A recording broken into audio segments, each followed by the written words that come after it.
Welcome. We're live.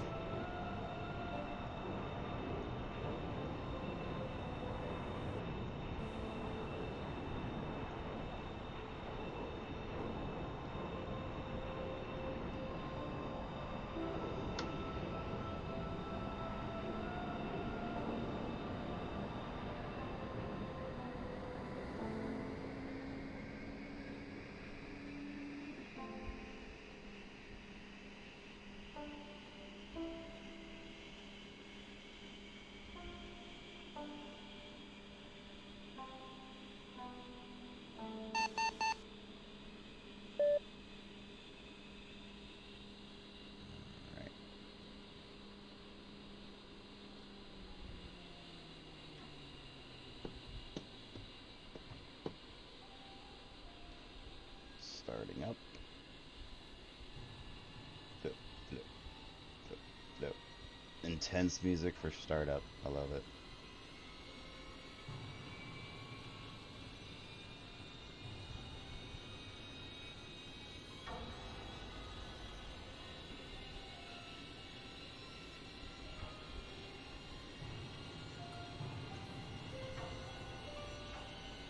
And we're gonna skip it. Skippy, skippy, skip. And we're gonna go ahead and get some boomsticks. This.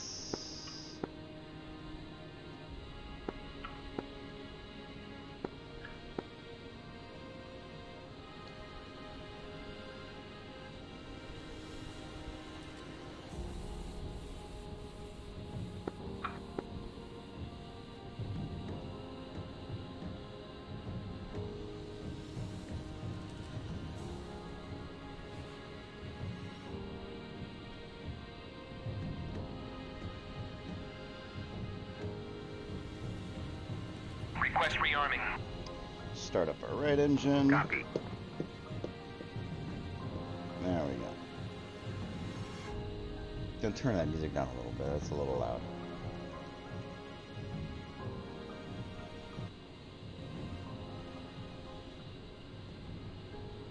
There we go. Just the background noise, that's all.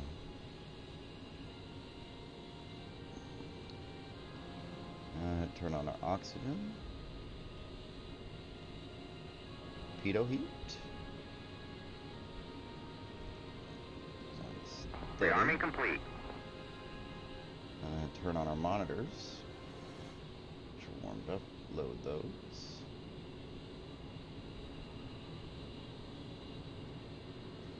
Double tap takeoff trim. Go ahead and turn this on, and all of these. Turn down our WR.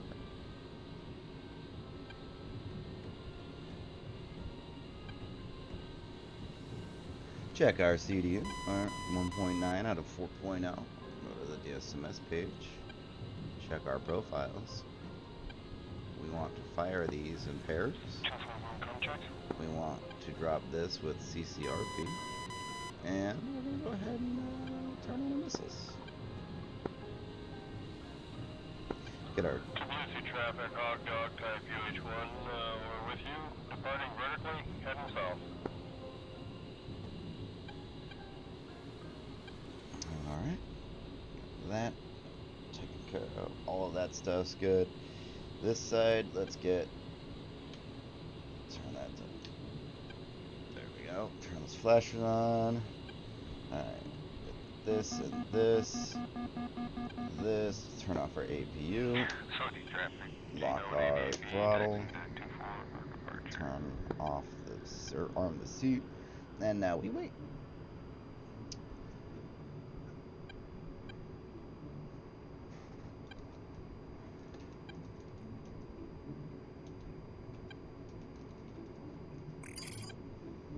Waypoint 1, waypoint 10, waypoint 22.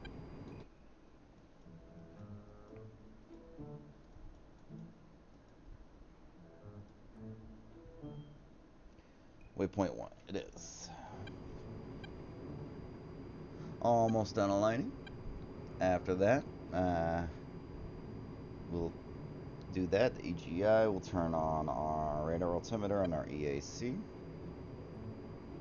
which are switches now on my HOTAS. I love this thing. It's amazing.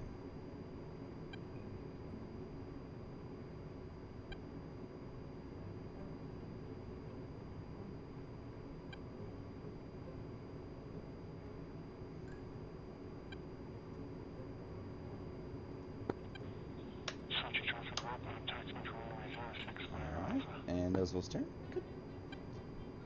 There we go. Search traffic with A10c, taxiing to runway 24 for takeoff, straight out departure.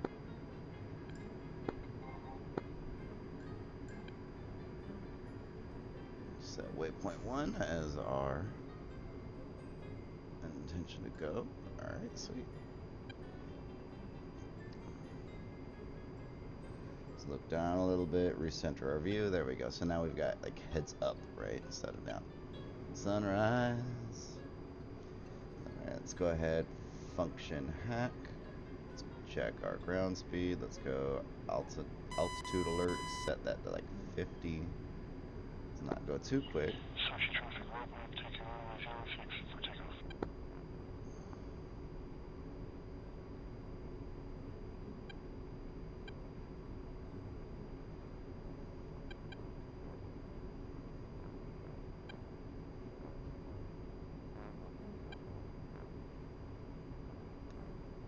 Stop here.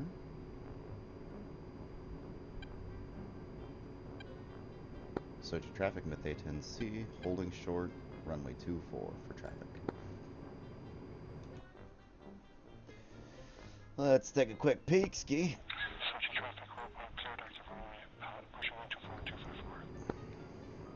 Search traffic with A10z, taking runway 24 for departure.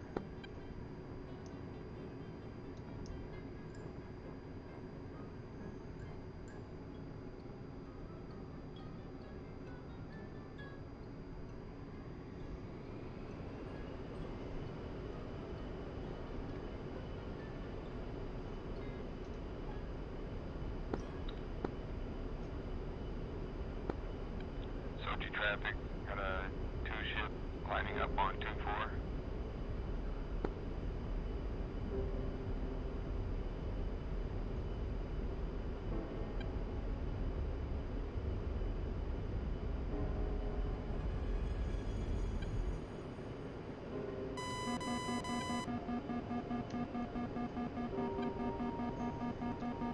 So to traffic myth A10c, clear runway 24, rolling 254 for air to air.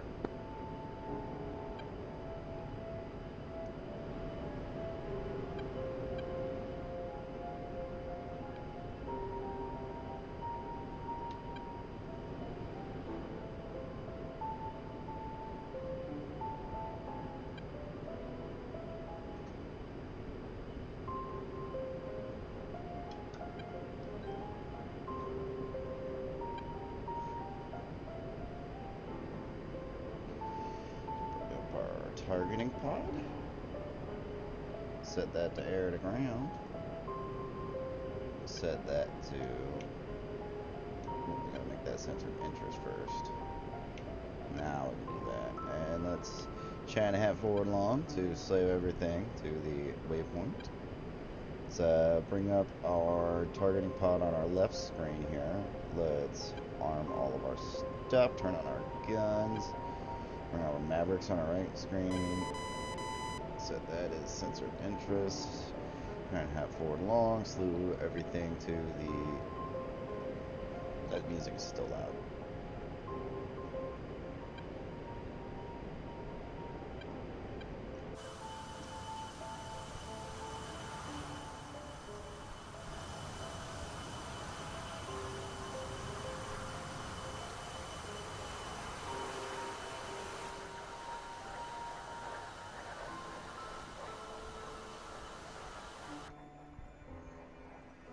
Pretty sunrise. 251 radio check, please. Leave Charlie on 251. 254 Myth A10C checking in. Oscar Mike to waypoint 1 for air to ground.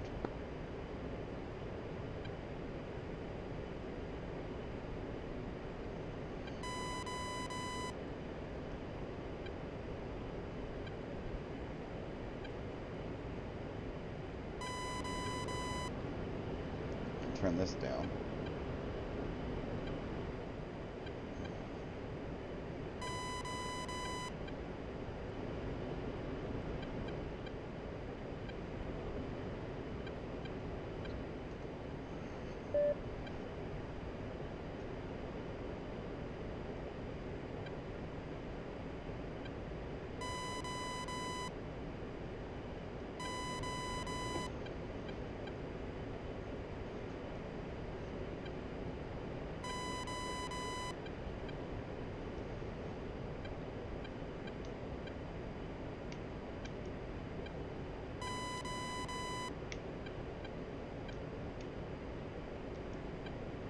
Alright.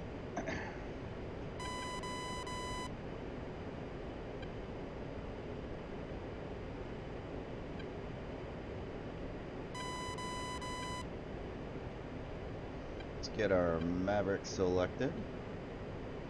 Let's make our targeting pod the sensor of interest, the soy.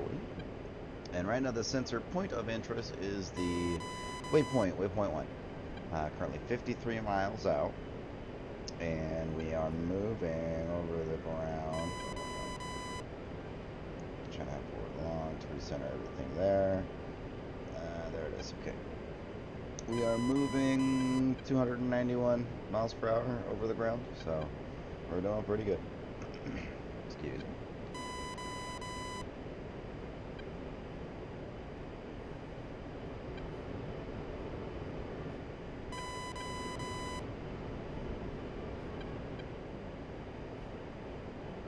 We'll climb up to, say, about 5,000. That's it's a pretty good engagement altitude. We're not too far from the area. We don't need to be super high. Actually, you know what? 7.5. We'll go to 7.5. Yeah, 7.5. I mean, technically, we can just go like this. Pitch up a little bit more. Expedite this climb.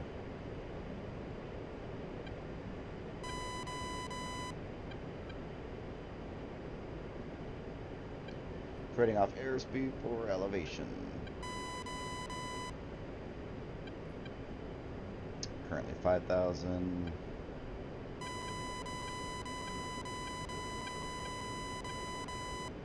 Locked by F-18. And I'm pinged by a couple anyways.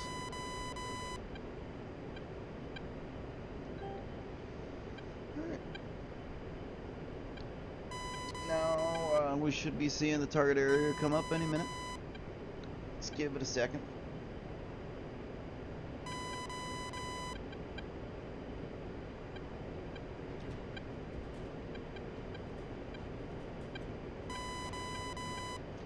Take out any anti-air threats with the Mavericks, and then do a bunch of rocket runs. Try to get rid of these Mavericks first. I'm gonna drop the GBU and then finish with rockets and guns. CBU. I have one CBU.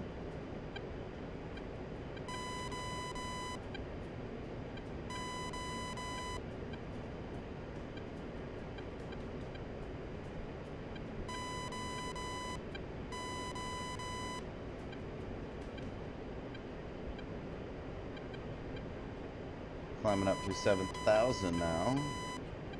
So we're gonna level out at 7.5.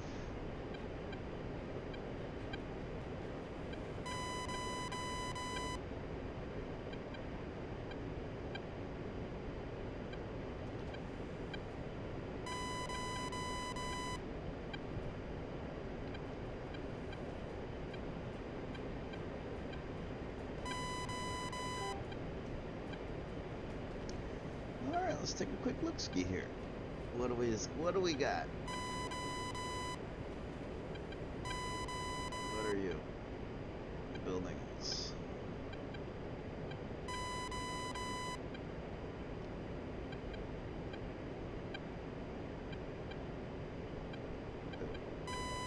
That's waypoint 1.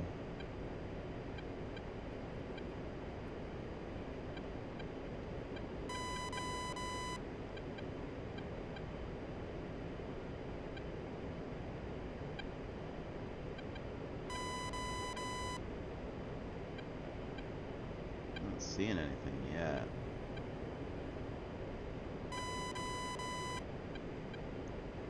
Welcome, welcome. There we go.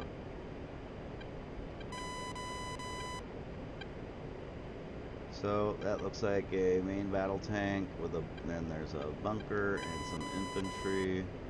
We want to kill anti-air assets first, then we can drop our bomb, and then we can finish with rockets. I see lots of squishy targets for rockets. See a couple of gun emplacements here on the deck.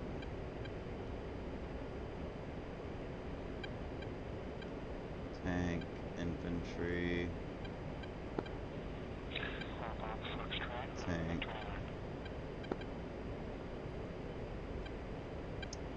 Some anti-air trucks. Those can probably be taken out at the same time with one Maverick. I'm curious as if there's any Shilkas. This is an air-to-ground easy, so it's not going to be horribly difficult. We'll have a bunch of SAM sites. Ground emplacement, tanky tank, ground emplacement. I got a new HOTAS joystick and I love it. This little finger thingy takes some getting used to, but it is what it is. So we're going to TMS right short.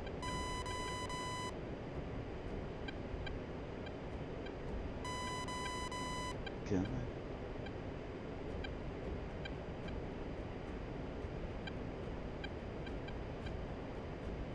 TMS right short. Occasionally merged with 21's just off the boat.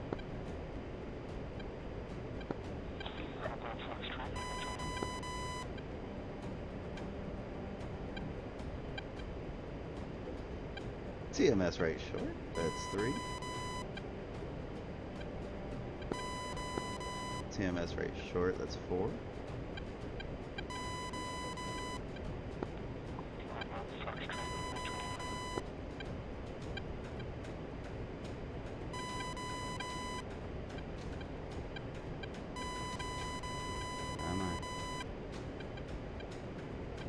TMS up short to change the point target to help me get a lock on these things.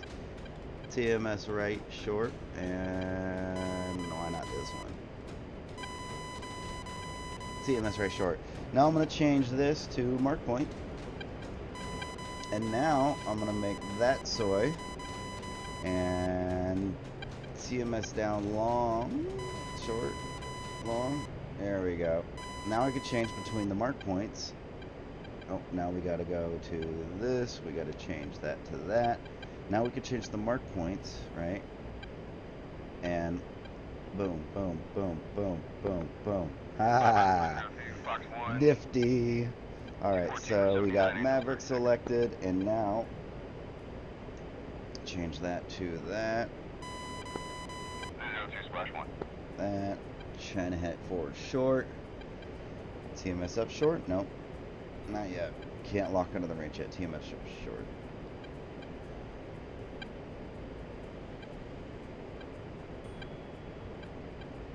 So this should be interesting. So let's go that. Let's zoom out a little bit.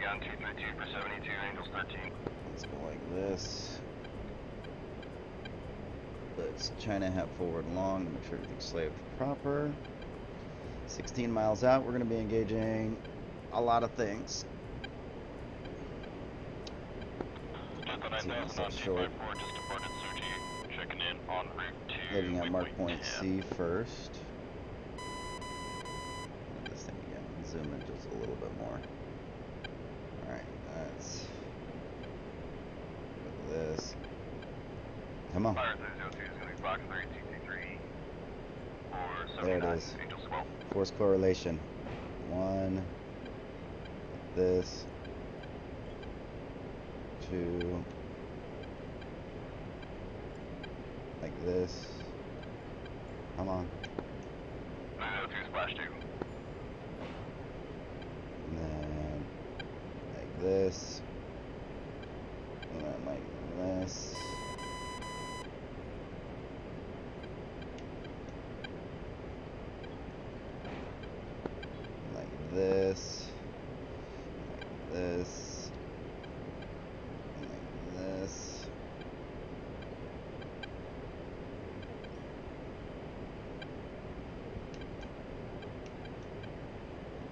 Come on. There it is. And go like this. This. Oh yeah, we gotta make sure it's slaved proper. And then I think we have one more. And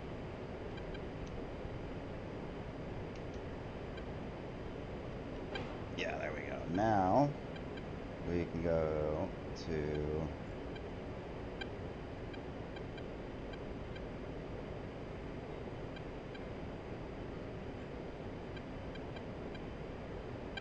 why not? And then drop our Warning, CVU 97 autopilot. on this group. And check the kills real quick. It says I have 0. What the hell? Still probably going and whatever. Probably takes a second to update. I don't know, we'll see. So lining up. Getting nails by something in the distance. Press and hold at 5 seconds. There's somebody else here just killing shit. That's why. They're all killing shit before I get a chance to get here. Balls. It's one CVU 97.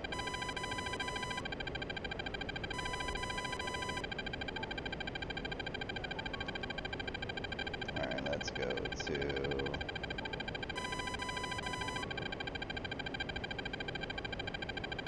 Why not? That's a good one. Just turn out this way.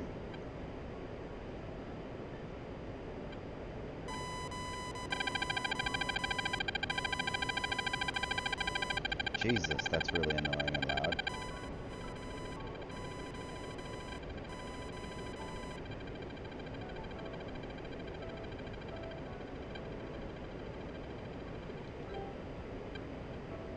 Just jam them, just shut them up for a second. Tab to see the messages and nothing. Okay, sweet.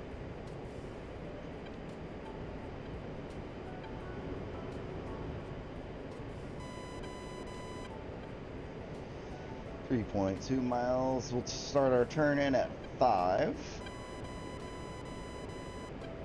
And we can go ahead and go back to White Hot.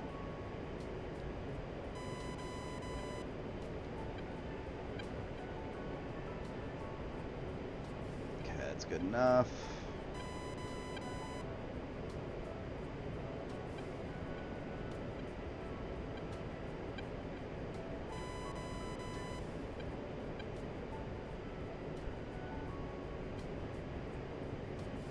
Alright, I see that there's a little wind there, so I'm going to change this up a little bit and move it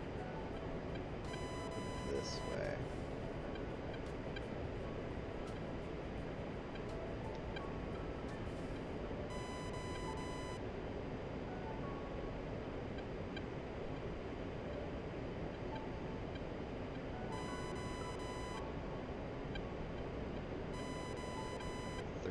Seconds.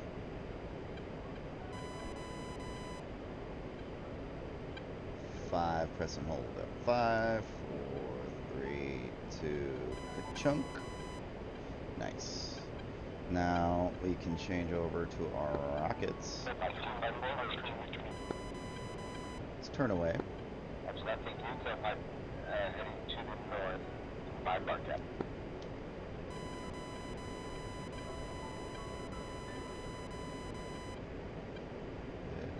Altitude. And let's see if we can watch these float in.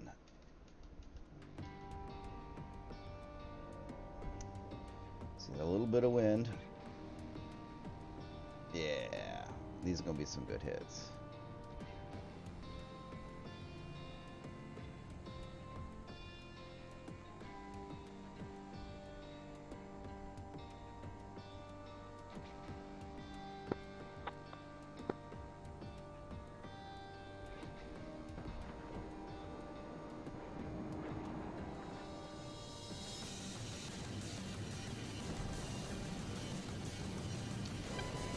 Now we can go ahead and Turn back in.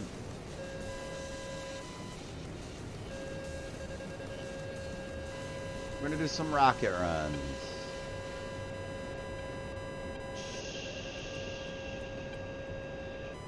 Rocket runs. Fun little zoom. Alright, and then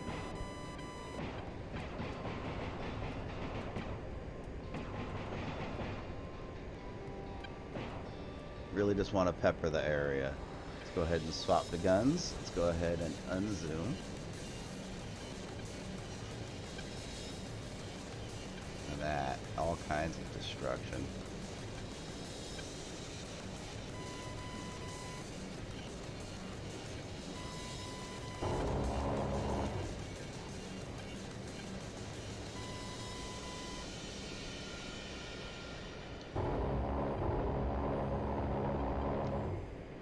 Zoom out.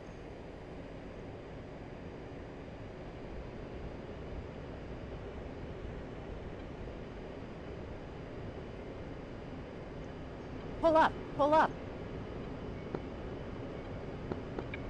254 animal 451 Pull up, checking in. pull up.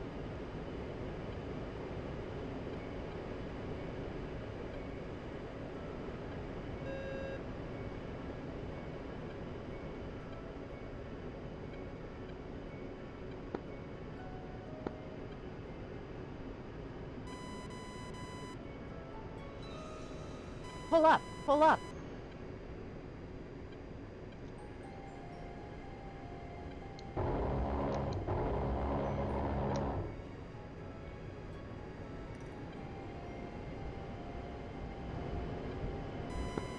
Delta 9000 rig at Eagles 29-ish. Pull up, pull up.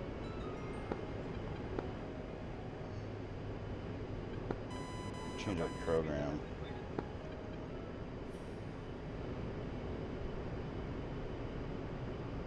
A little bit of standoff. It's kind of hard to see the targets right now because the sun's still coming up.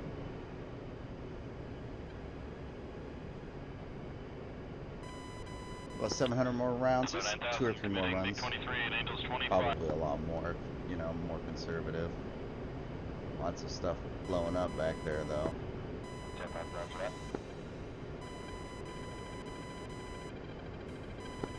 Box 3, medium.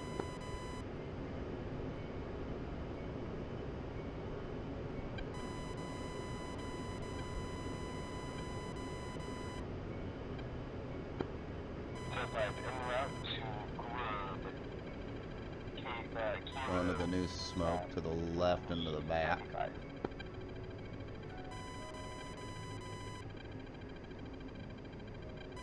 Oof, trying to get smoother. Come on, smooth, smooth, smooth, smooth, smooth.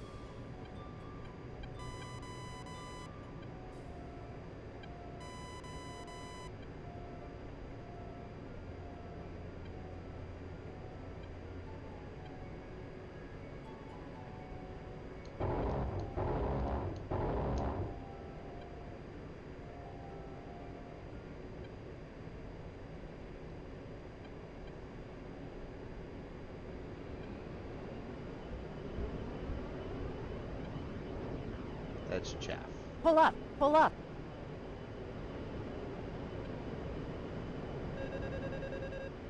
Pull up, pull up.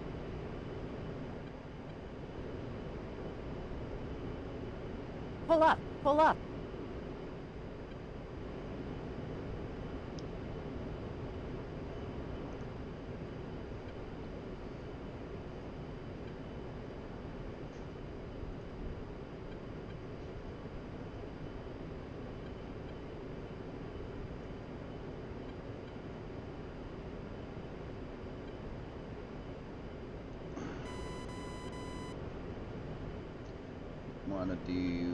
I want to dispense flares on my way out in case they have any infantry with infrared missiles, or whatever those are called, the little man pads.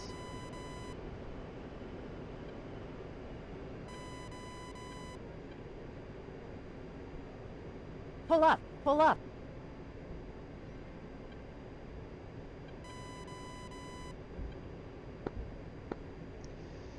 TRS up long. trying to slew my... There we go. Now it's looking... Now my camera's looking at whatever my gun pod's looking at. There we go.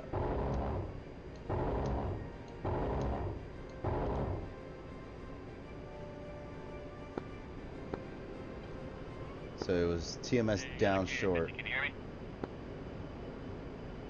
124 Myth, go ahead. Hey, any other KA-50?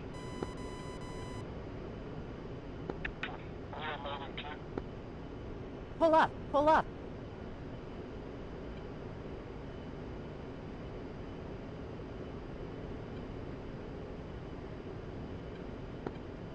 K-50 is needing to run on 30 FM.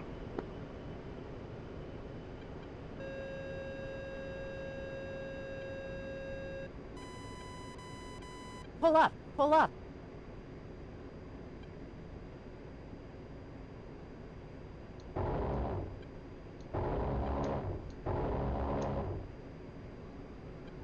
Pull up, pull up.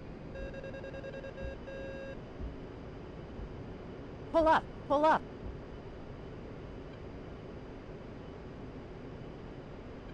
Pull up, pull up. Shit. Took one. I don't think it was anything too bad though.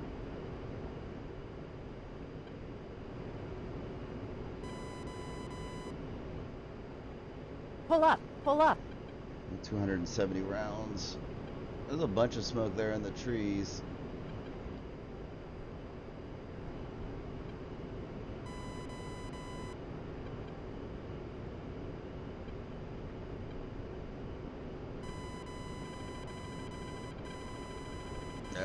All that stuff was dead though. It's all that stuff on the red smoke that needs to die, not all the stuff that's burning.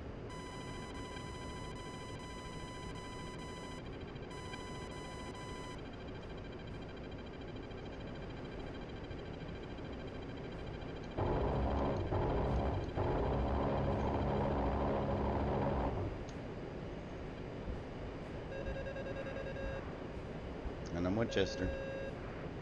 Probably not the most conservative use of ammo. Pull up, pull up. Alright, sweet. So let's go ahead and reset everything back to... Cha-cha-cha. And let's make that sensor of interest. Shush. Turn on our jammer. And let's head back down the coast and land and rearm a Smoochie.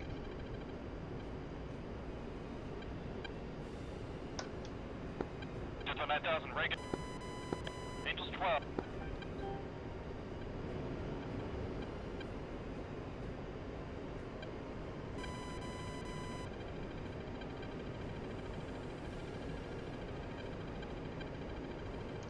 Alright. So now we'll go ahead and go to weapons off.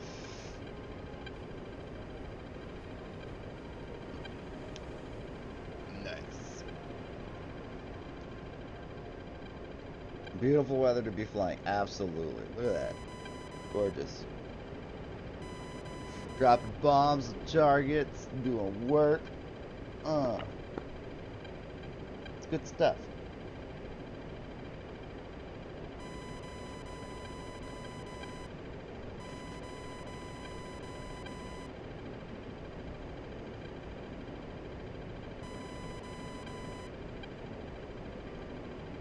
Now that is, let's see what is spiking me. Separate NSA 10. So that, where is that?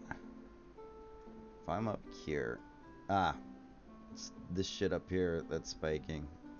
Pretty sure. Or that, yeah, it's probably that, waypoint 22. I think that's the air to ground normal. Fire 02, Reagan 128 for 108, Angels 10. So we're going to change back from mark points to mission. And we're going to change our waypoint to Sochi.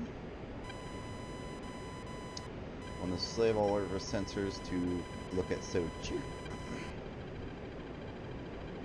Currently just under 4,000. Let's bring that up to an even of 4.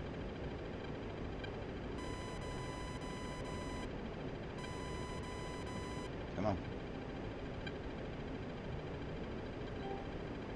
Got it. Nope, just missed it. There we go. Come on. 4. Yay. Alright. Fire to 02 is going to be Fox 3129 for 102, Angels 15.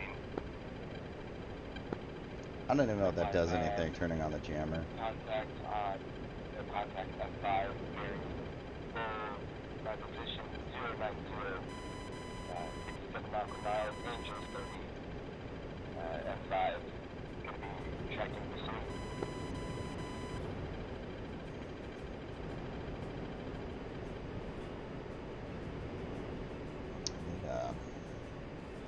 World noise is kind of, or the, just a little loud for me.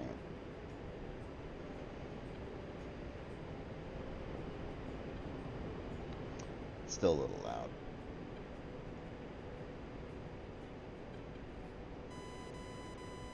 That ought to be good. Yay. So on my way back to Sochi, let's take a quick look-ski at the scores, and killed 51 51 Yay. Okay, sweet. Let's see how we stand up to everyone else. He's really, oh, yeah, that's me. 43, he's close. Ryu 1940, and he's in an F-16. He's probably the same guy that was there with me at that waypoint. That waypoint's going to be cleaned up real soon, so we're going to go ahead and probably head back up there, take a quick look at it, finish up any smaller things there, and I think what I'll do is I'll do more. Yeah, I'll bring some GBU 12s. Actually, no, this next one. Yeah, no, I'll bring a couple GBU 12s, a couple CBU 97s, one rocket pod for fun, and 4 of Mavericks. 4 Mavericks instead of 6.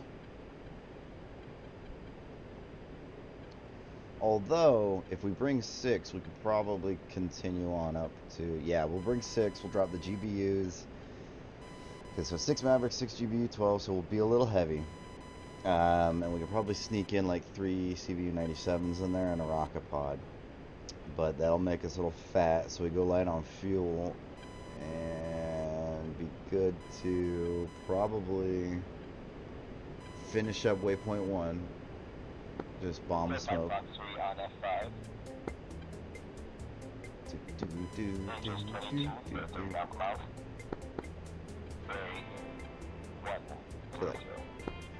I don't know why I feel like I feel sexy all of a sudden.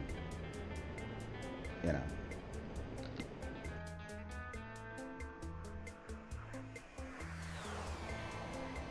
Team killer. Be gone, son!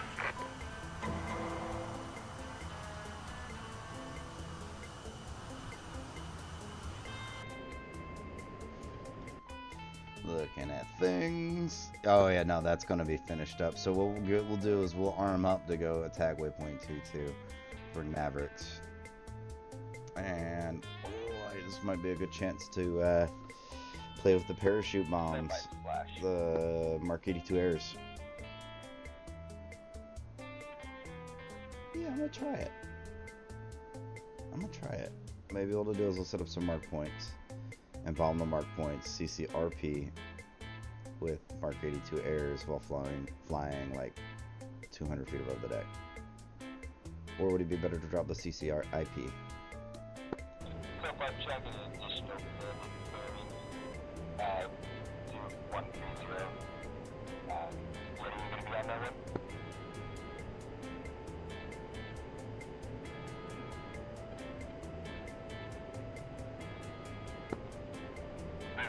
You're talking about 111 or 114? That's what I'm talking about. Yeah, I'm here with you. He's up at Angels 30, 35 miles from me. How's that a little bit? Yeah, I'll go after him unless you want to. After that, I'm going to pull off to the north and continue my bar cap. 202 copies, yeah, pushing on F5, 109 for 114, Angels 30.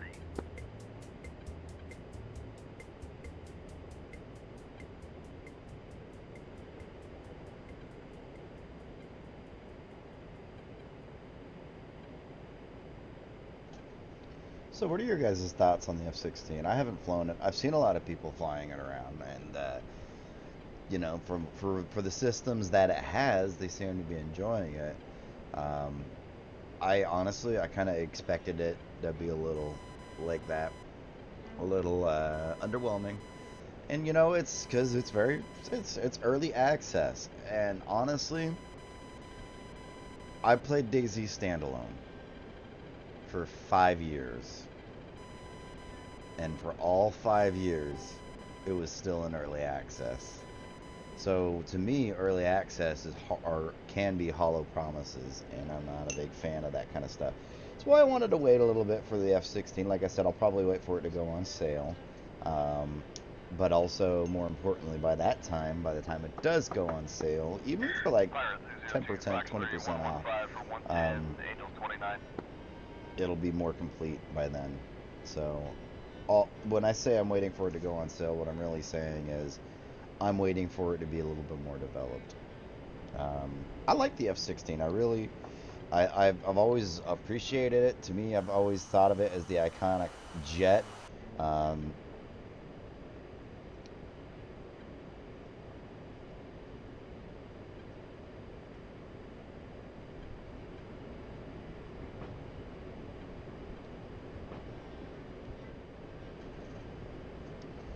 And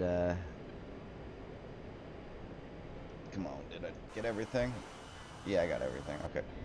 I've always thought of it as like the iconic jet, you know, like growing up watching movies, not just like Top Gun or anything like that, but you know, because that was F-14, those Tomcats. But I grew up in Utah in the Rocky Mountains, and I think they got an Air Force base or two over in that ways. But we would see them fly over every now and then, and that was always really cool. They would fly in and out of the canyons, not really the canyons, but sometimes they would. And that was always cool. I remember one time we were hiking on top of Mount St. Sabinogus, which was one of the mountains in Utah, and there was either a pair or two pairs. I don't remember, because it was either a pair that did two passes or two pairs that, you know. I mean, I was young and I was too awestruck to really know, but it was just amazing. We were up at the top, getting ready to sign the little logbook at the top of Mount St. Sabinogus, and we could just hear it in the distance. And one of the it was a scout troop. It was Boy Scouts. We were doing a hike. One of the scoutmasters was like, "Hey, look over there at this way," and we all looked and we could see them. And they passed over the peak. I mean, I was a kid, so it's hard to judge distances, but in my mind, it was like 20 feet overhead. But reality, it was probably by several thousand feet. But I just looking at them flying, so pretty, you know.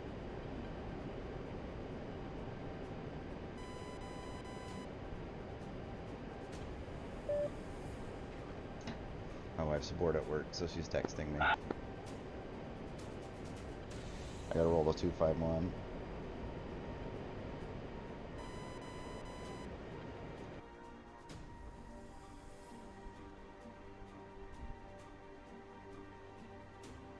Is he taking off? Yeah, he's taking off.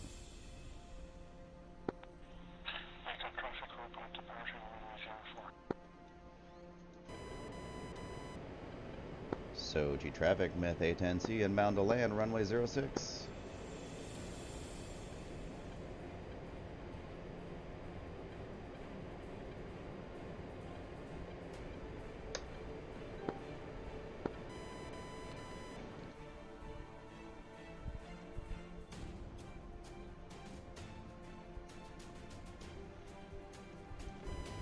Let's get our landing lights on. Let's turn our strobes on. Let's speed this up a little bit.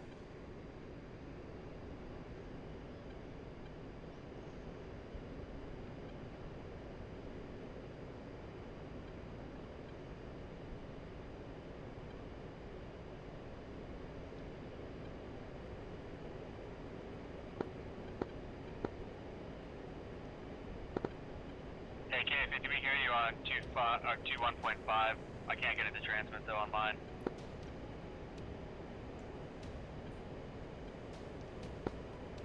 OG traffic. I cannot switch to 40. Switch tower, Tether 9000, holding hands with Sweeper 23 and Holtz, holding short, runway 06. Soju traffic mid A10c on downwind, track runway 06.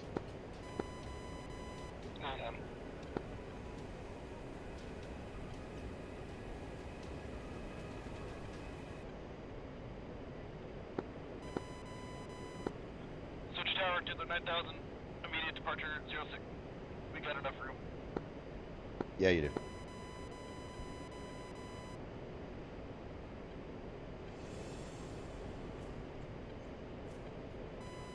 Soju traffic mid A10c, turning final, runway 06.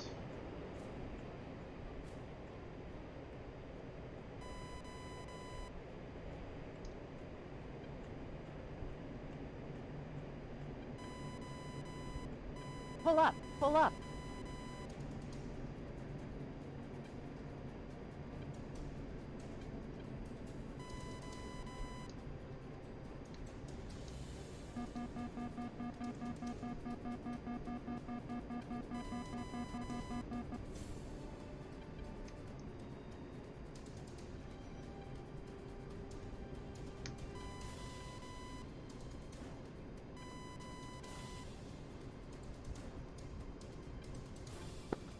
Sochi Tower, Tether 9000, holding hands with Holt and Sweeper 23, airborne, frequency change 254.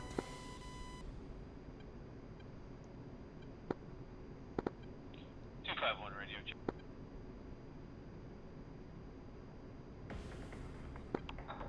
251, you're 505.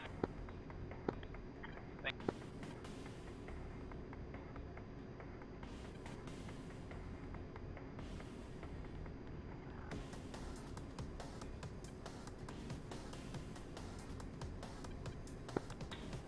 Social traffic, type 18, we're taxiing out to 24 for departure.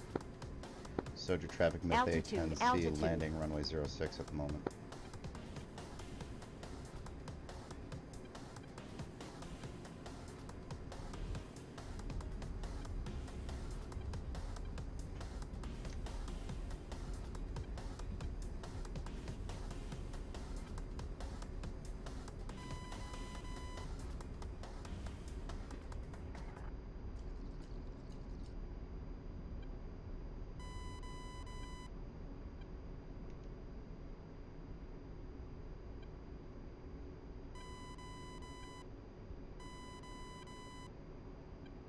Soju traffic mid A10c, clear runway 06, taxi into parking area.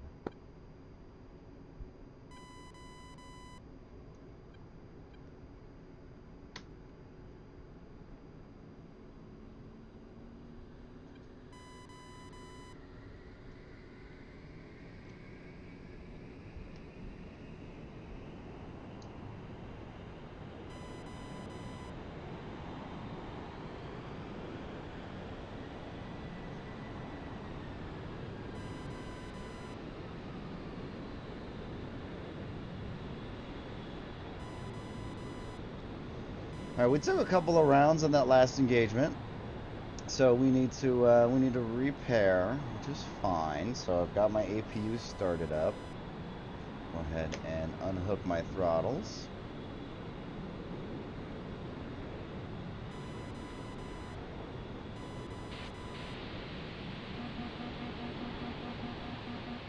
That was close.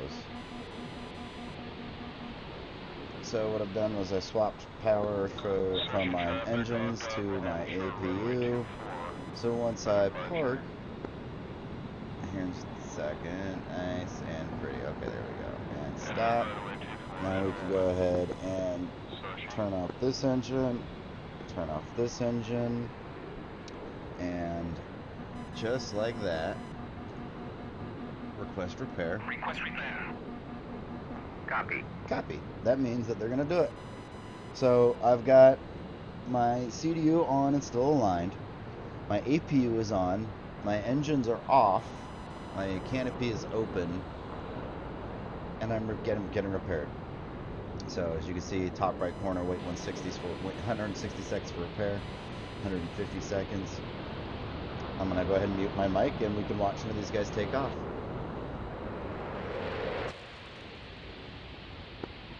Social traffic, hog dog, we're clear, switching 254.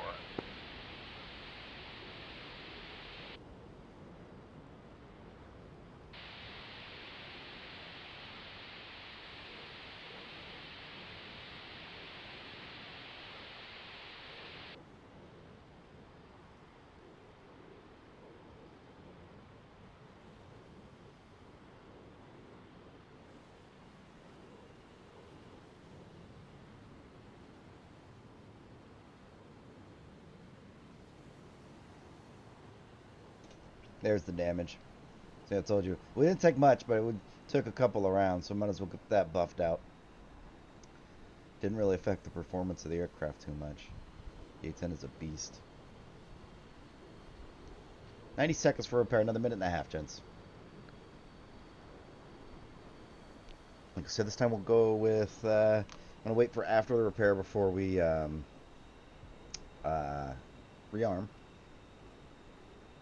And an F-14 here, taxiing up next to us. Hi, buddy. Put up the chat real quick. How's the, how are the sounds? Music's gone, so let me change that real quick. Yeah. Easy there, Tiger.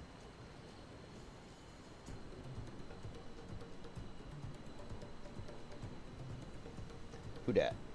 Who dat? Let me see. Send me who dat. Fear. It's fear. I fear you. Fear not. 40 seconds for repair. Let's be a nice guy. Let's get our track IR back on pause. Let's turn on our formation lights up just a smidge. And go back to the external view.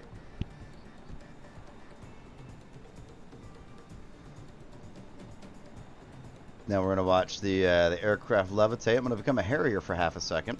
And point my hope and dreams down to the ground and see what it can do for me, and you know, get a little bit of a little buffing of this this engine here. Whee!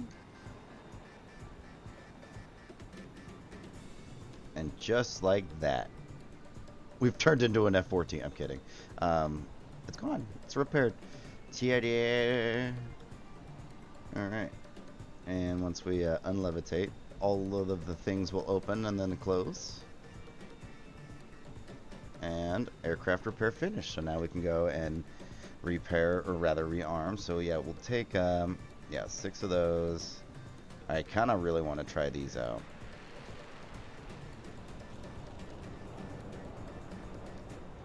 Max that, max these. Like I said, we'll have to go a little fuel light. That's fine. 85%. So just a, okay, a little smidge heavy, but 85% fuel.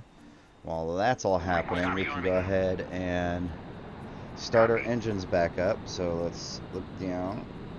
Get the left one going. Start cycle. Go ahead and close our canopy, get a little quieter.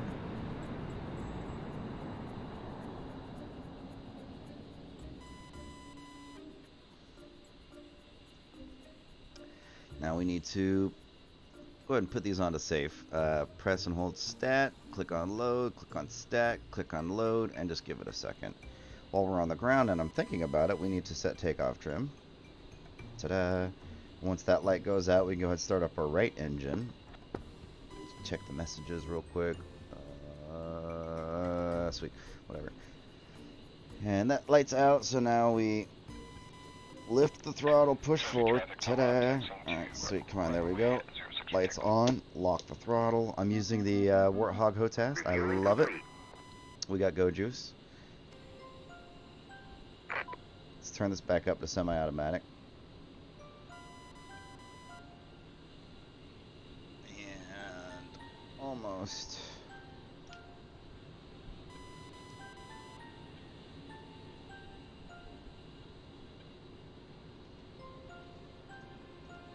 turn that. It's the taxi light. More boomsticks. Rearming complete. Click load all.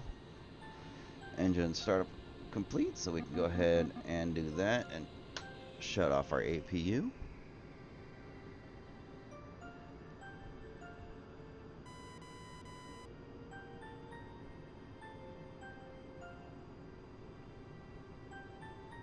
Sweet. DSMS, let's go missiles, EO on, status profile. Let's take a look. We have CB-97s and CCRP Mark 80. Wait. Oh, balls. So I got 3 Mark 82s and 3 Mark 82 airs. Shoot.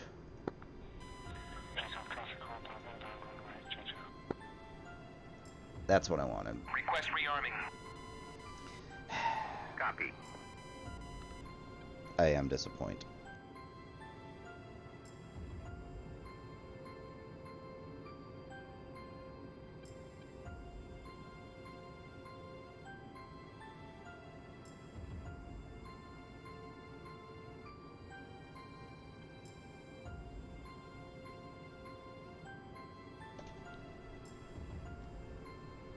Alright. Wait for these guys to rearm us. Let's go ahead and turn. Rearming complete. There it is. Load all.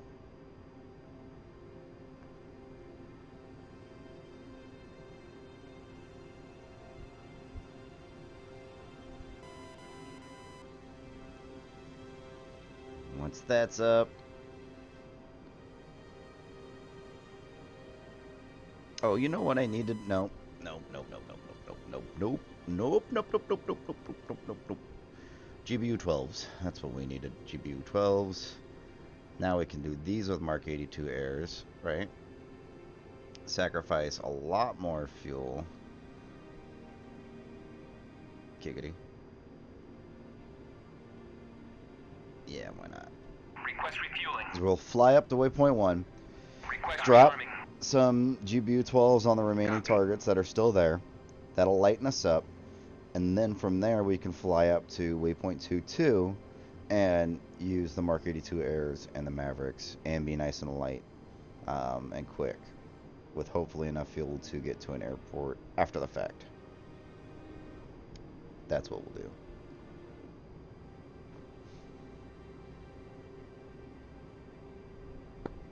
What are you doing, Jester? Are you sleeping back there? Jester's taking a nap. That's not cool. Wait for rearming complete to happen. Refueling complete. Let's go juice, and then they do the rearming.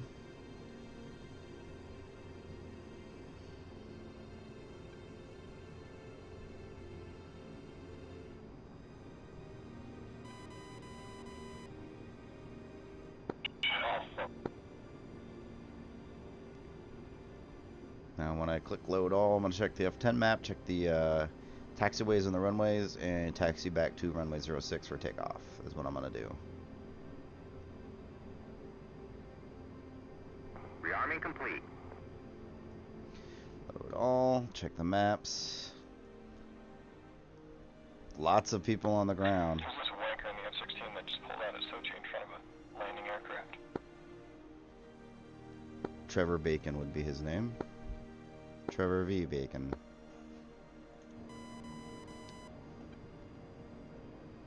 So now we can check our profiles. Now that and GPU 12s. CCRP. Autolays on. 15 seconds. Save that. CCIP, don't have those. I don't think we have those. No.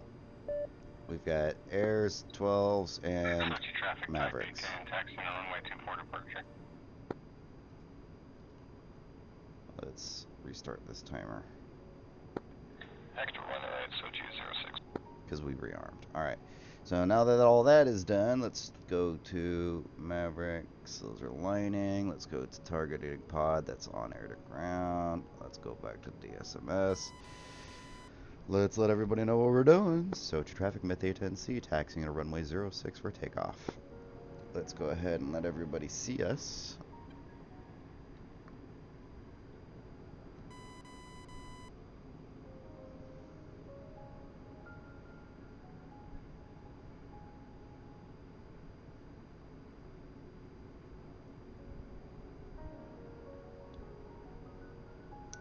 Well, that happened.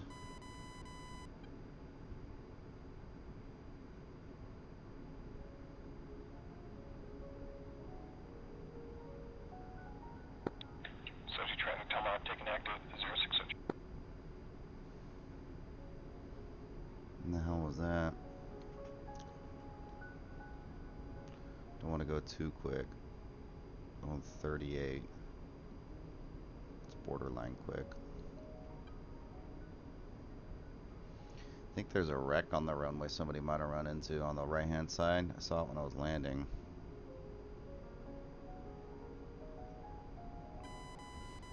Man, that's just gonna be there for like 6 more hours because the server just restart.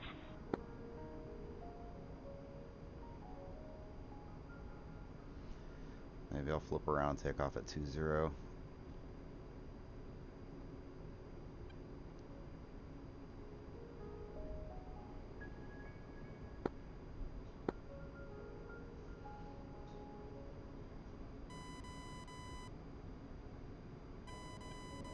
There's an F-16.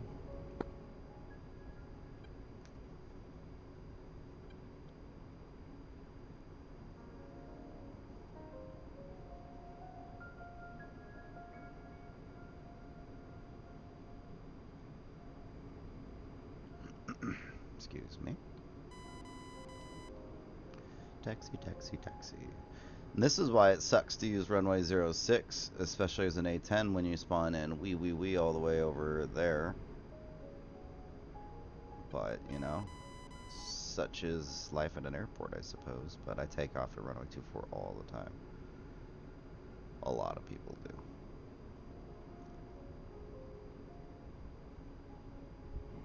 Anybody behind me? I got one guy way back there. We got these 3 guys. 1, 2, 3.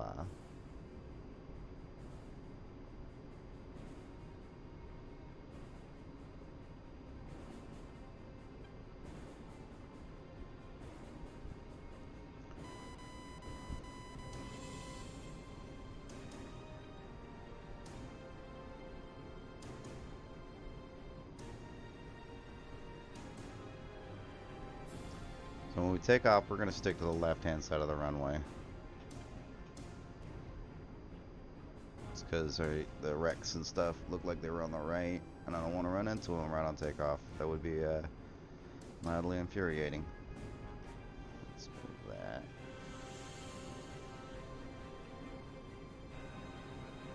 So let's just gonna stop here and hold short. Check them out. Oh my Jesus! All of them are leaving. Sochi traffic Myth A10c taking runway 06 for takeoff. Let's we need to get this going because there's a grip of people behind me. Look at all them.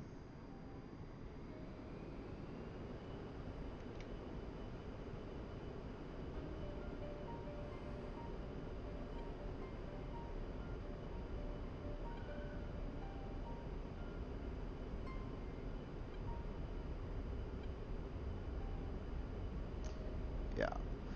Sochi traffic, be advised, wrecks on the right-hand side of runway 06. Stick to the left.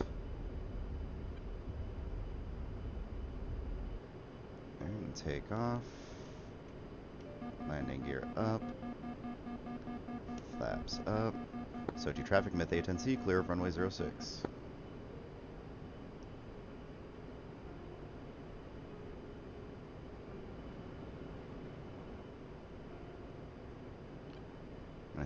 waypoint 1.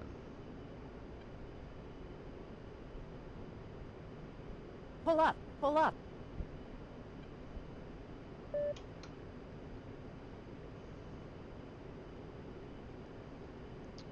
And we're going to set autopilot to path hold at about a 10-degree climb. And make sure the rudders are neutral. And path hold. Trim, trim, trim, trim, trim, so we don't lose autopilot. Trim, trim, and TTI. Sweet, now we're going. Now let's go ahead and arm our weapon systems. The sun's passing through the window right now. It's just that time of day. I've got things to try to block the light, but, you know, it's the sun, man. And I don't want to put full-on massive curtains in front of the window because that'll block airflow. And it gets hot enough in here as it is. You know, I've got this computer. I've got triple monitors. I have 3 fans in here. I have 2 snakes, but those cages aren't really doing that much as far as, you know, heat in the rest of the room because they just have little floor mat heaters that temperature regulated to keep them at about 90-ish degrees. So that, you know, that radiant heat from the snake heat mat is mounted underneath the cage, but on the bottom. And I got 2 of them, and they're like 12 by 12 inches. So those aren't really. I got a little 254. So that's just not really causing the heat. Pretty sure it's just the computer and just California, man. So we are Oscar Mike 2 waypoint 1. Let's check the messages. Nice. Tailpipe doing work. Let's check the scores. Let's see. Air kills. That guy's got 4. Nice. That guy's got 5. Rope pop. Nice. That guy is 5. Let's see. Where am I at? Where am I at? Where am I at? Ground kills. Come here. Come here. Oh, there's a grip of people on today. Sweet. 51 ground kills. Nice. Let's see. Looks like I'm currently in the lead, but followed up by Mita in a close second at 44. Very nice. And I have yet to die today, so I'm at 0. But again, these numbers don't mean anything. It's just session stats. So if I were to log out and log back in onto the server right now, all of my stuff would be at 0. So it doesn't matter. But what they do is they take the cumulative score of all of your sessions, all of your kills, all of your losses or deaths, and then they put it up on their website. So you can see, oh, you know, you take those 50 whatever targets that I've killed, and then you add them to my total score, and it's like, yay. So that's, I don't know, I like numbers. It's kind of cool. It tracks how much stuff I'm doing, I guess. Stretch. Climbing through 5,500. Let's get up to like 10,000. Let's do a better job of pointing at the target though. Let's make sure we're still aiming on waypoint 1. I just got the so a couple days ago I upgraded my PC from 16 gigabytes to 64 gigabytes of RAM. And then also got the Thrustmaster rudder pedals and Thrustmaster Warthog HOTAS. And I have to say, I absolutely love it. There are a few things that I've got to figure out and relearn, which I've been doing over the last couple of days. That's why I haven't been streaming, is because I didn't want you guys to have to sit there and struggle through my struggling of learning, which is a whole lot of figuring it out until I mess it up. And then figuring out why I messed it up and what I got to do differently. That's just my process, and it's not a very nice one to watch, I guess. I mean, you guys want to see stuff, you know, blowing up and get, you know, blown up, and not me botching bombing runs because I don't remember which to do what. So, anyways, all of that aside, I'm on my way to go kill some things.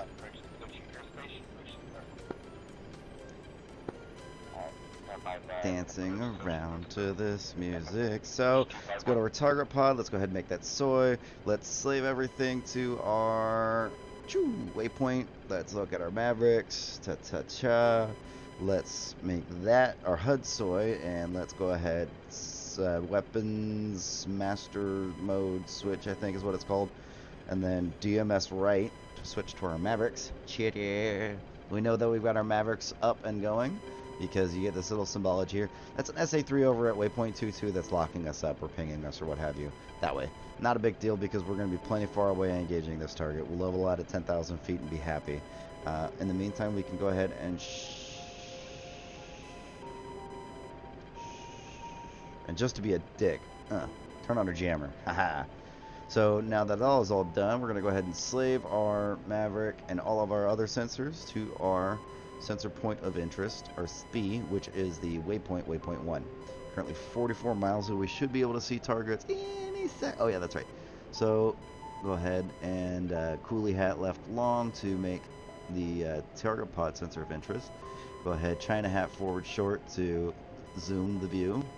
When you do China hat forward short, see this little square here, that square is that view. Cool, huh?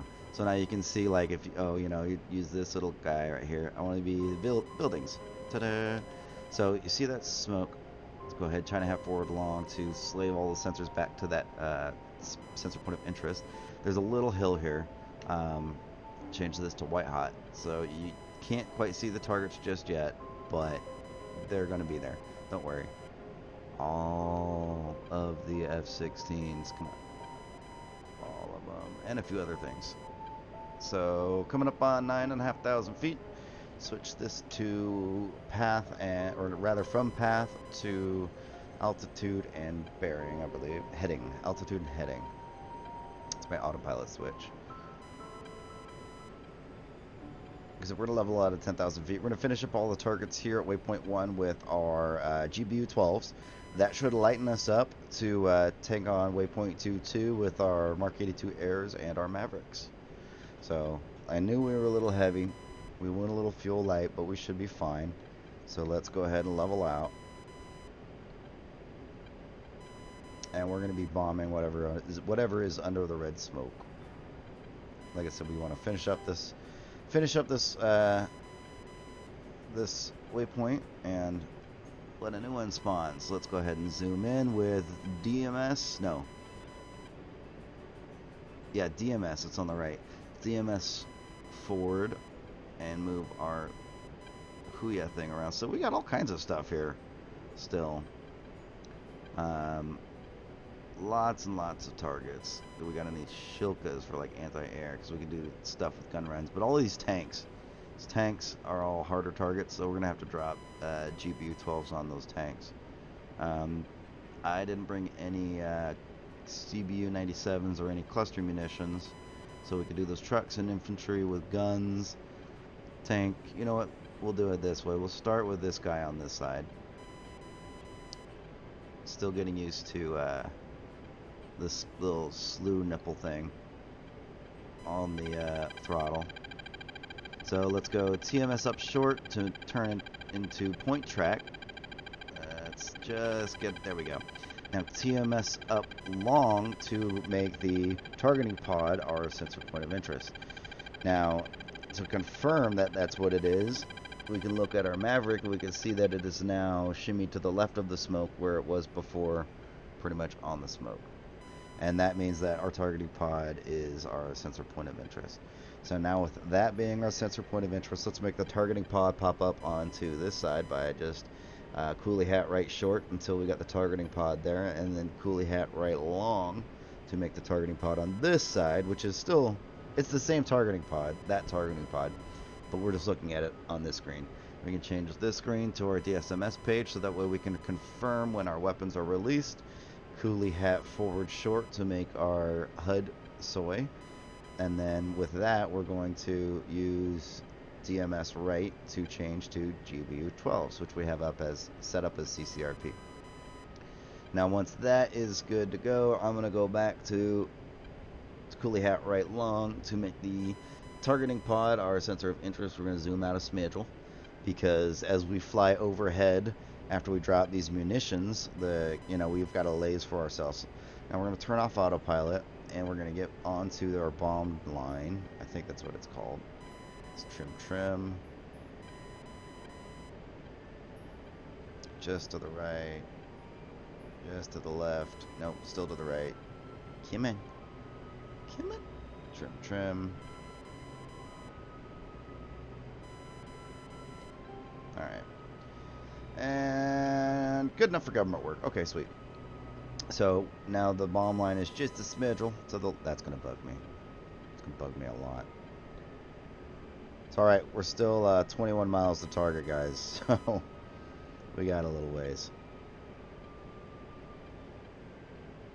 Now, I could absolutely engage these things with the Mavericks, you know, stand off and blah, blah, blah, blah, blah. But there's nothing here at this waypoint that can really kill me up at this elevation because they just have, like, AAA trucks and stuff like that. So, Kim, I'm happy. All right. See? The music just makes it all happy.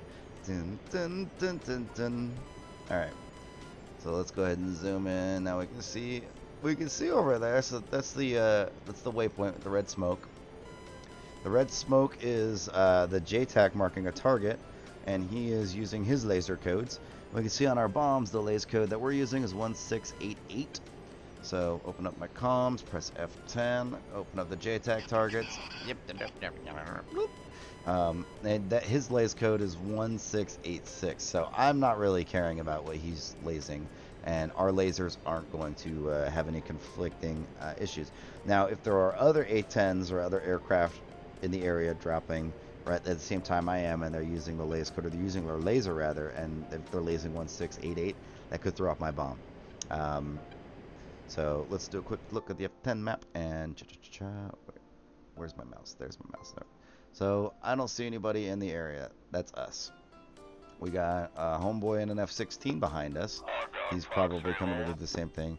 These guys looks like they are A10 and a. Actually, we could do this. Let's look at them. Oh, balls. Nope, I'm looking at me. Clicky, clicky. Clicky, clicky. So they've got GBU, or they've got CBU 84 airs, right? So it looks like these guys are gonna go try to take on waypoint 22, which is that red smoke down there off the right wing, under the right wing, now over the right wing.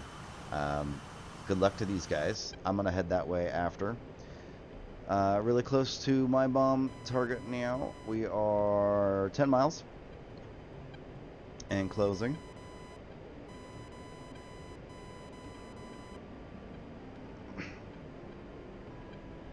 We are already lined up on our bombing line, and autopilot is set. Weapon systems are armed. Profiles, we're dropping a single and CCRP. Auto lays is on, lasing for 15 seconds. Target is still good to go, and we're just going to wait for the last little bit to close. Bomb line is a little to the right. Excuse me. So just a smidgel of right rudder. Let's see what we can't do to change that.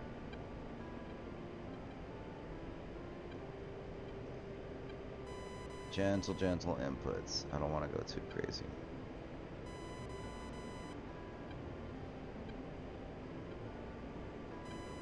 Alright. Anyway, so now about 4 miles to target. We should get a little indication up there. There it is, 20 seconds. See the numbers counting down at the top of the HUD. And it's okay if we're just a little off this line. That's fine. These are laser guided munitions. Now at 5 seconds, when that C10, 9, 8, 7, all that stuff, when that hits 5, we're going to press and hold our weapons release. So 5, press and hold, 4, 3, 2, 1. Ka-chunk, we see that drop there. And, oh no, we're a little off. That's fine, because now we can just move it. We can just move this. Come on, just a smidge. Just a smidge. There we go. That's fine. That'll drop. That'll hit right there. So we're going to start a gentle right-hand turn. Just to make sure that, you know, kind of give us a little extra time here. And our bomb will hit right about, boom. Nice. Splash. One main battle tank dead. Now, I should have called that out on comms. I should have let everybody know, hey, Myth, A10c, you know, on channel 124, drop, you know, pickles is the brevity code. And that would have been an appropriate thing to say. I didn't. I'm sorry. Hate me. Don't hate me. Love me, don't love me, whatever. I'm no professional or expert. I just dabble. Does it even need to be a point track if it's not moving? It will absolutely follow the laser, and I'm not too sure. I like to do point track because what it will do is it locks onto a point, right, instead of an area. And a lot of times I notice that when I try point track, it'll lock onto a vehicle easier, right? I think the sensors detect the difference in color or whatever, and it goes, hey, that's a thing. And so it just helps me not lose my target, I suppose, because I have those issues every now and then where, you know, I'm doing maneuvers or what have you. I'm still learning, you know, I'm learning a lot. So we're at 7.5 miles. That's good enough. I know that there's tanks nearby that one, so let's go ahead and enter our right-hand turn. Try not to get too much elevation.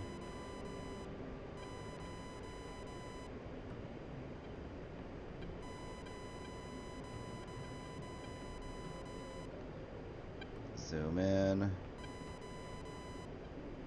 And start to level out. Okay, that's fine. Go ahead and hit autopilot. Let's looky.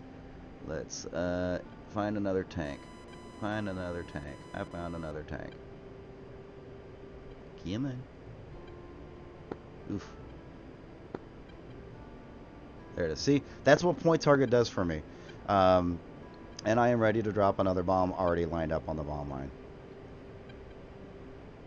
So you saw how it kind of snapped to the tank.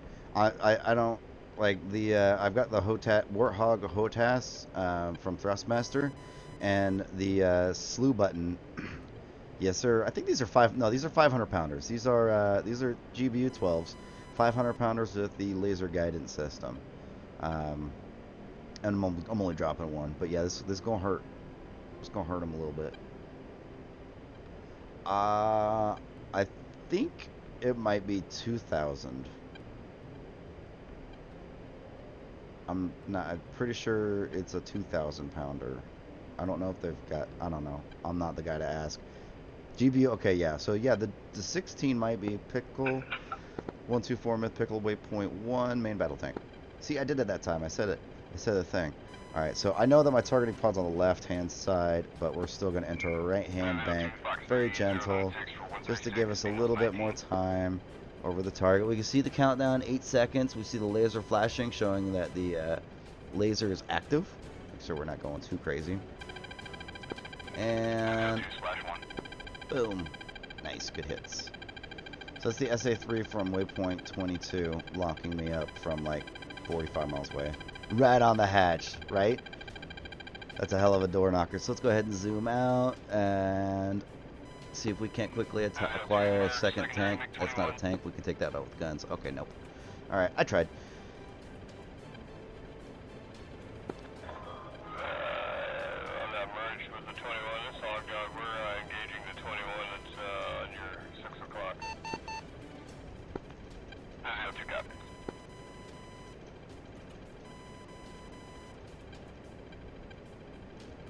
Homeboy's trying to get out of the hangar because the doors are closed on him. That happened to me once, and I tried shooting it. I tried all of the radio commands to get him to open it up, and nothing. So I ended up just gunning it, and took off both the wings, but I made it through the doors. So we're 5.5 miles. We have to extend a little bit to... ooh, there's a cloud layer coming in. Nice. We have to extend a little bit to give us some time to select another target and get lined up. 7.5 miles for bombs seems to be a decent amount of time for me anyways to find another target and re-engage. But realistically, that's kind of rushing it. With Mavericks, you ideally want to go like 10 or 15 because you can engage even further. 8 miles looks good. So we're going to go ahead and start our turn in now. Nice, gentle turn.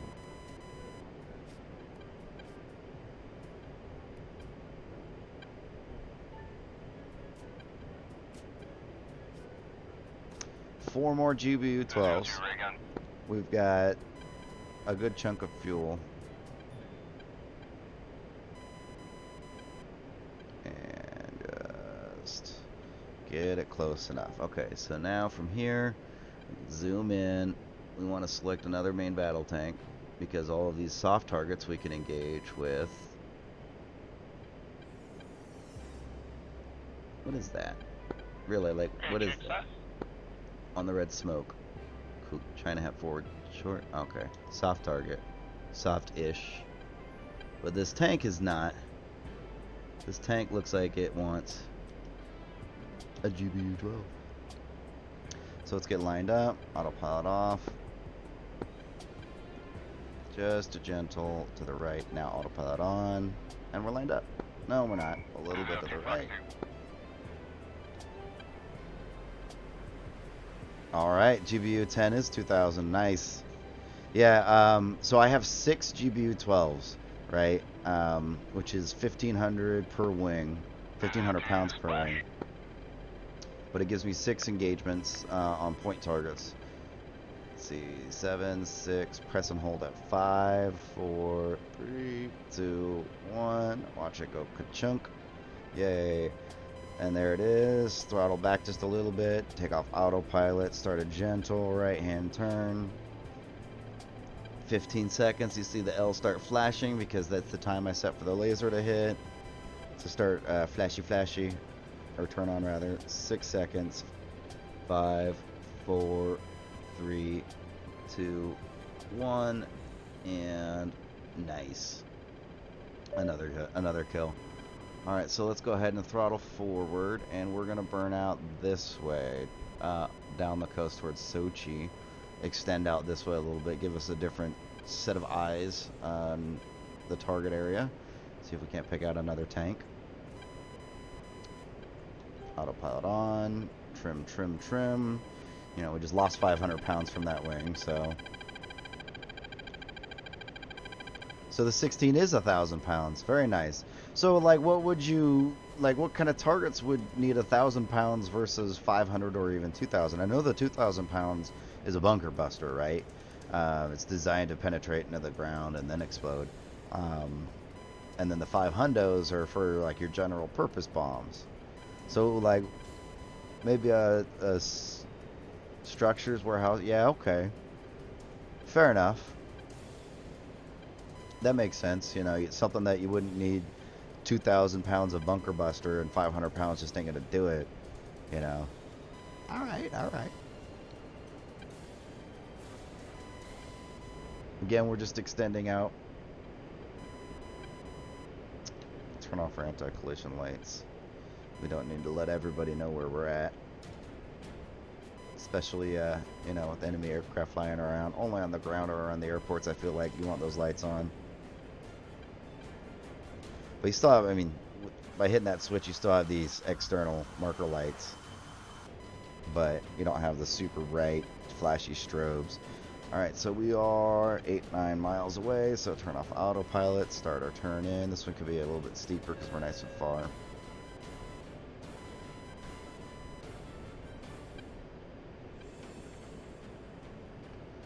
Trying to stay at around 10,000 feet.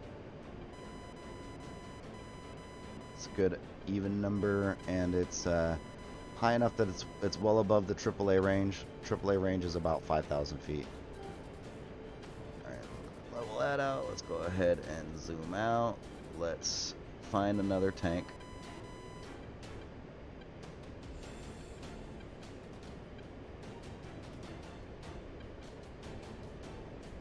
You know what? Just because I can, I'm gonna blow up that one. Now, ugh, that's a rough approach because those trees are blocking my line of sight. Is that a bunker? Oh nope, I hit the focus button. A bunker's still, I don't know. I wonder.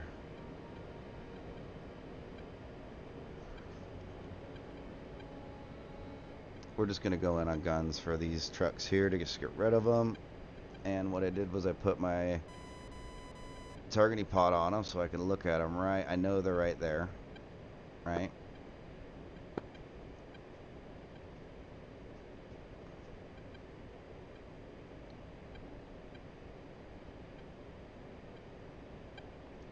Three miles out.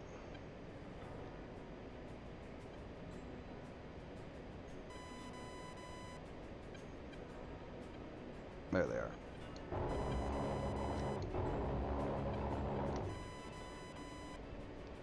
That ought to do it.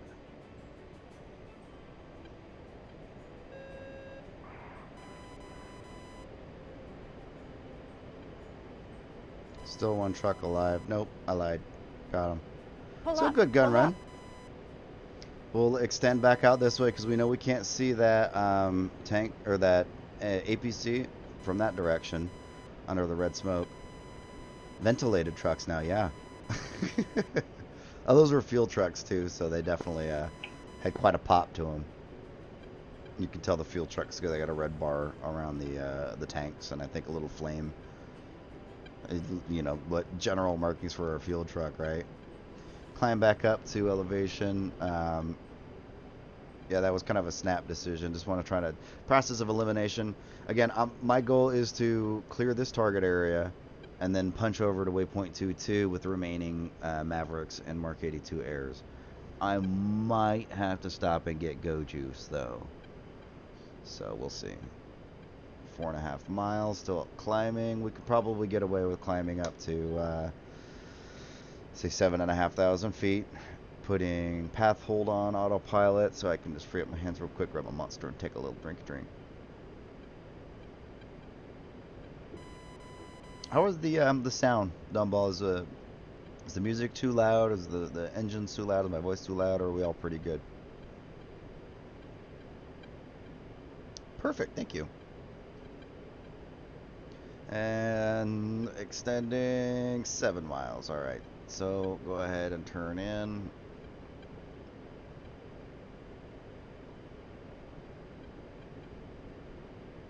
We can also throttle back on our approach to give us a little bit more time to select a target. Let's turn autopilot onto heading and altitude and heading rather. And do that. Let's go ahead and swap back to CCRP on our GBU-12s. Let's zoom. Let's see, we wanted to pick out that APC that was marked by the smoke, right? Might have a better time seeing it with that. There we go. And then from here, we can now see it with... There we go. Ah, gotcha.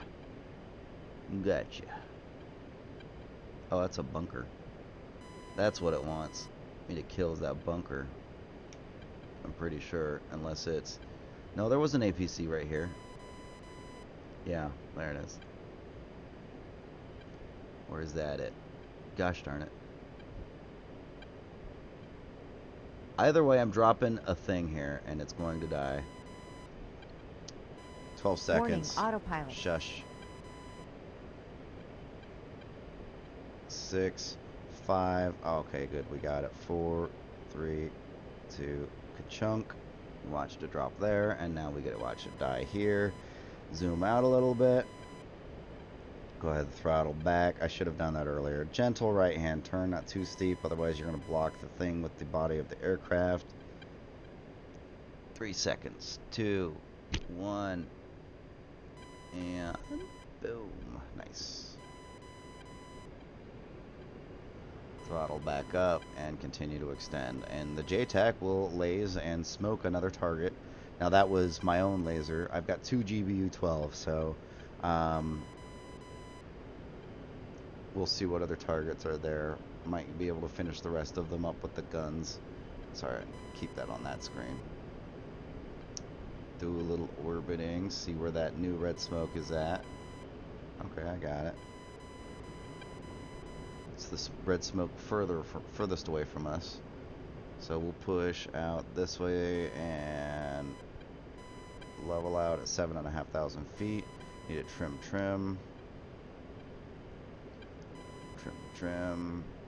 Come on.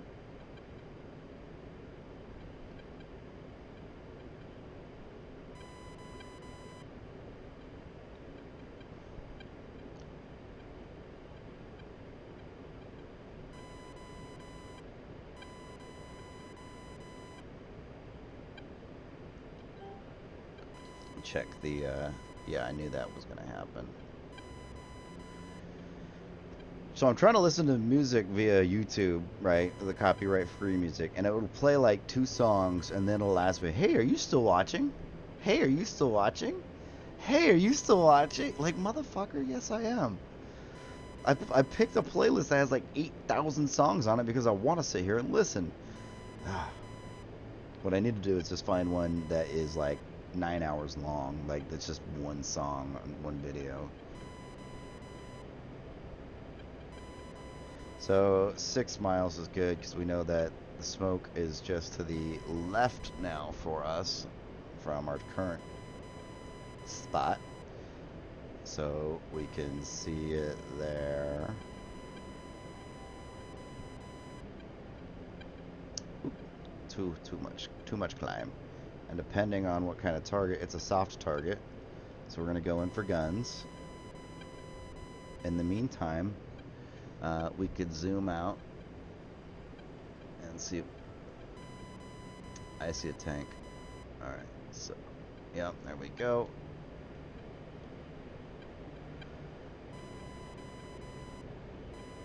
We'll drop this and do a gun run on the red smoke.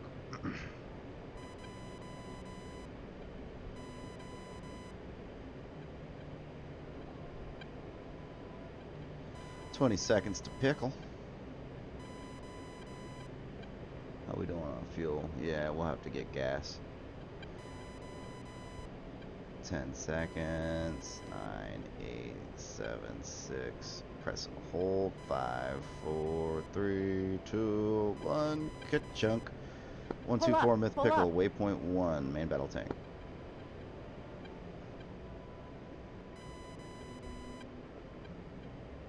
That's the drone. That's the JTAG drone. Cool. Yeah, we're in a gentle left-hand turn. Nice. That's fine because our targeting pod's on the left-hand side anyways. Should have been doing left-hand turns anyways. Now we're going to extend a little bit. We're going to go guns and climb up to 10,000 and split S to guns on the red smoke.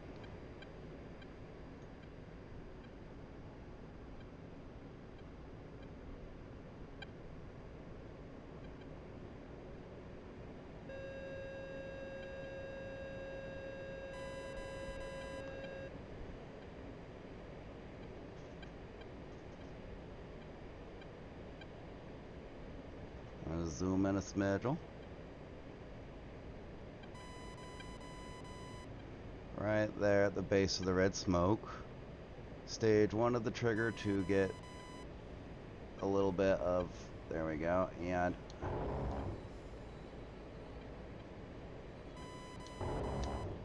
that ought to do it.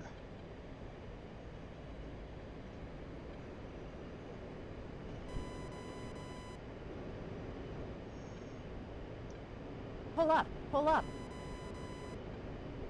Yeah, that did it. The hog that thought it has a Viper, or it was a Viper. Hey, any aircraft can do a split S. It's not, I mean, as long as you have the altitude, like, just rolling over and just pulling up and then leveling out. You gotta throttle down so you don't power into the ground. It worked though. That's the important part, right? It got me back into target engagement. Into a good target engagement profile for the guns. So we'll keep pushing out. Push out again, about 7.5 miles, and take a look. See, we got one more GBU 12, but a couple tons on each wing makes me nervous. Yeah, right. You cannot. I don't know, man. This thing is built so tough. Like, I doubt you'll rip a control surface off this thing or a wing. At least I haven't been able to do it. The Viper looks like his little tiny itty bitty flimsy wing, like little Copy paper wing. Alright. 6 miles, that's good enough. We'll see what the JTAC's smoking now. Still got to climb a little bit more. So no, that's the tank. That's the target I shot at. Okay, that just has residual smoke. There's the new smoke. Alright, looks like a AAA emplacement. Perfect for a GBU-12. You see how that point track definitely did like a little lock onto the emplacement? That's why I use that, really, is it helps so much just being able to get, because what the on the Warthog, HOTAS, Thrustmaster, whatever long word this thing is, instead of having like a PlayStation 4 joystick like the real thing has, it has like a old school laptop nipple mouse, if that makes sense, where it's so and I've got some Axis commands stuff set up. I'll show you here after I drop this bomb. How are we gonna do that? Okay. 4, 3, 2, 1. Ka-chunk. Nice. Pull up, pull up. Gentle deceleration, gentle right turn. Warning, autopilot. I know. Kill. The infantry are dead, but the emplacement is still alive, and that's what it wants me to kill. My doggy just came in and looked at my elbow. Oh. Hi, Boo Bear. Boom. Nice. Alright, and we'll, let's go ahead. Bailey, go. Go on. Go lay down. Good girl. Last thing I need is a 100-pound German Shepherd pawing at my arm. She might need to go out. No, she's getting old. She's 10. Her days of rampantly playing around like when she was, you know, 1 to like 6 are unfortunately behind her. She's big dog, so big dog issues, and we've been fighting some health issues with her the last 6 months, but she's still a very happy puppy. She's we'll just call it lethargic. So I think she needs to go potty. So what I'll do, instead of flying to waypoint 22, I'm gonna drop these Mark 82 airs. That's what we're gonna do.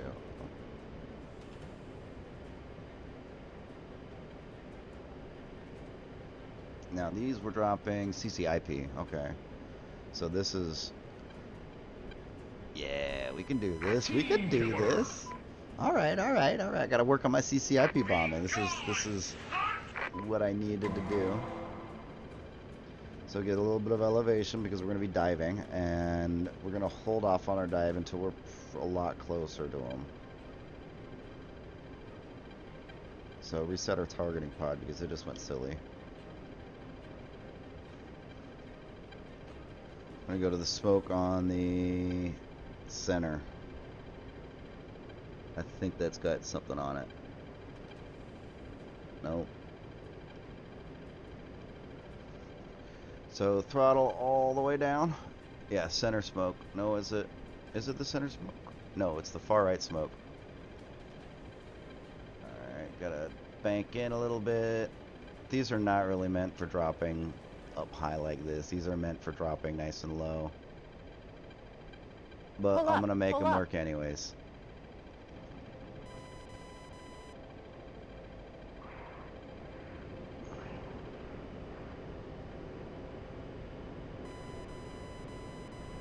Dropped all 6. I got something down there. Nice. So those are better suited for coming in at a shallow angle and then dropping really low, which is why I put them on there. I gotta trim out now because I lost all that weight. There we go. Go ahead and swap over to our Mavericks. Trim. Let's get our targeting pad up on this side. Let's get our Mavericks up on this side. Let's make our targeting pod sensor of interest. Oh my god, shut up! I know! For real. You know, I'm really hoping that Bailey, that's her name. She's a Belgium Treverne German Shepherd mix. So she has like 10 inches of hair on the vast majority of her body. Wow. I just don't care because that's like the story of my fucking life in an A10 is the RWR screaming at me all the time. Alright, so we're gonna zoomy. We're going to zoomy. Come on. Zoomy. Good enough. We're going to make that sensor of interest.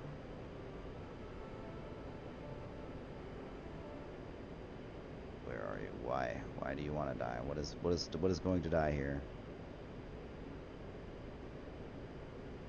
What is that?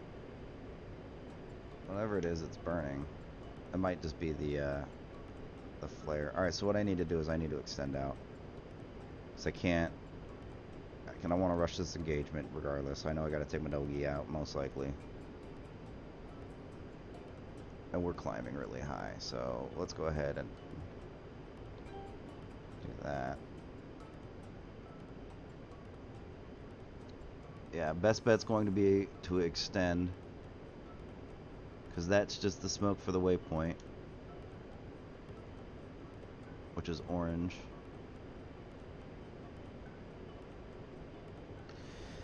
And we can no longer see it. All right, so anyways, yeah, she has an allergy to something, right? The vet just calls it allergic dermatitis, which is a skin allergy.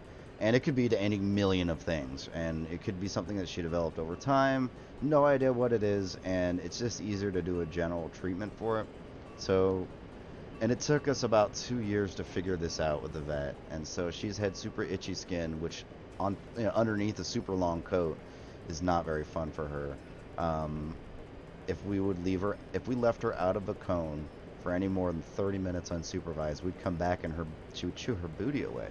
Like a hand-sized chunk of hair is just gone because she's just, a silly dog, doesn't know when to stop. And so that was so frustrating because she's got such a beautiful coat. She's German Shepherd. She looks like a German Shepherd, but, if a German Shepherd grew out its hair to like 10 inches where it's short and like 16 inches where it's long. So, but about 6 months ago or so, we got her onto this medication that's been is definitely helping her out so much. Anyways, we're gonna go ahead and turn back in. She hasn't been in a cone for like 6 months. So pretty, man. I love her. And we've got another dog. She's a Beagle mix, and she is 11. So both of my puppies are old ladies. And so the little one has an issue called Cushing's, where it says a never-ending thirst and a never-ending appetite. So we can't leave food out, otherwise it'll just get eaten, like a dog. It makes sense. There's our target. Forward, there we go, and forward long. There's 2 targets here. Okay, so we can go like this. We can go TMS up short. Come on. There we go. Lock, rifle. Let's go back to this. Let's go up and over to the right a little bit. Come on, there we go. Let's go like this. Let's go like this. TMS up short. Come on. Locked, fired. I don't know if we locked it right. Let's watch it go in.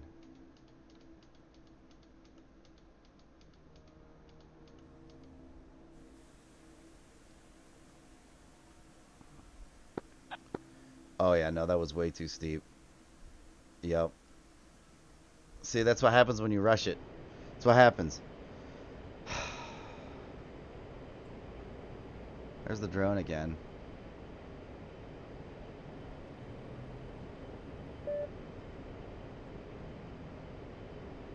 I should probably change my altitude a little bit so we don't conflict. Where is he at?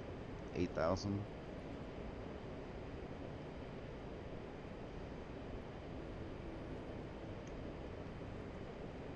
So we have how many Mavericks left? Check our DSMS page. Probably 4. Yeah, 4. I don't know why it fires all from one rack and then to the other. I'd rather it when you've got the same setup on either side that you shoot. Maybe that's just a setting I've got to set up. But I need to extend out to like, oh yeah, that's right. This is where, that is the direction of the radar. All right, we'll take that thing out with guns. Warning, autopilot. Do another little split Pull up, S. pull up.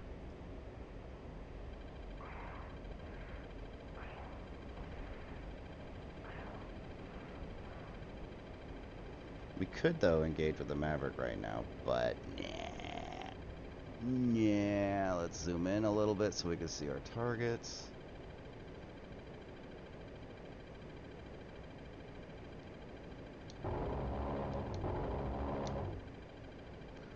Send a little freedom their way.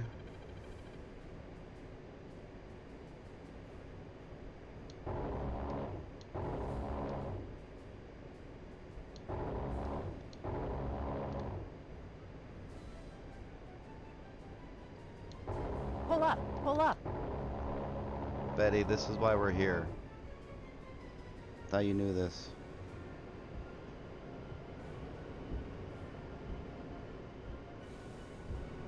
Pull up, pull up.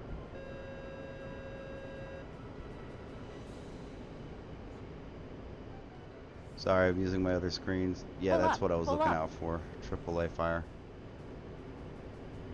Just a little bit of juking. Just enough to throw Pull off up, their aim. pull up. You don't need to do anything too fancy. Just gentle lefts and rights till you extend out past where Pull they're up, shooting. pull so up. should be good. Definitely want to get another German Shepherd in the future. Right now, I'm not gonna have more than 2 dogs. That's a lot. But my wife really wants an Australian Shepherd, and yeah, I'm down. 070 for 87,000 miles and 100,000 miles out. A path hold, we got to trim because we just have 1 there and 3 there. Within that range area. Fuel, it's running lower. Go ahead and go back to CCRP. It doesn't really matter, actually. CCRP for Mavericks. 3 small dogs, small house, and a small yard, so a bigger dog wouldn't be happy. Yeah. That's true. They eat less, they poop less. That's you know, big dog, big mess, man. But she's my emotional support animal. You know, she does a lot of things for me. Not a service animal. There is a very big difference. I've got lots of friends because you know I'm a veteran. I've got lots of friends who have service animals, and it really pisses me off when I see some untrained Doberman Pinscher walking around damn Costco with some like 110-pound blonde woman. I live in Southern California, you know, struggling to keep up with it. Like, that's not a service animal. Don't try to kid me, lady. That's an accident waiting to happen. Anyways, but I live in an apartment, and it's definitely a struggle because that's several walks a day for her. And you know, if she doesn't get her walk, she gets anxious. There we go. Rifle. Come on. Rifle.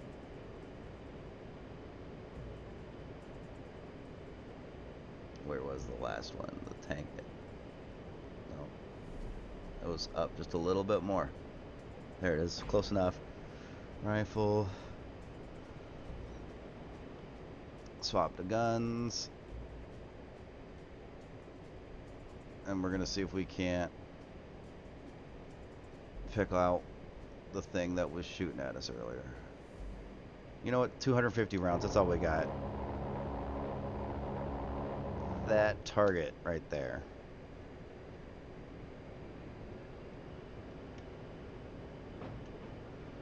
And just bomb the last Maverick out because I really got to take my doggy out. She's come up to me again.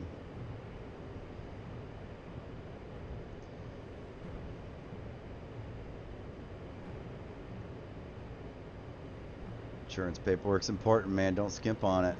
and we're gonna head back to Sochi. So let's set our HUD as sensor of interest. Now we can just go ahead and waypoints. Now I could go to the DSMS page, nav, and all that stuff, but I like doing it like this. Sochi. So now Sochi is up front. Let's go to coolie hat left long to make our targeting pod soy. Let's China hat back long, or aft short rather, to reset, and then China hat forward long to slew to that.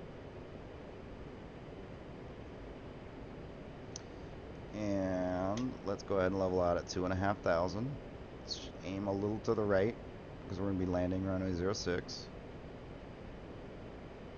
at 63 miles. Excuse me. It's about 12 minutes.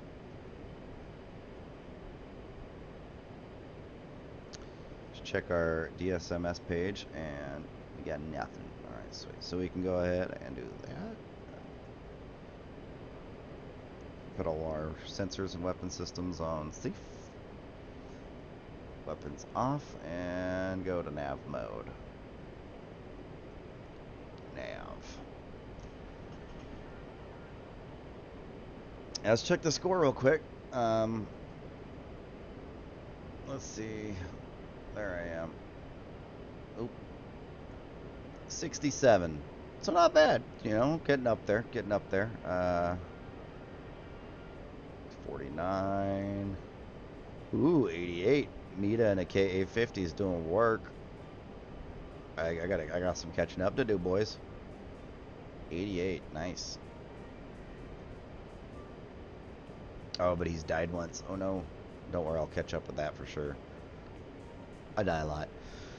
It's okay, it's all a learning process.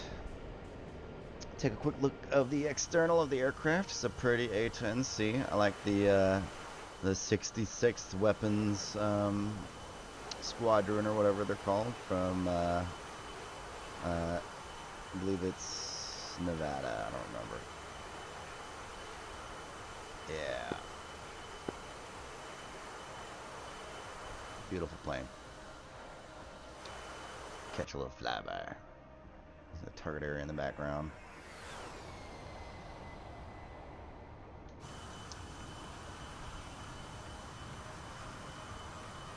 So, nice. 50 miles, about 10 minutes. We are moving at 330 miles per hour over the ground. Our indicated airspeed is 324. So, that's closer to about 6 miles in a minute. So, a little bit quick maths. We're like 7-8 minutes.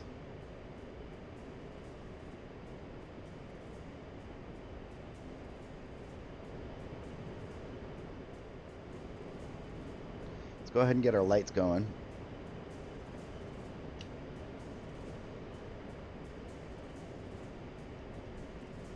Make it easier for everyone to see us now because we want them to see us as we're coming into land.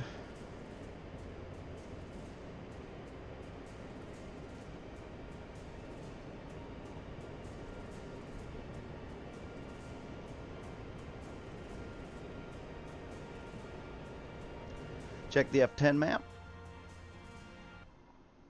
See how busy Sochi is right now. Just gonna keep flying down this coast. Oh my jeez.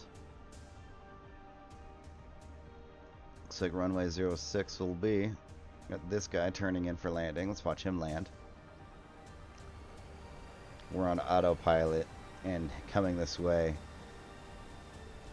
Approach looks good. Speed's alright.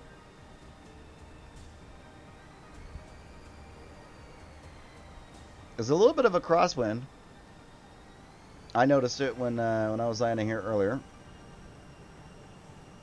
It's not that bad. Earlier, the previous server, because every time the server resets, the weather is dynamic. It changes a little bit. So, and I believe they say they take the weather from the Caucasus themselves. Anyways, it's pretty cool. So it's always something different. It's been clear for the last few days, so I'm thinking clouds are going to be happening soon. So. Got a Harrier doing something right there. very nice. Look at this guy. That's a very nice landing. And this is Avion. I've chatted a little bit with Avion.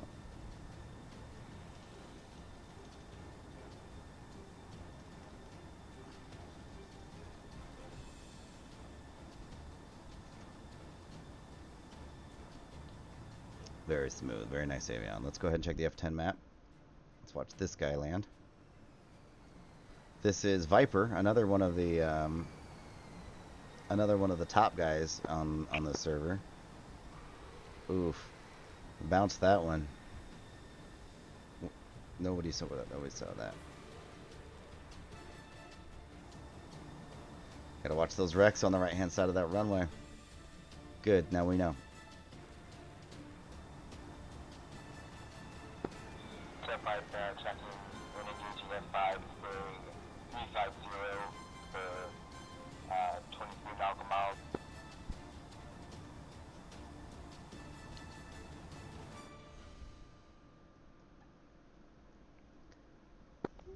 Jet 5 blocks.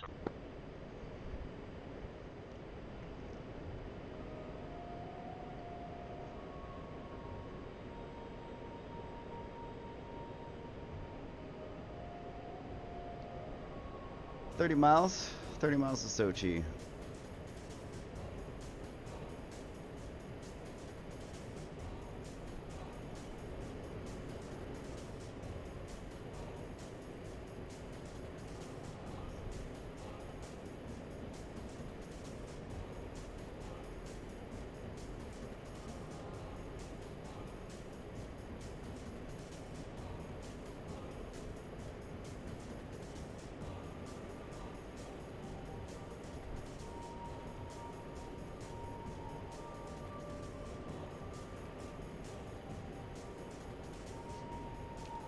Reading the chat there, some interesting stuff. Still checking traffic. I don't know what that guy's doing. Alright, he's taxiing. What's this guy doing? It's a Harrier. Looks like he's coming in to land vertically. I'm still a good ways out. These guys will probably have plenty of time to take off.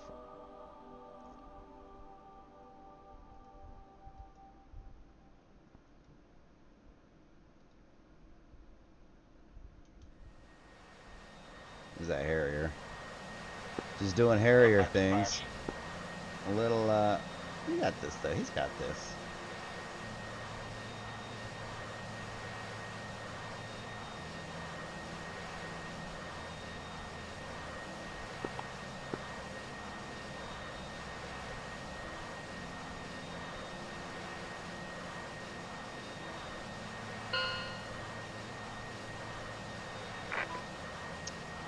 Harrier, you need to not be like that close to the runway, my dude.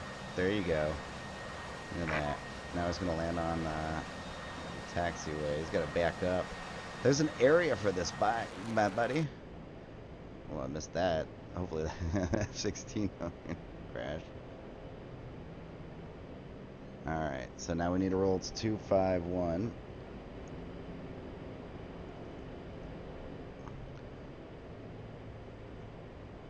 Sochi traffic, Myth A10c, inbound to land, runway 06, full stop, 18 miles.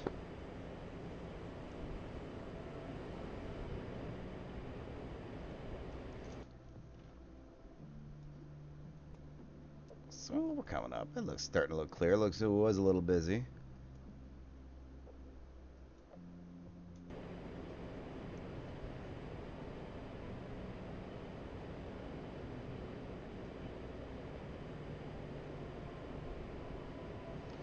Sochi's down this way.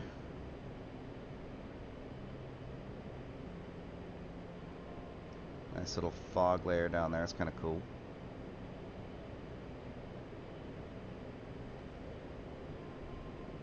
Trim.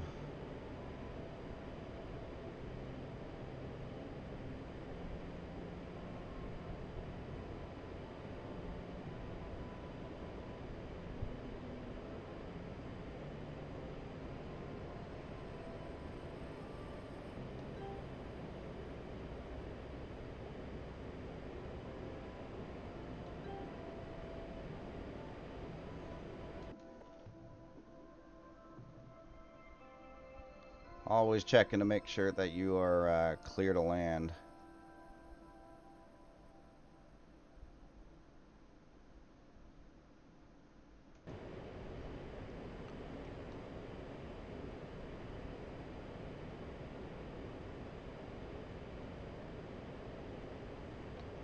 Nine miles now.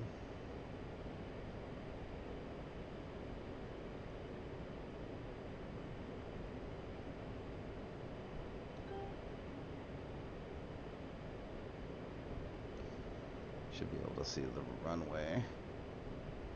Yep, right there. Let's angle a little bit more to the right to give us a little bit of a longer final. Pull up, pull up. Let's call out to the traffic, let everybody know that we're going to be entering the downwind after one last check. So to traffic, Myth A10c, entering downwind for landing, runway 06.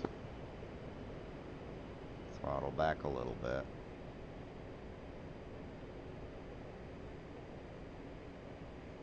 Nah, not yet. Yeah, a little bit.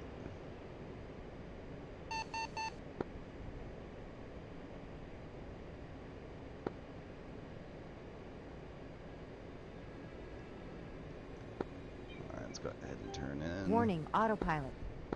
So to traffic, Myth A10c, turning final, runway 06. Decrease our throttle. Get our speed to 200 so we can extend our gear. There it is. Pull up, pull up. Extending gear. Extending flaps. Come on. Mic check 30 FM. There they go. Flaps are down.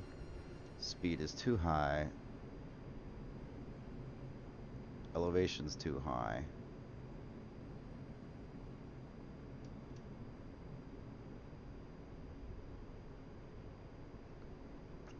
So what we need to do is crab into it. Kill a little bit of elevation.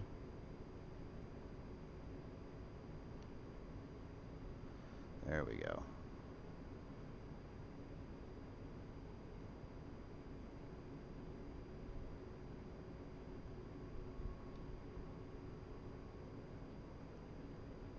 Speed's still up, but we should get the meatball at like 120.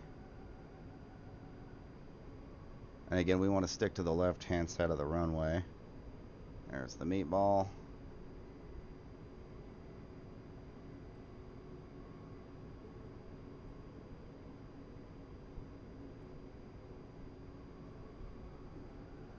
Altitude, altitude.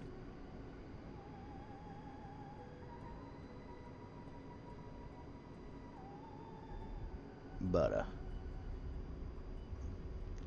Go ahead and bring the flaps up. Roll past those wrecks.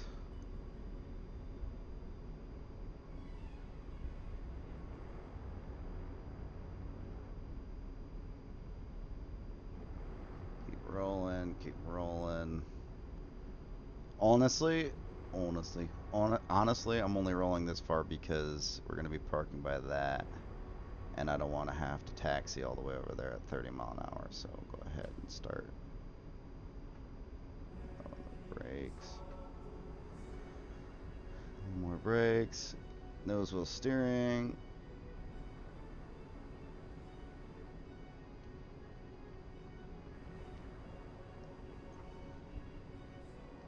So to traffic, Myth A10c, clear of runway 06, taxiing to parking area. Mic check on 30 FM. Leave Charlie. Hey, where you at? Open hands on Super 2-3 near Kilo November 5-3. Get ready to finish off the day. Roger.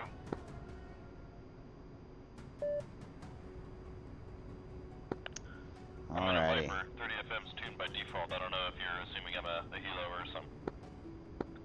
Yeah, I was assuming you were energy. Sweet. Okay.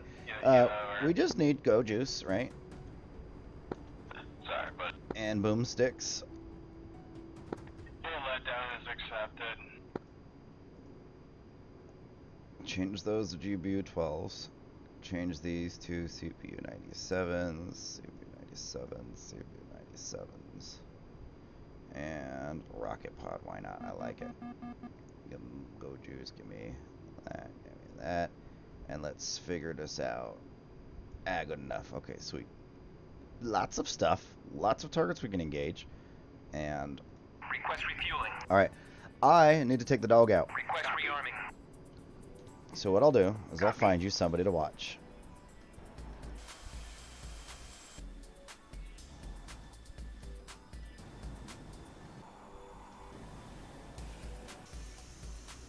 Hey, he's not supposed to be there.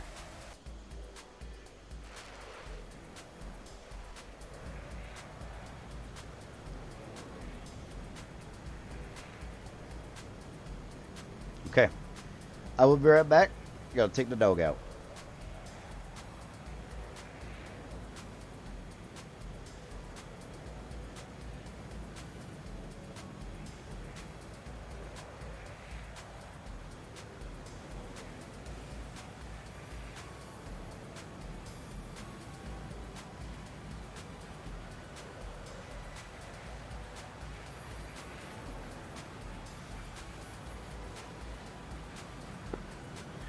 Switching traffic, flight of F14, taxi runway 20.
Switching traffic, taking runway 20.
Refueling complete.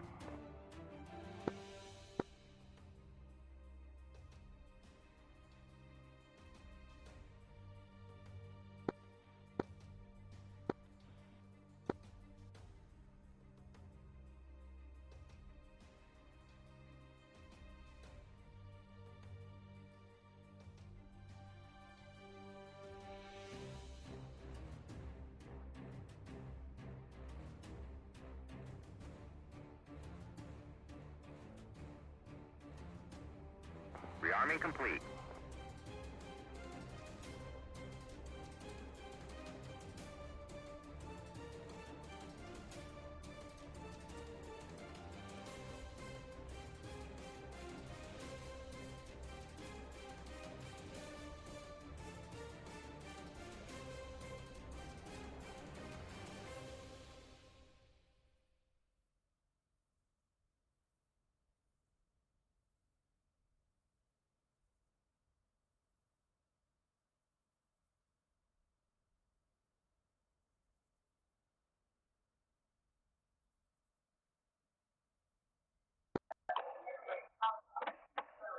Search of traffic, Dodge 21, flight of 2 F-16s, taxiing to runway 24.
Search of traffic, Dodge 2-1, flight of 2 F-16s taking off runway 24.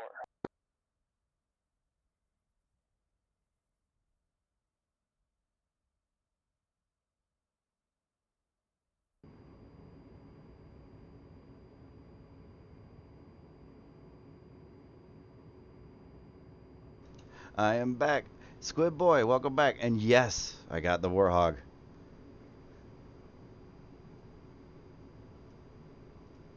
So click stat, click load all. Yeah, it's I haven't been streaming the last couple of days because I wanted to, you know, do some familiarization with it, so that way I wasn't just bumbling around, and you guys were just painfully listening to me struggle through it. Wow, that's awesome. That is really cool, man. I've flown two different types of aircraft personally. Like I said, I've got 22 hours on my private pilot certificate. It was like a Cessna 152, whatever the small one is, and then a glider of some sort that was made in the 80s.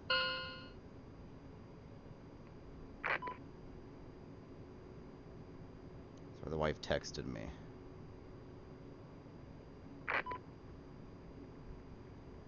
Alrighty. She's at work alone today, and so she's having a fun time dealing with people. She works at the front desk at a hotel. That's awesome, man. I wish I could fly in real life. I just don't have the money for it. Let's check our profiles. CB97s, we don't see CRP. We don't have any Mark 82s. We don't have any of those. GBTLs and Mavericks. Alright, sweet. 97s, 12s, Mavericks, and the rocket pod. So we'll go ahead and turn on our missiles. I'm curious if that rocket pod has any profiles, pairs. Let's go singles and save. less money if I was by the airport. Got lucky.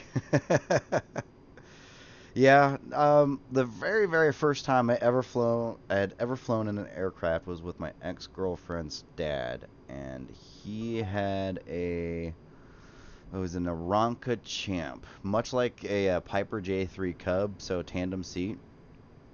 So to traffic with A10c, taxi on runway 06 for takeoff. So to traffic with A10c, taxi on runway 06 for takeoff. There we go. I don't think I keyed it up all the way the first time.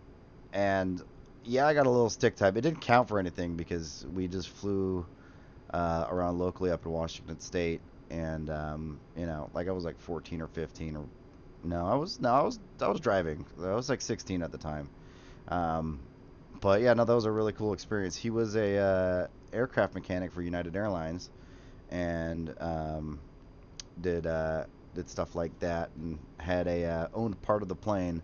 Well, his ownership was maintaining the hours and stuff like that, so he could fly it for like 1 week every month or something like that. He got time in it, so it was split 3 ways if I remember correctly.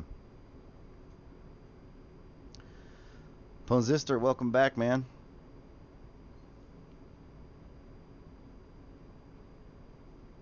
Yeah, that was the first airplane I ever flew, or flew in rather, and I guess you could say kind of flew because I got a little stick time. I chose the wrong HOTAS. I like this one. My only complaint is the slew button for like the targeting pod. So I go to the targeting pod and do this. Like, that's a little testy. I tried hot gluing a modified, what is it? PlayStation 4 replacement joystick to it. Trimmed it down a little bit. But ultimately it was too fat at the base and would block. I couldn't get full range of movement, so I took that off.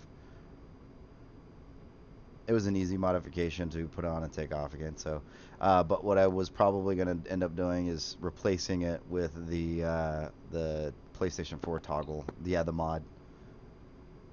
But as it stands right now, this is what I've done.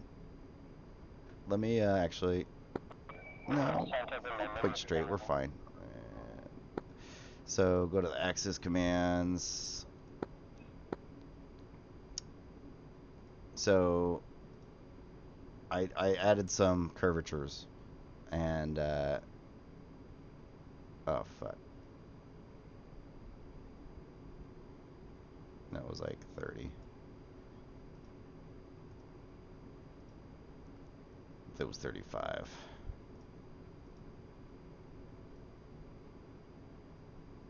There we go. So curvatures really helped with it a lot. Verpal.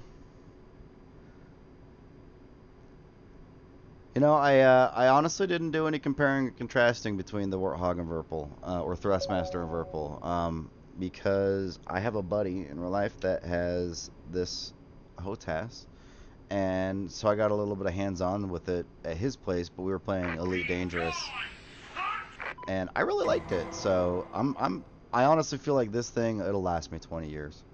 You know, it's built rock solid, and from everything I've heard, their customer support is relatively good, or really, really good rather. That's not a landing.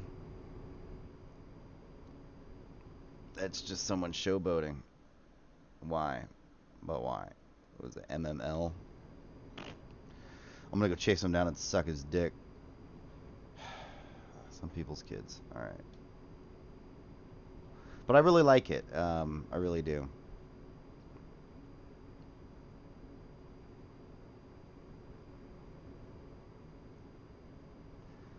Still taking some getting used to, but you know, that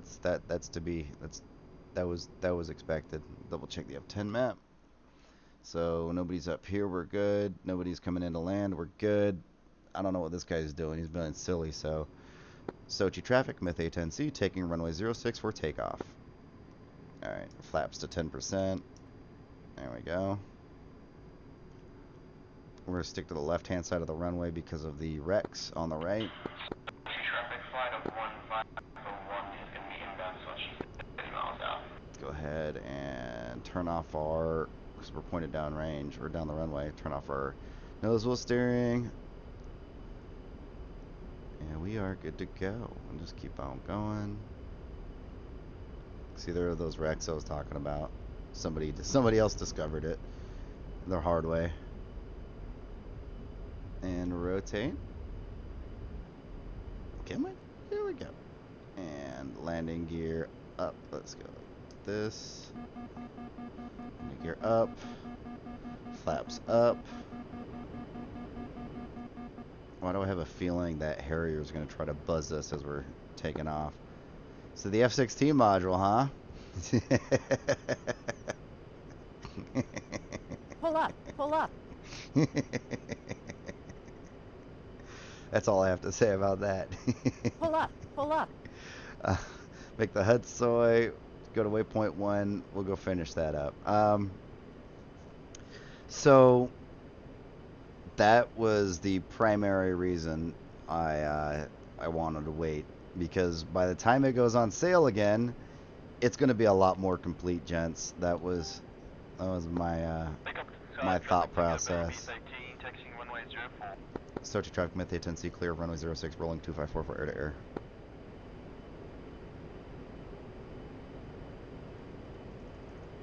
There we go.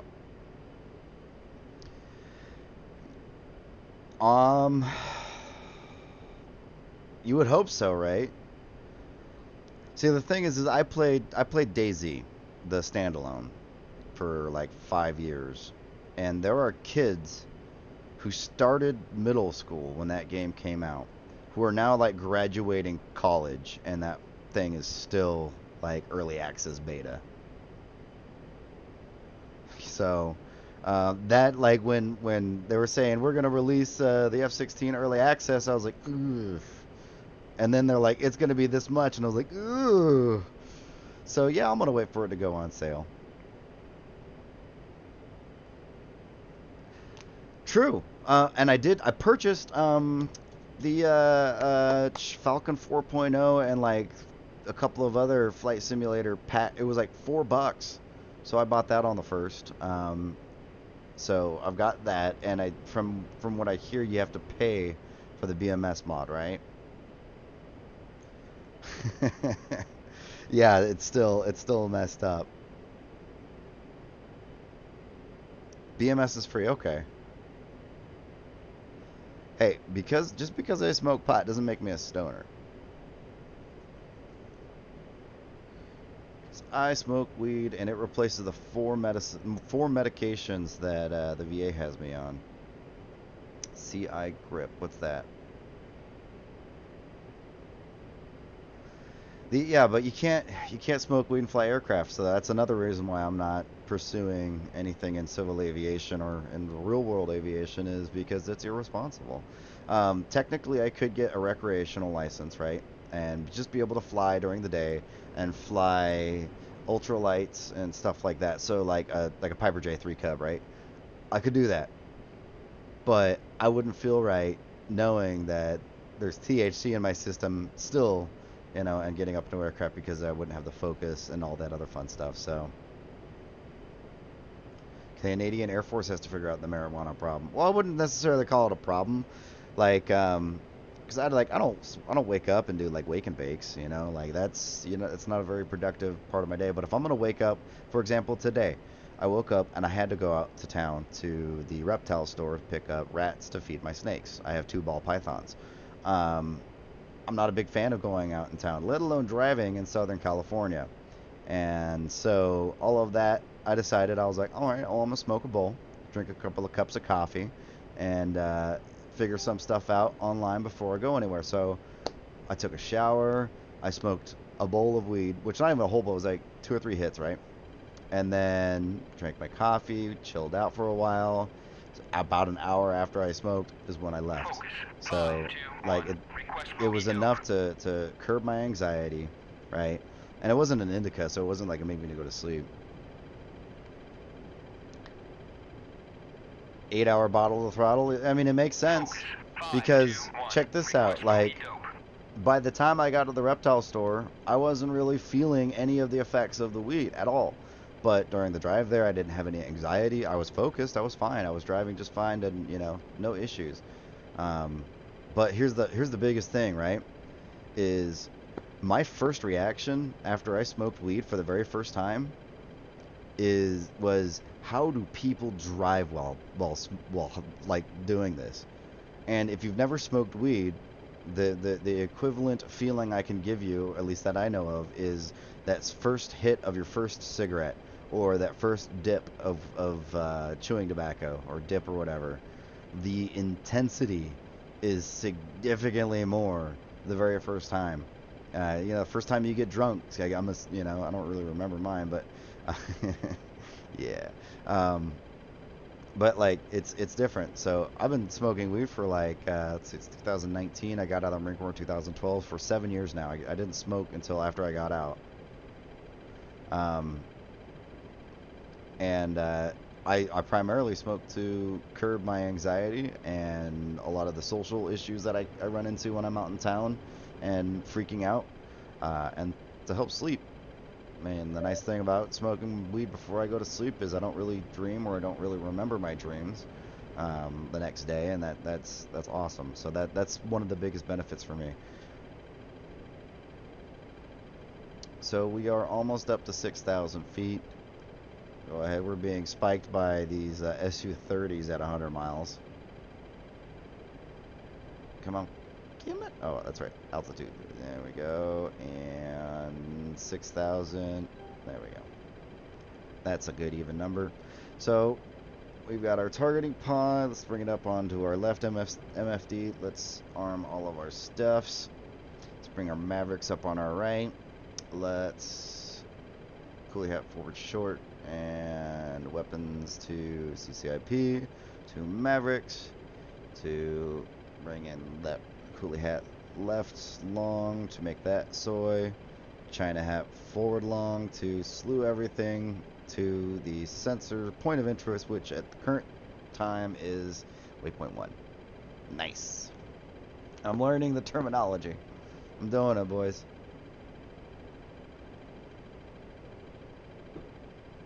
Not bad for a stoner.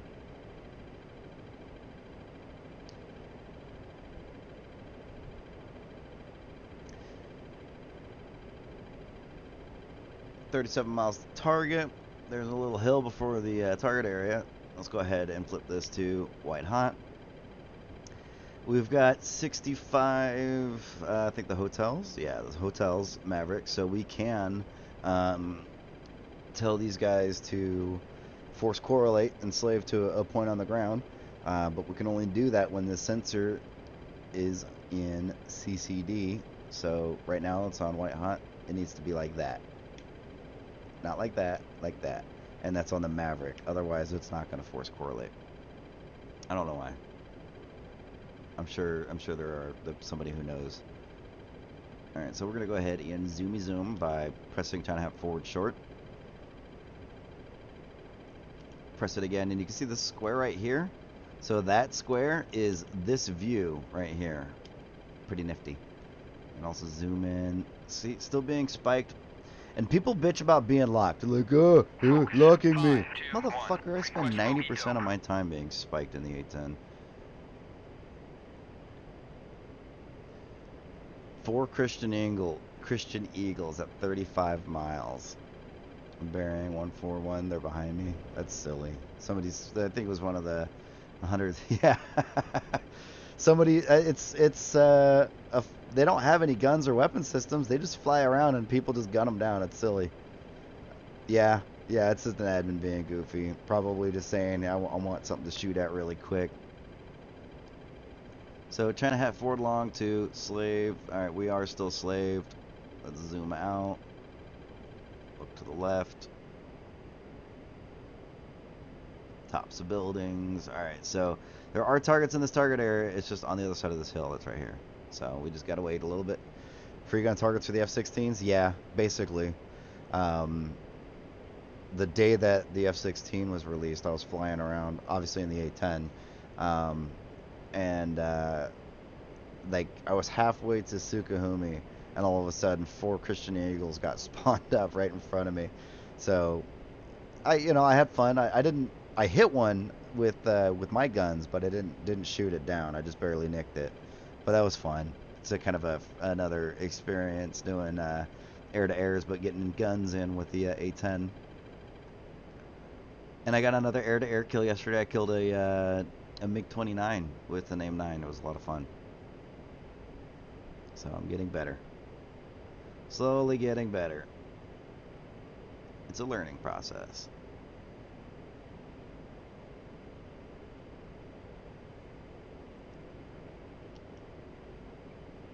Nope. Nope. Looking for the last couple of targets here at waypoint 1. Actually, let me double check to make sure this is even a thing. Yeah, no, we're up to waypoint 2. Wow, I hodored that all up. Okay, so waypoint 2 is 43 miles Warning, this way. autopilot. Shush, I know. Save everything. Let's go. Coolie hat left long to make targeting pod sensor of interest. Reset it. China hat aft. Do I want an A10 wingman? You know, I don't mind. I've flown with lots of people already. There we go. Slave everything to the targeting, to the waypoint 2. And let's pitch up a smidge.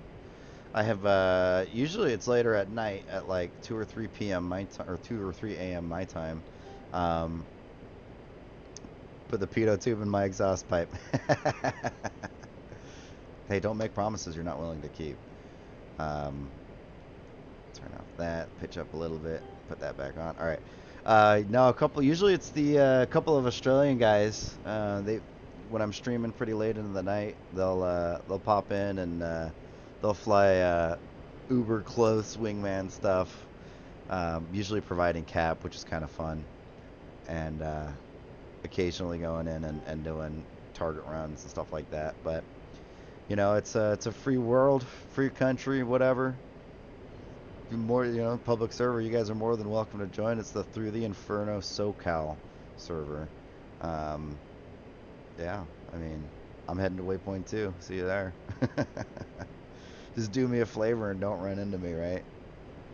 Like, I appreciate amazing piloting skills, but, you know, there's occasionally lag and all of that other stuff that can happen. There was his name is like Invalid Face, I'm sure. I don't remember off the top of my head. It's Invalid something. I don't want a wingman then? No, I don't want a wingman glued to my hip, is what I'm saying. I'll take a wingman, just not a Siamese twin. Getting better at formation. I'm practicing with virtual snowbirds, and then I'm on a virtual squadron learning heli. Nice. I can't even do air-to-air refueling. So I've tried. I can get close to the airplane, but usually the pilot-induced oscillations, I start doing that, right? Warning, I haven't autopilot. tried with the stick yet, but we'll see. I'll get there eventually. Getting smoother.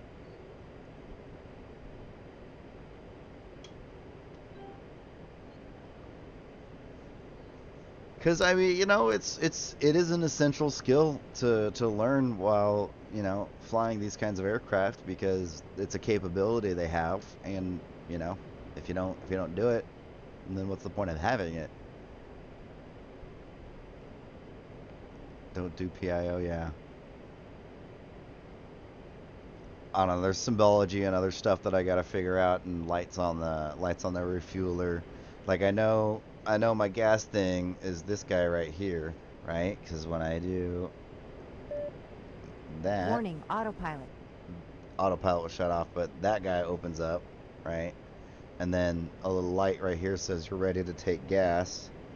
I'll close that back. But it's the steady flying and all that other stuff that makes it a little difficult for me, you know? Level out at 9,000. That's path hold. Altitude. Warning, autopilot. Nope. You shush. There we go. So yeah, the formation flying consisted of me, go ahead and turn these off. Consisted of me on added altitude and heading hold autopilot while they were flying around me. So I could fly lead. Alright.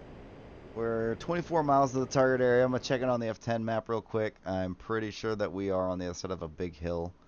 Oh, my jeebs. Look at all these guys. That's the target area, too. That's the big hill I'm thinking of. So if we shoot past it this way, turn on lines. If we go this way, we'll have good line of sight. So we need to come left. I'm going to come left to, I think, 000. And just due north.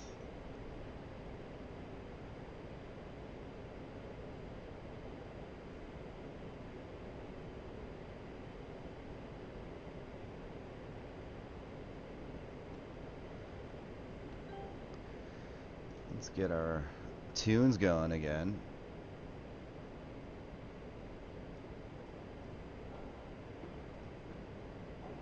Why are there enemy biplanes? Iron Chancellor says.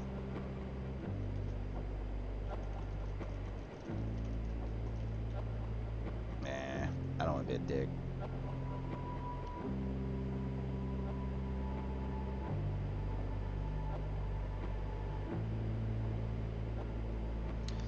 You know, while I'm thinking about it, I'm going to go to control. I'm going to go to 1588.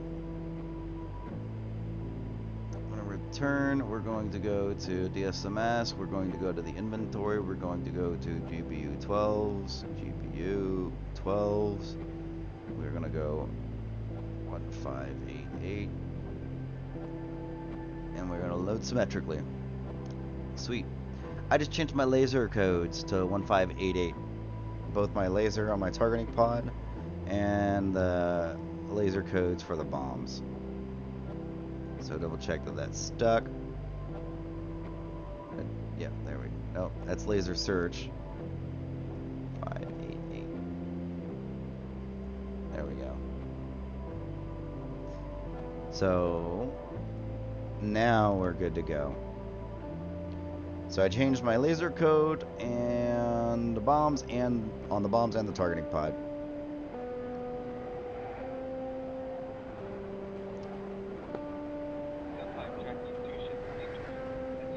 Target area is over here.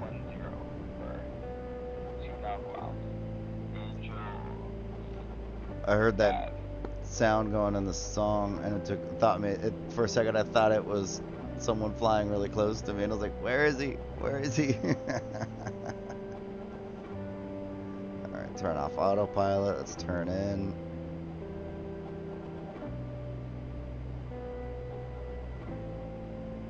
Coolie hat left long, make soy. Reset you. Go back. Alright, yeah, that's what I thought.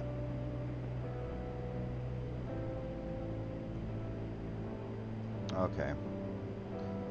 So there's the target area right there. We need to get to the other side of this hill, and we're going to do it up this way.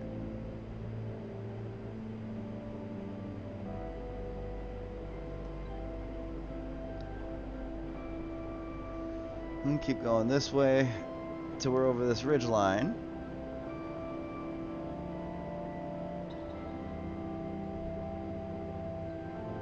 Music seems like it's a little loud.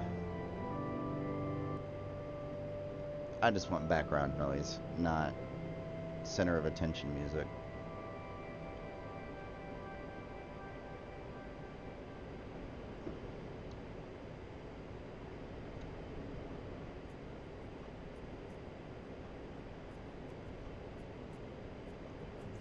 Check the F10 map real quick. Got a couple of, let's see, flight of F-16s. Let's take a look at them. Look at these guys being all badass. Target area is over here, I think, off to the, up that valley right there.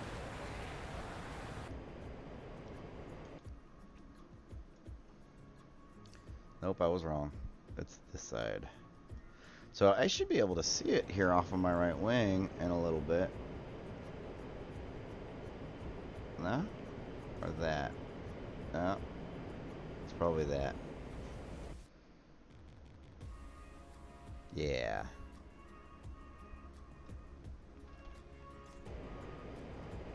So we're gonna change off of Mavericks. I think our first run is going to be a GVU 90 or CVU 97 to do kind of an AOE.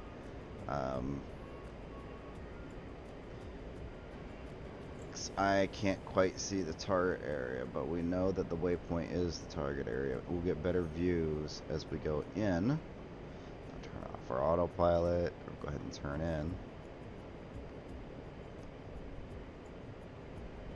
Yeah, there it is. Oof, nice. So wind is going this way, so we want to set up a drop there.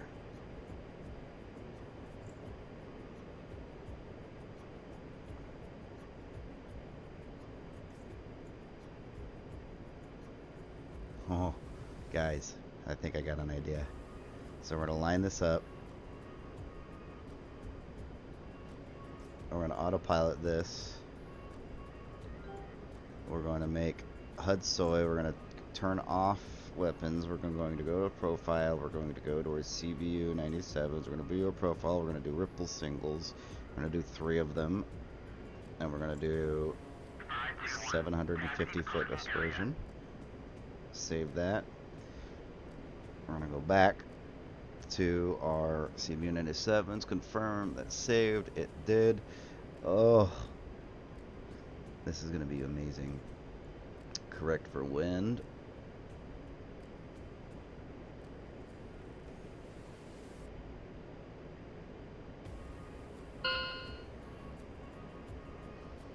That ought to be good.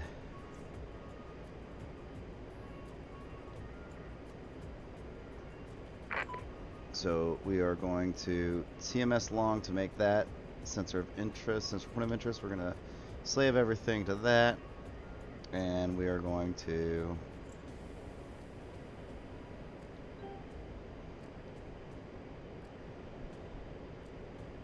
there we go. It's going to be brutal, boys. This is going to be brutal.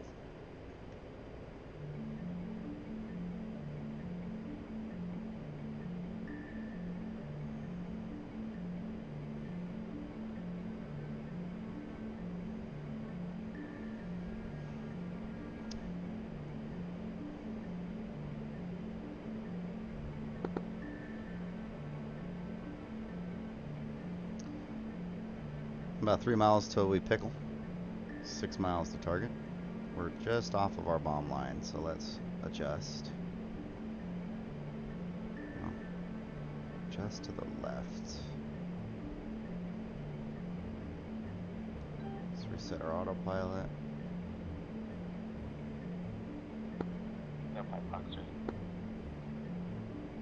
Should get a countdown indicator here in a second. This is going to be a really nasty bomb drop, I'm telling you what. 13 seconds. Trim, trim. 6, 5, press and hold. Ka-chunk. Ka-chunk. Ka-chunk. 124 myth pickle, waypoint 2 times 3, CVU 97s. Let's watch these go in.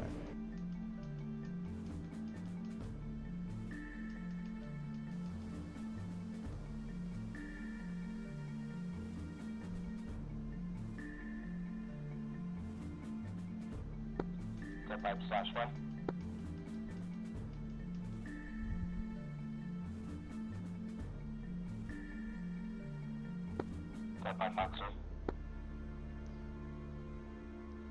So I think that cluster's a little, I don't know if I adjusted enough, but the other 2 should pop up that way. So we'll see. Yeah. Oh, buddies. Oh, it's gonna be good. Yeah, we got a few of them. Got a few of them. Just got a couple of them. Just a few. Just a few.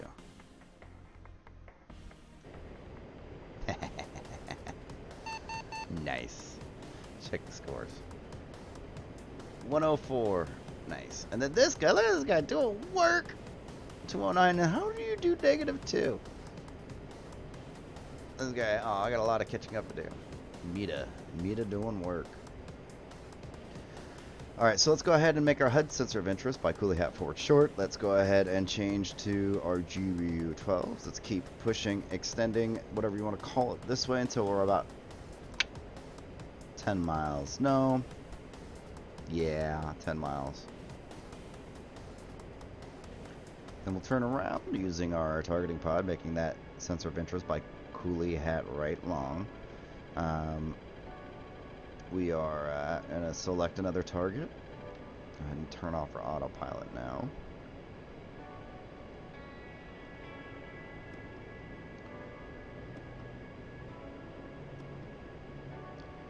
And we're good to start our turn.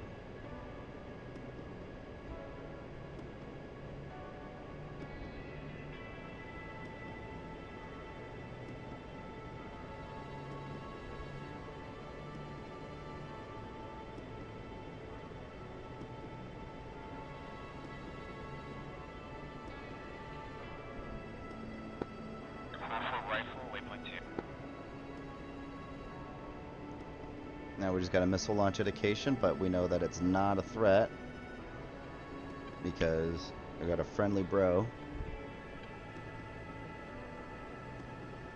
Alright, so we are going to make HUD-SOI, TMS short.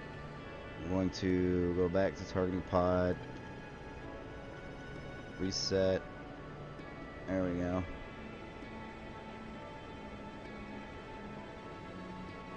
We're going to bomb.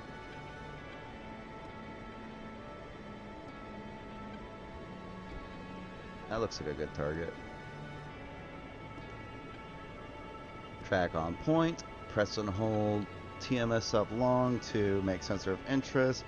Press and hold China hat forward long to slew everything to sensor point of interest. Let's get onto our bomb line.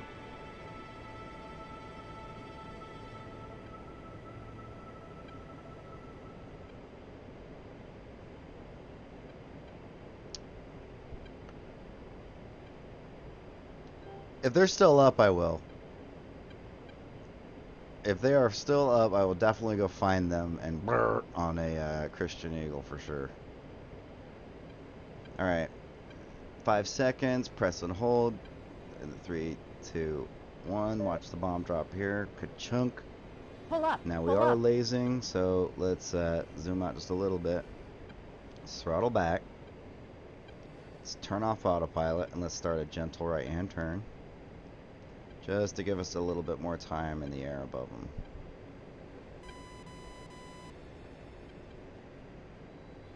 This should be a good, like, double kill here. Rifle, waypoint 2. Nice. He even called it, and I got all scared. I didn't even call my pickle. Did I call my pickle? I didn't call my pickle. No. Well, that tank's dead.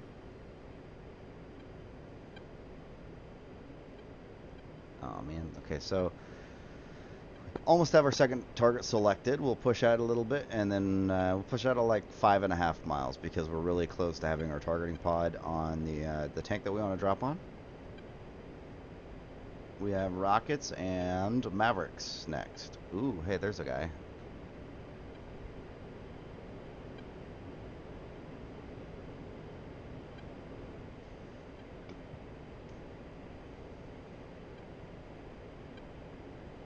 Friendly, don't worry, he was a friendly. 4.5 miles.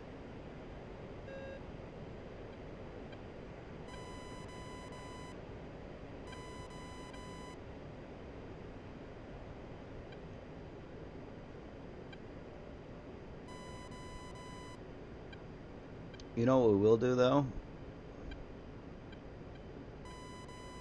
We'll do a burp on these guys.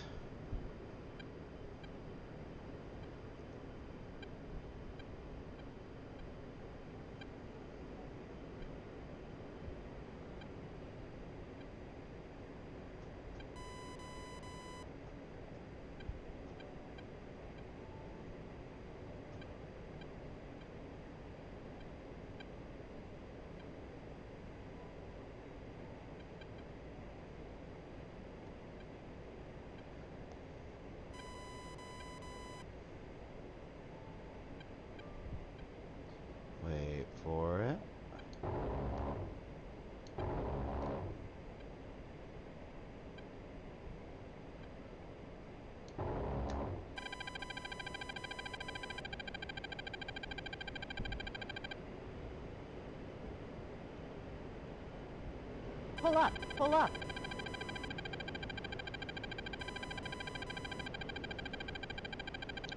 A little bit of juking. Just don't want that turret-based AAA to shoot us. It sucks when it happens. So we went on some ground targets, yeah. Okay. Go back to CCRP for our GBU-12s. Let's get some elevation. And extend. Now, to path hold on our autopilot. One more GBU-12.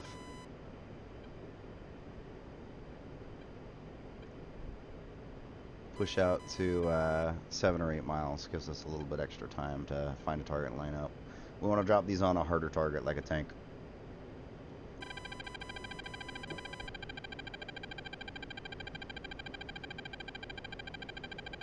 Check our fuel. Plenty.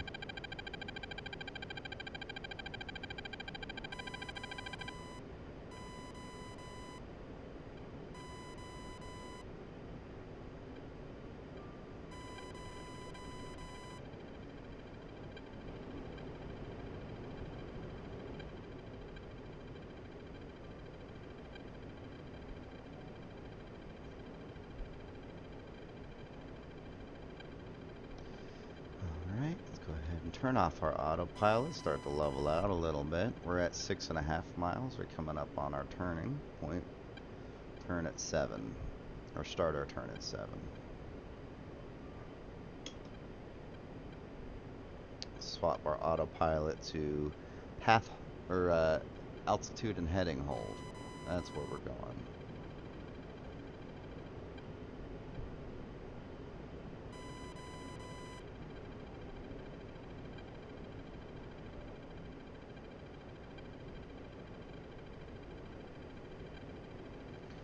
Coming up on 10,000 feet. That's where we want to be.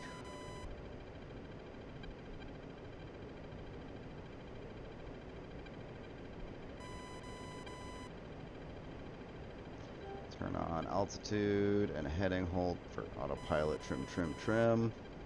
Let's find ourselves a tank. Lots of juicy infantry.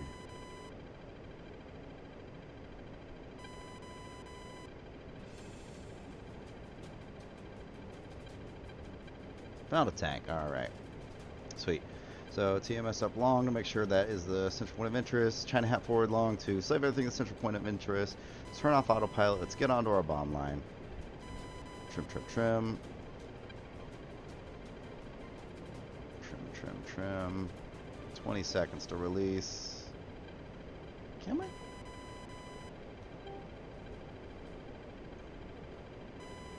Trim, trim. Trim. Again, we're going to press and hold the button at 5 seconds. 4, 3, 2, 1, and good chunk. And watch this. And 1, 2, 4, myth pickle waypoint 2 main battle tank. Throttle down a little bit. Let's turn off our autopilot. Let's gentle turn to the right. 6 seconds to impact. Got MiG-23s at 50 miles. Boom. Alright. So, go ahead and push this out. Alright. Coolie hat forward to make HUD sensor of interest. Let's swap to Mavericks. I don't see the Christian Eagles anymore. But at 359 direct front, heading 135, kind of southish, we have a MiG-23. So what we're going to do is Pull up. Pull up. a little split S. Get some guns.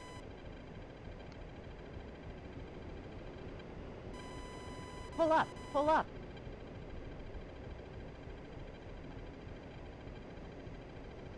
Pull up. Pull Going up. in for guns. Right? No. There's the guns. Pull up. Pull up. Don't think I hit it. Pull up. Pull up. Turn on our jammer for the AAA. Ugh. 5, 2, Pull up. 1. Pull up. Request bogey dope. Eee! Ouch! Oh, darn it. I knew that was gonna happen too. What'd they get? What'd they get? Eee! Ah, fuck! I should have kept turning. We're good. We're good. We're still flying. 5, 2, 1. Okay, Request will so be we're gonna over. go ahead and do this. We're gonna ditch the Mavericks that we have. Alright, there you go. We're gonna trim CDU. Alright, we lost our CDU. Okay. Acknowledge. Lost our target and cut. Okay, got it. Still have sensors. Still have feet elevation. I got a fire in that left engine? No. Not yet, but it's smoking. Alright, so we need to... And we got a MiG-23 at fucking 27 miles. Yeah, I know, acknowledge. Thanks. Okay, yeah, Honor 6. So we need to go to air-to-air. This is going to be exciting. Let's take a quick little peek outside. Good chunk of our left wing. This is my fault. And a little bit... Lost a rudder, too. Okay, good thing we got a spare.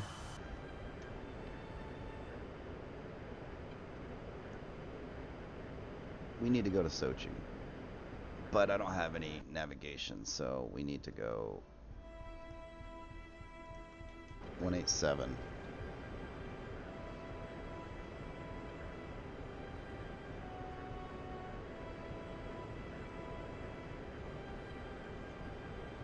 I have elevation and I have airspeed, so I've got plenty as far as HUD goes. I just don't have anything with respect to navigation because my CDU's dead.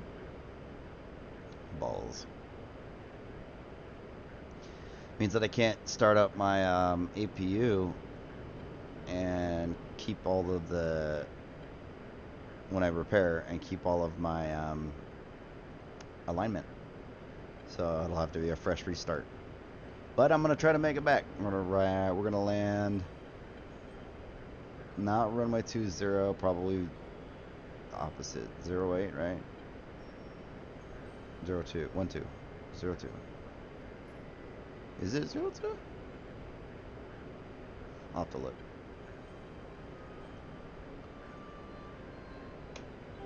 Yeah, I still have autopilot. That's good. Makes it a little bit easier to do this. So if I come in and I land on, what is this one? Undetermined. Because I don't want to clog. Right now I'm at CSU at waypoint 2. 02, yeah, it is runway 02. Because, yeah, we'll land runway 02. So, we don't want, and just in case our landing gear is botched, which I don't think it is. It looks like it's good. Can't tell about the nose gear, though.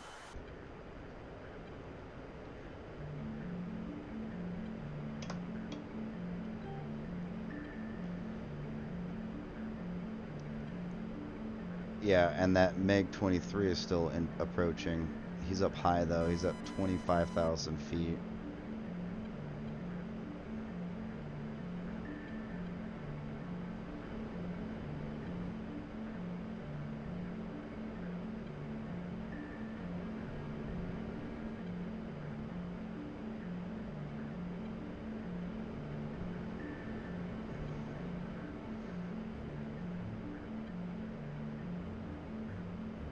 Pull up, pull up.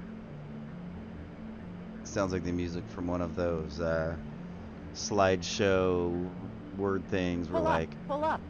Myth was running from MiG-23. It was 18 miles behind him. It's heading 327 now. So he thinks he turned. Because they know that people just mute the Facebook videos as they're scrolling because those bitches autoplay. And so now they don't even, they're like low effort everything. Stay in the canyons.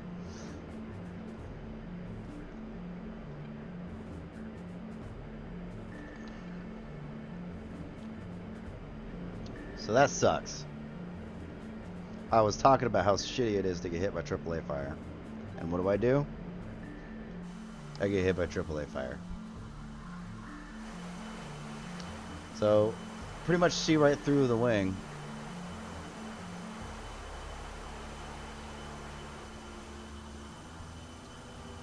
But I don't think that's an engine smoking. Let's check our fuel levels.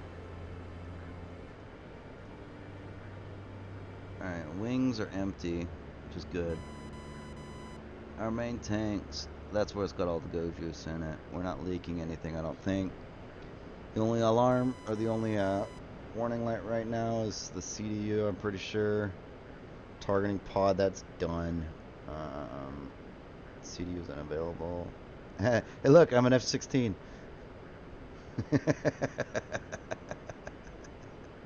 Is that messed up? Oh, I'm sorry. Oh. What about this? Yep, nope, okay. So we'll go back to the DCS. Check our TAD.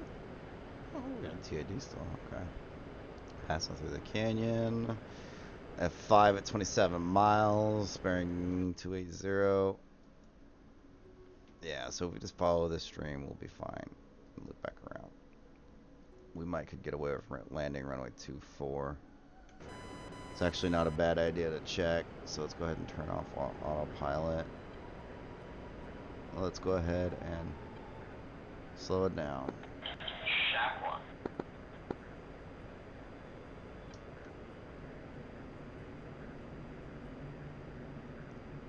This is mostly just to check the landing gear.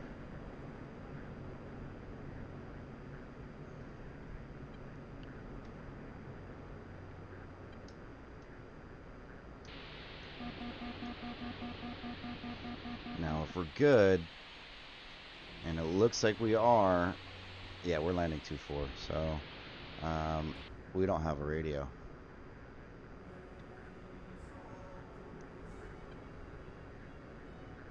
Great. I gotta type this out. Flaps down.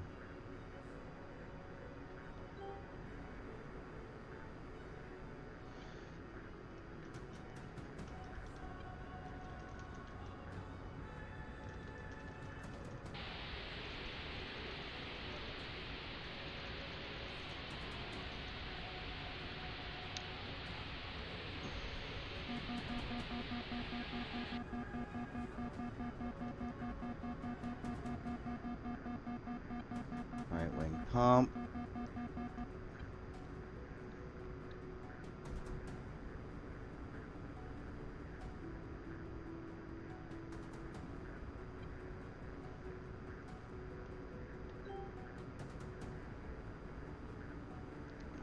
Check the F10 map real quick. We're clear. Alright, we're good. We are clear to land at runway 24 at Sochi. Emergency landing. We got this. Easy peasy.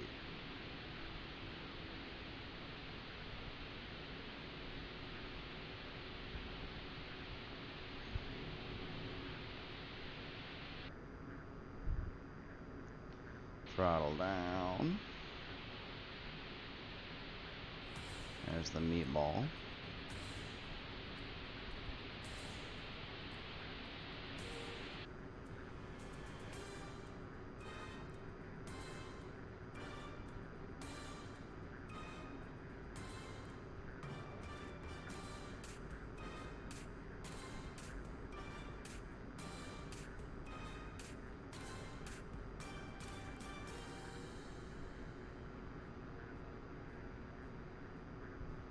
Right before we touch down, we just lift the nose up a smidge. Alright.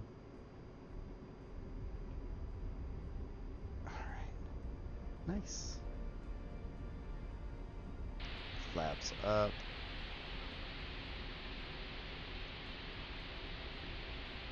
Brakes, brakes, brakes.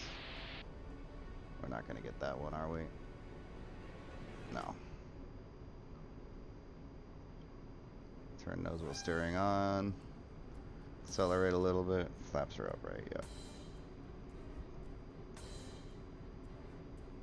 And we need to repair.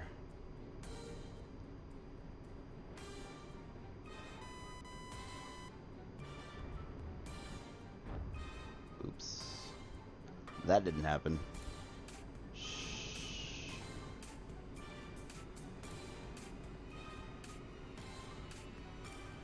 I was going a little quick when I turned and kind of put a wingtip into the dirt.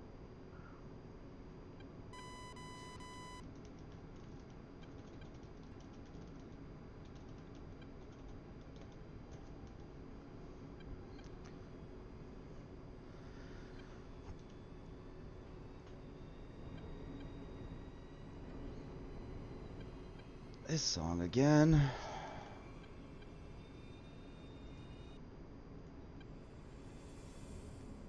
It's got to be in the playlist like 50 times, I swear. And I've removed it twice now.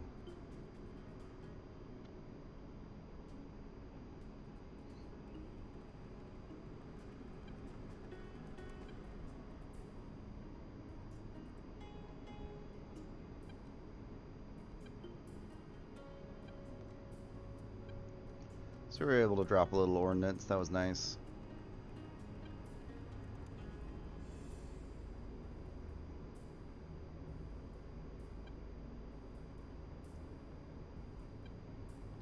Let's go ahead and slow it down. Slow it down. Turny, turny, turn. I didn't have my lights on for that. Oops. That would have helped everybody. Alright, so let's go ahead and shut down. Start by turning that and that on. Let's go ahead and make sure our brakes are on. Turn off that. Turn off that. Turn off these.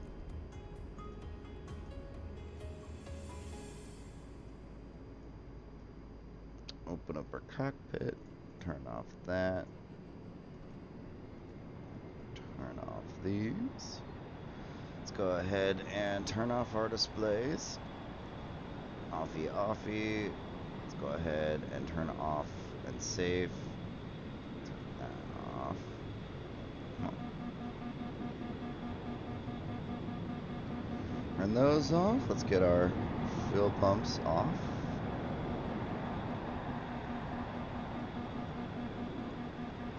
SAS trim. Shush. Radios off. Come on, track IR, don't be silly.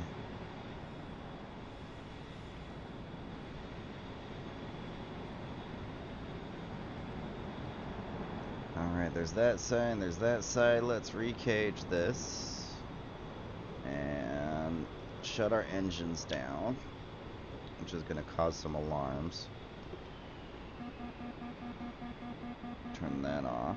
And then this one. Shut that off. I know. And then that. And then that. TTI. So make sure all the switches and levers are back to center everything. Alright, nice. And I am shut down. Okay, so now we're going to... We need to repair first. Request repair. Copy.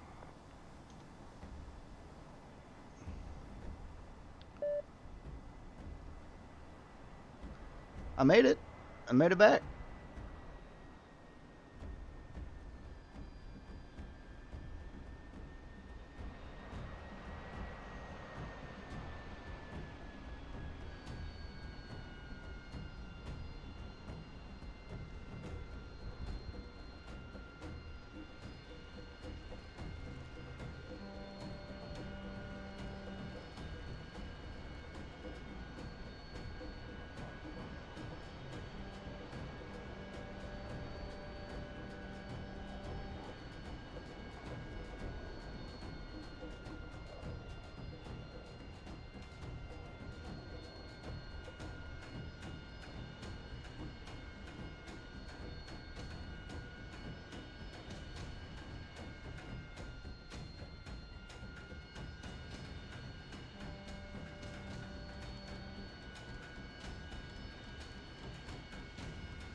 All right. Should we take this time? Let's drop these down to 2 and 2. Actually, you know what? We don't need all of that. We'll do 1 and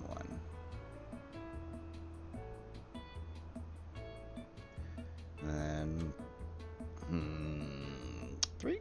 Yeah.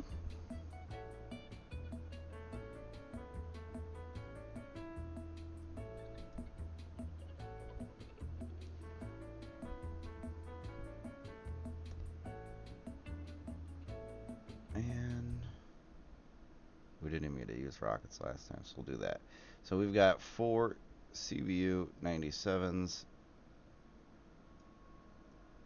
and or we could go like this.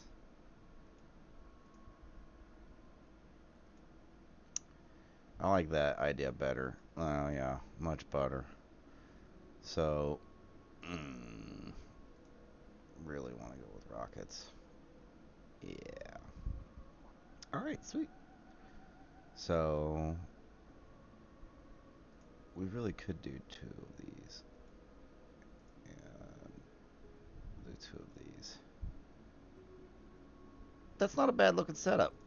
I like that. Make sure we got that. That's on the left wing. 200. All right. Request refueling. Let's do it. So now Request let's go ahead rearming.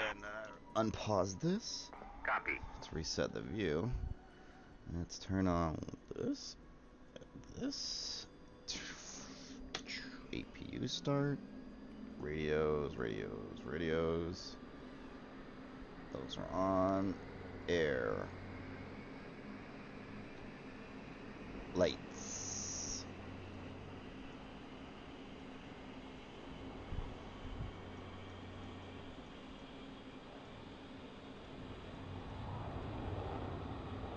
Once that hits a hundo,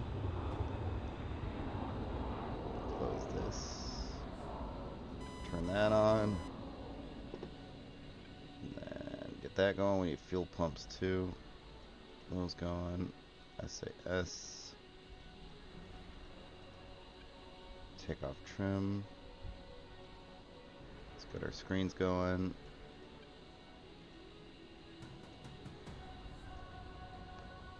Anti-skid and taxi light.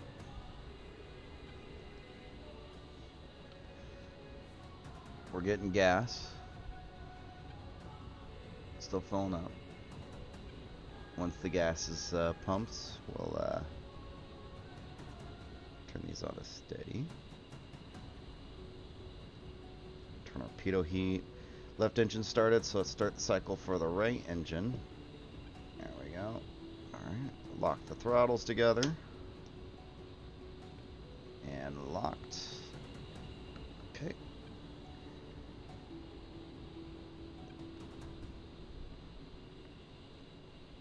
And once we get all the boomsticks loaded, we'll hit load all.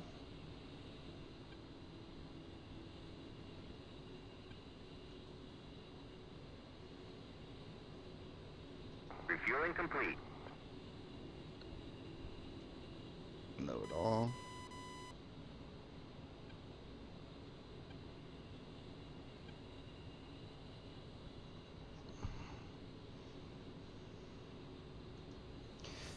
Sorry, trying to reset the view to a point where I can still look around the cockpit and be comfortable. There we go. Okay. So that's done loading. Go to the DSMS page. Oops. Rearming complete. Load. Load. Oops.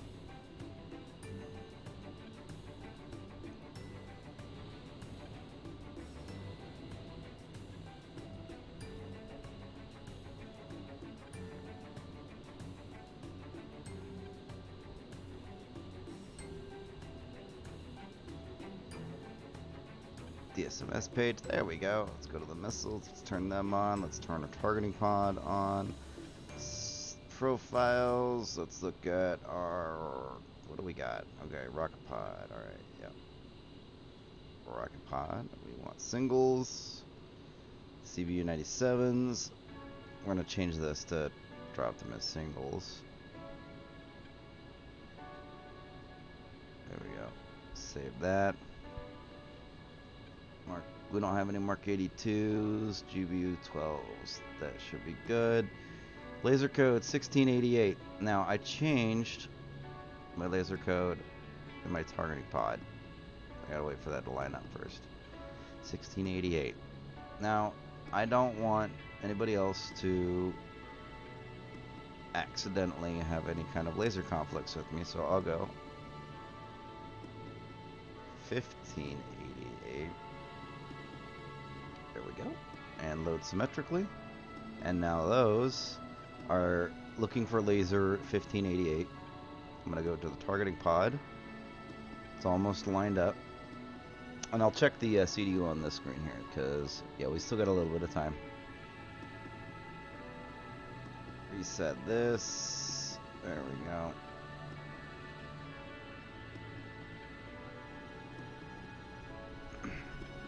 Excuse me.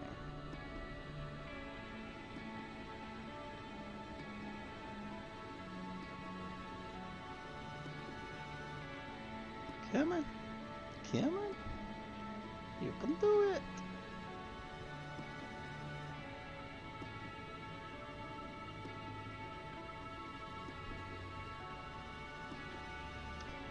CDU is almost aligned. It's 3.8. There we go. So let's go to the control. Let's air to ground, then control. Lays code 1688. So let's go 1588. And then lays code. Yay. So now my lasers are lasing on 1588. My bombs are looking for 1588. So sweet. Double check that saved. Awesome. DSMS page. Opens off. We are aligned. Let's go to nav. Let's go EGI and radar altimeter and EAC. We should be lights out. We gotta do this, this, this, and APU off. We're starting up. Let's go ahead and nose wheel steering on and turn to 251. Sochi traffic, Myth A10c, taxi into runway 06 for takeoff, straight out departure. And let everybody know our intentions, because it is an uncontrolled airport.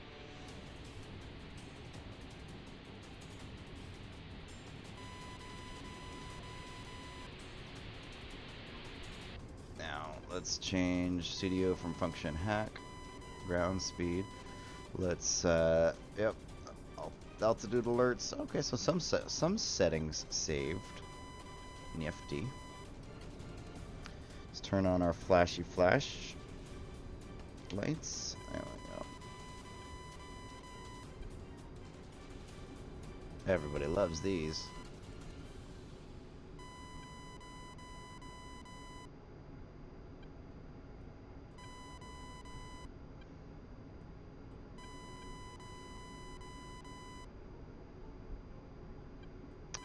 That would have been a bad head-on collision.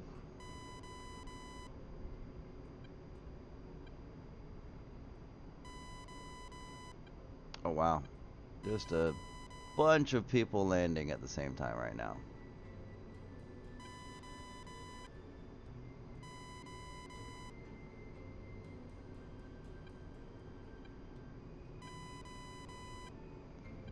And this is a multiplayer server.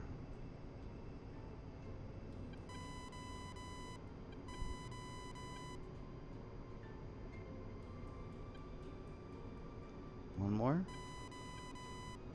There he is.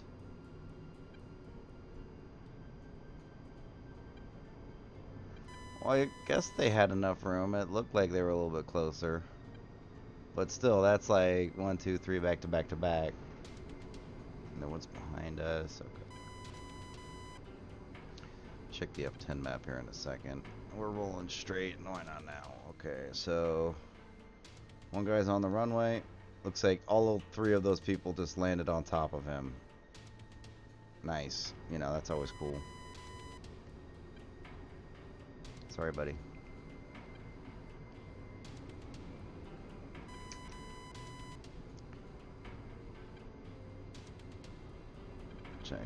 Air speed brakes.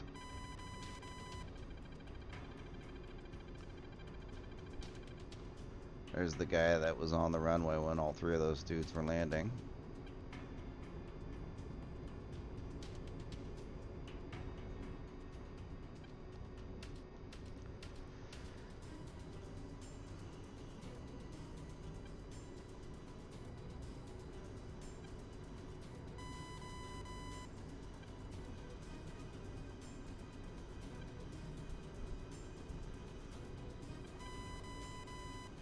Again, check the F10 map.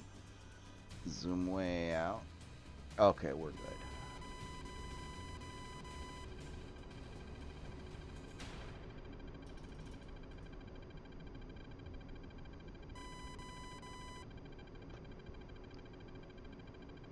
So to traffic, Myth A10c, taking runway 06 for takeoff, straight out departure.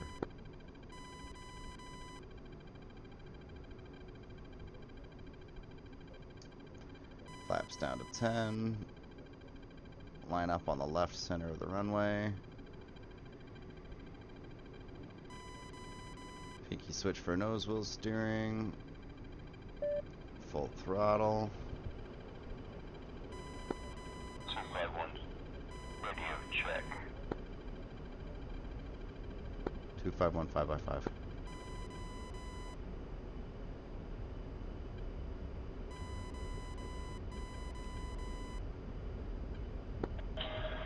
Piper 51 inbound, secure me. 10 miles out. Nice of that guy to take off in front of us, but then again, I might have taken off in front of him. Now I feel bad. 251 radio check. 251 5x5. Not hearing.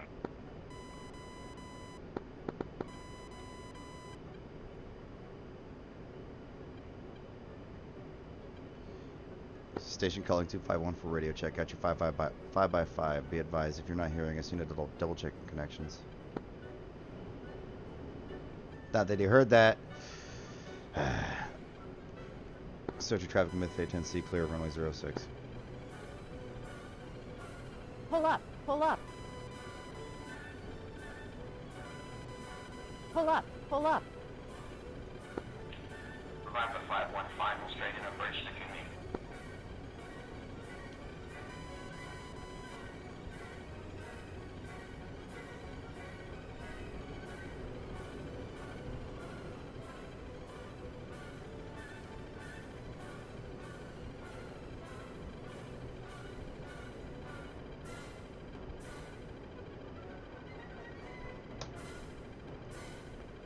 And we're gonna path hold. I'm gonna mute my mic and chill for a second.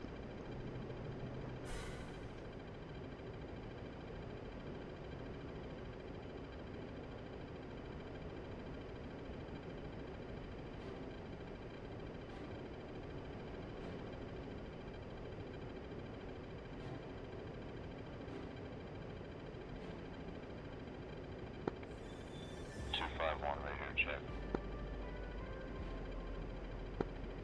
Loud and clear on 251.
Alright, got comms back.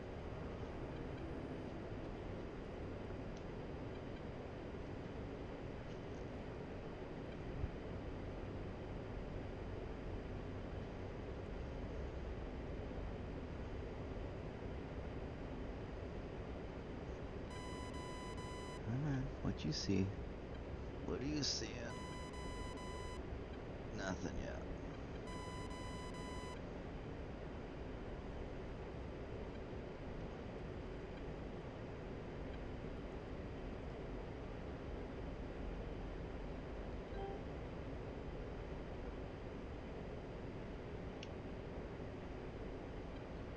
Come on. Show me your secrets.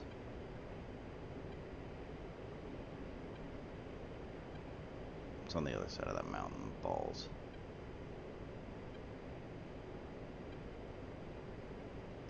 Because if we reset and then tell it, yeah, that's the back side of that ridge.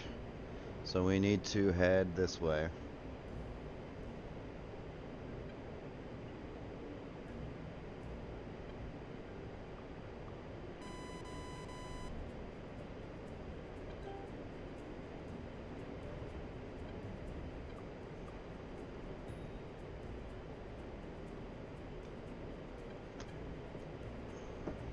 Sorry if you guys hear drinking noises.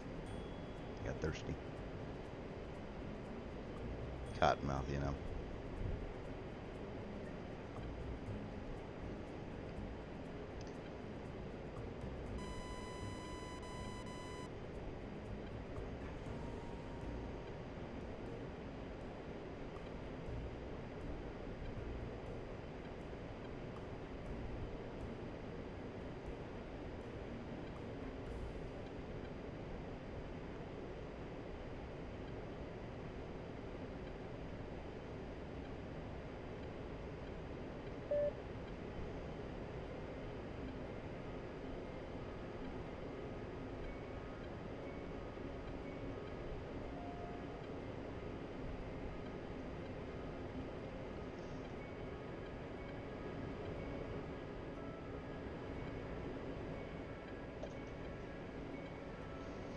Shoot a little bit more out this way. So we want to be able to see up that valley. We might even have to come around. Which is fine. Because it's right up here.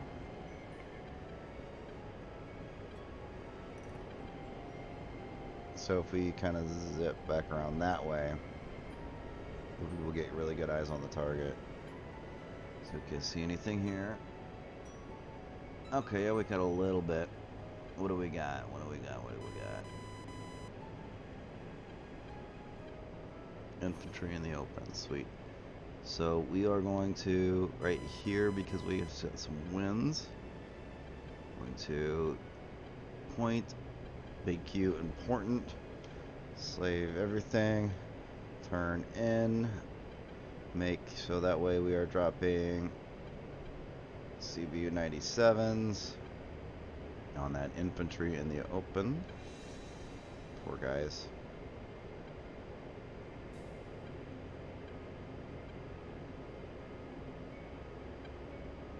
We're going to drop these singles. Let's move this. Oh, nice. Somebody else is up there. All right.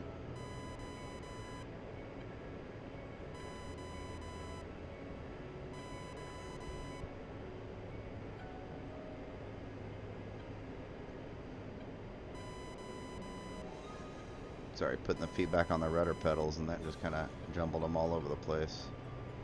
Line this up nice and pretty. Like, let's double tap to make sure that this is that.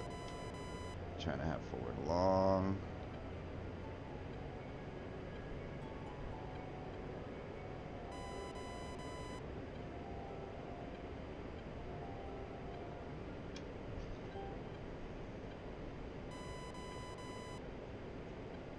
.5 miles to target.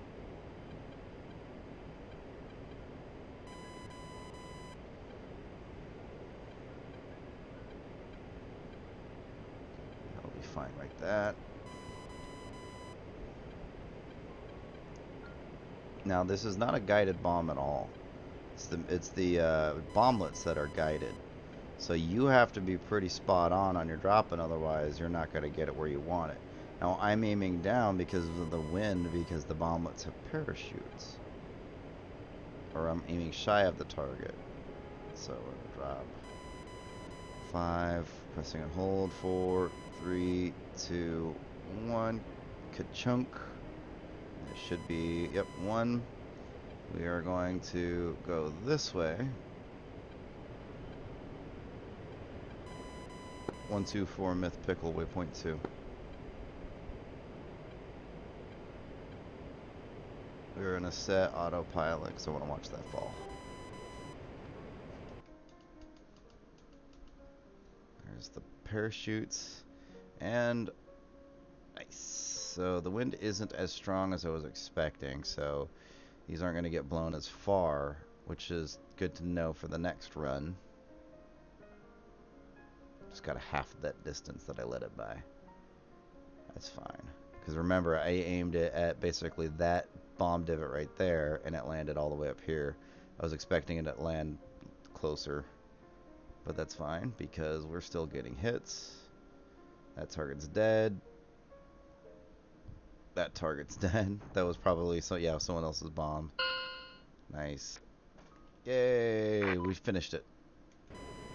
So now what I could do is throttle back. Right, and we're gonna go ahead and you know what? No, we'll climb up to 10,000.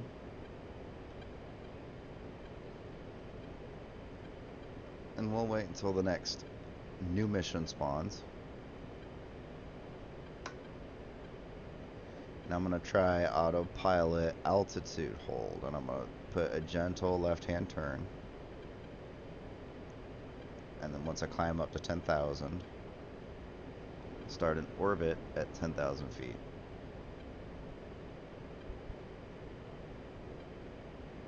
Probably climb up first.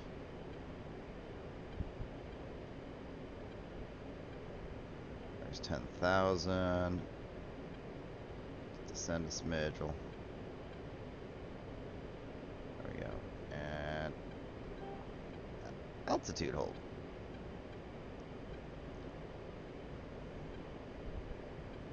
So let's pitch.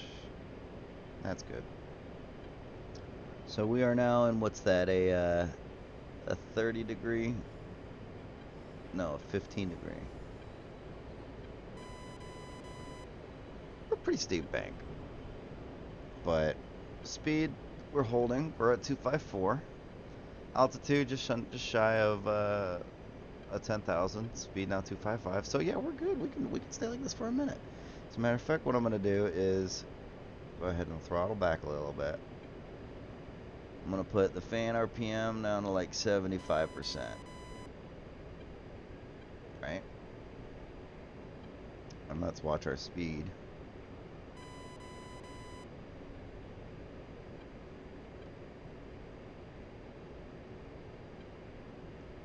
Slowly dropping, that's fine. Can go ahead and change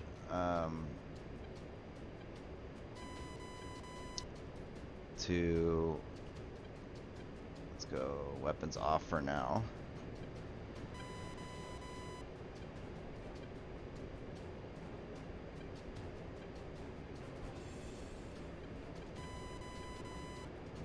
Let's check the map, because we're just doing circles now.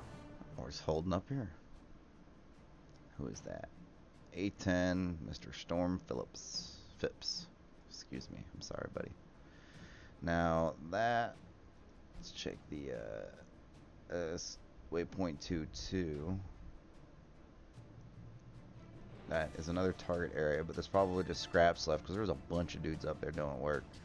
So waypoint 9, that's another one that's pretty close, but I think that's the medium. No, there's the new. There it is. So let's go Intel, and that's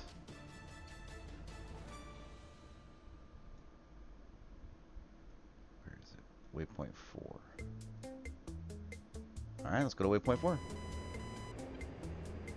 3, 4. 130 miles. It's not bad. Let's keep going in this orbit until we point that way.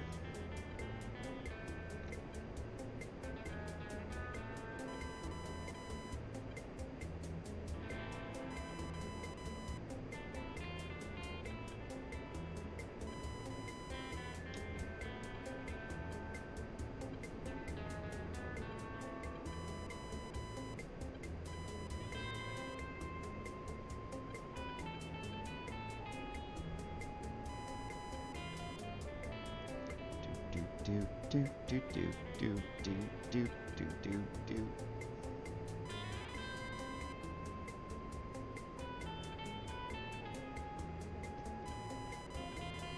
So, kind of forgot I need to make my target pod sensor of interest. Let's reset that real quick. There we go. That's this way. My apologies. Now, plenty of gas. And we're cruising. We're cruising.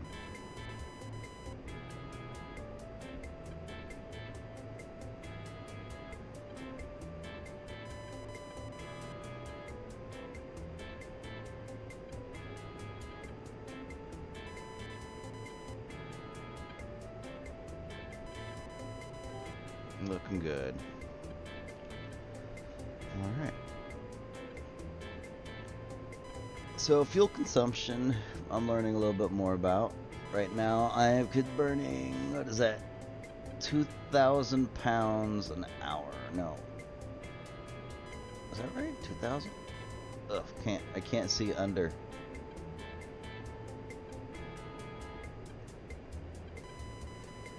Anyways, basically I'm good for a while. Like at this, and I'm still going pretty quick. Let's check our ground speed of the CDU. 270. That's not bad at all. Like I need to start flying around like this a little bit more. Not going just full max throttle. The engine fan RPM at 75%. That's not bad at all. Cuts fuel flow down. We're up nice and high. Actually, I kind of want to climb up to 10,000 just to have a nice even number.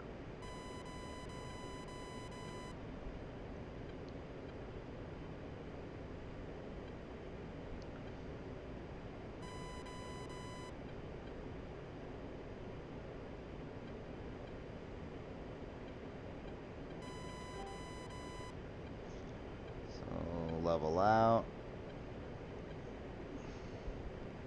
pick up some speed, and then reduce throttle to 75% fan RPM. Perfect. And that should get us there in an average or moderate amount of time. So let's see, we're going to 82 ground speed. So it's like 4.5 miles in a minute. Just shy of 5. We'll round it up to 5. So we're just 120 miles to target. So 24 minutes. We're slowing down. So if we get down to ground speed of 240, that is 4 miles a minute. But I think we'll be alright. Let's kind of slowly. About to do a dab? Do it. Little dab will do ya. I got a buddy who's super into those. I mean, I've tried them, but like, I feel like I mess up somehow. And 50% of the time it doesn't do anything for me. Like, and then the other 50% of the time it hits me like a brick shit house and I'm like on the ground, like, help me get home. But no, I got a buddy who does those daily, and I don't know, man. A whole ounce of, oh my god, an ounce of wax. Let's do some quick maths real quick. At $50 a gram, for let's say it's quality, premium, decent, good wax, right? At $50 a gram, times that by 28. The magic number we get. What is it? What is it? I'm gonna get my calculator out because I need to. No, I'm just curious. Nope, that's my calendar. Calculator. So 50 times 28. You know, that's only like a grand and a half, 1,400. Thank you. Yeah, there it is. That's not bad at all. And most of that's just made from trim and stem and shake. It's a really good return for for basically stuff that usually that people used to throw out. It would turn into tea, right? Wow, that's a costly mistake. I used to work in that industry for a little while. Yeah, I know, right? What sucks is that right there is probably like, I don't know, a trash bag or two. Like, oh, when I say a trash bag, I mean like a kitchen trash bag full of trim and shake and stem. Like an ounce of wax is a lot, you know. So that's a good chunk of work. And if there depends on how they extract it, it could be a butane, which is not necessarily preferred, but that's expensive because you lose the butane as it, you know, pulls all of the stuffs out. Water extract is a really good way, but it's slow and it's not efficient. 7-star shatter. So yeah, it's probably a butane extract, to be honest with you, a chemical extract. But it's fine because that stuff, but it boils at like 100 degrees Fahrenheit or something silly like that. So you, anyways, all of that aside, those diamonds are what they have. Yeah, that's glass shatter. That's basically super pure, super filtered THC concentrate. Um, it's not it's not like Breaking Bad style science. It's pretty straightforward. Um, Me personally, I like good flour. Um, it's about as natural as you can get. You don't have to run the risk of somebody undercooking their wax and having butane or whatever residuals in there. For me, it's mostly what I go back and forth with is how I smoke it. It's either through glass, like like a pipe. I don't like bongs, like the bubblers. I don't. It's not my style. I tried several, and they were either way too big, way too small. There's a lot of maintenance that goes in with them. I just prefer a pipe or just rolling a joint. Yeah, I feel like it's about as pure and as straightforward as you can go. Basically getting the smoke into your lungs without lighting the weed on fire and just throwing it in your mouth. um, but I'm actually a pretty heavy smoker of weed now. Like I smoke about a quarter pound a month, um, about an ounce a week. But I've tried times where I just won't smoke for like a week, and I start noticing like it's not paranoia per se, it's hypervigilance, but I start worrying too much about the stupid small shit around me, like just yeah. It's the conditioning that got put into me from the military that I just can't turn that light switch off. That sucks. So anyways, so yeah, I've tried different ways. I've tried edibles, and that's just edibles will be it's processed differently, and it's a more of a hallucination. Yay! Wow! Cool. Or the psychedelic rather. And that's not. I'm not looking to get trippy. I flew to Denver for my brother-in-law's wedding and bought a vape pen there, and that was kind of cool. Mostly because I didn't want my in-laws worrying about pot smoke and all that stuff. Yeah, no, same way, man. Because I was a combat instructor the last 3 years in the Marine Corps, and you put on what I like to call the NCO eyes, You know, you just notice all this stupid small shit, and you make quick, small, immediate corrections, right? Like, hey, get your hands out of your pockets, or your uniform's fucked up, or go clean that over there. And it's just that constant, you know, you're always catching the stupid small shit, you know, that attention to detail. It drives my wife up the wall. It, and I have to stop myself all the time. I'm like, I'm sorry, I'll take care of it. Because, like, I'm not trying to bark orders or I'm just pointing out things that are, you know, not right, that need to get fixed. I'm not telling her to fix them. It's just so bad. Anyways, yeah. So I got issues, and if you're not sleeping right, that can lead to other issues, and that's one of my big things. Is when I go to sleep, I'll like getting to sleep is one issue, but staying asleep, because once I wake up from whatever, you know, amount, it's never ever 8 hours. It's always like max 6. You know, that's the norm for me, and it has been since 2007, and I don't know why. Conditioning, my combat deployment, the way I act, who knows? I haven't been able to sleep the same since. Like 2 to 4 to 6 hours is like my window of sleep. And I'll be that way for like 2 or 3 weeks straight, and then it'll all catch up, and I'll sleep for like 10 hours one night, and then I'm like, oh yay, I feel great, and then it just starts all over again. And that's just been my life. So Lloyd lights are off. Just double check all of our switches and stuff. We still got a nice long trek. Just sipping on the fuel. So moving 270 miles per hour ground speed, not bad at all. 80 miles target, setting at 10,000 feet. Target's in some canyons. It's an easy target area. Let's double check the F10 map. We got some bros around. Yeah, see, so we got to go around that mountain to the left, or we can shimmy around to the mountain to the right. Yeah, I like that idea. So we need to, if we go like that, we don't have to worry about peaks. But if we go like this, who dat? He at 11,000, and he at right behind me. I see you, buddy.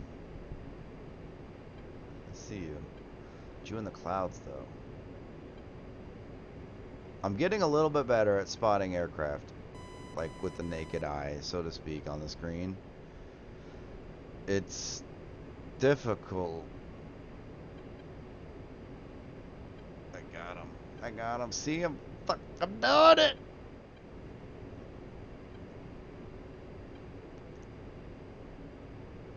Oh, I lost him. There he is. I'm doing it. I'm spotting him. See, it's just a little speck on the screen, but I did it. I found him, that F-16. Cool. Anyways.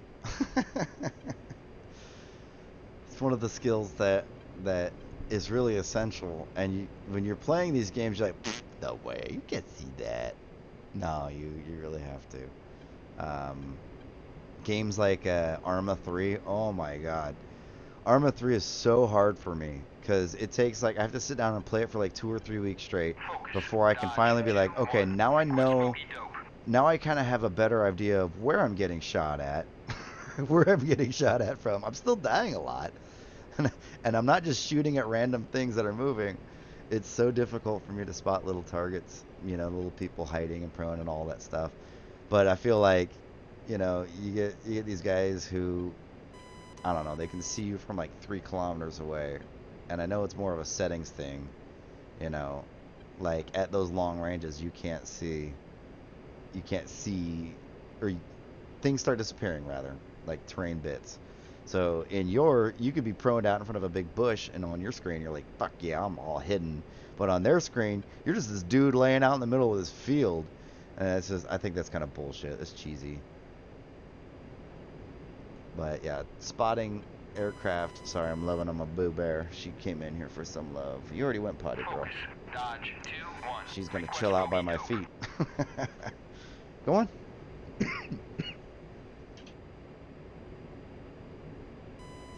Sorry about that. Double check the rudder. Alright, we're good. She can hang out down there. So I was gifted this massive desk. Yeah?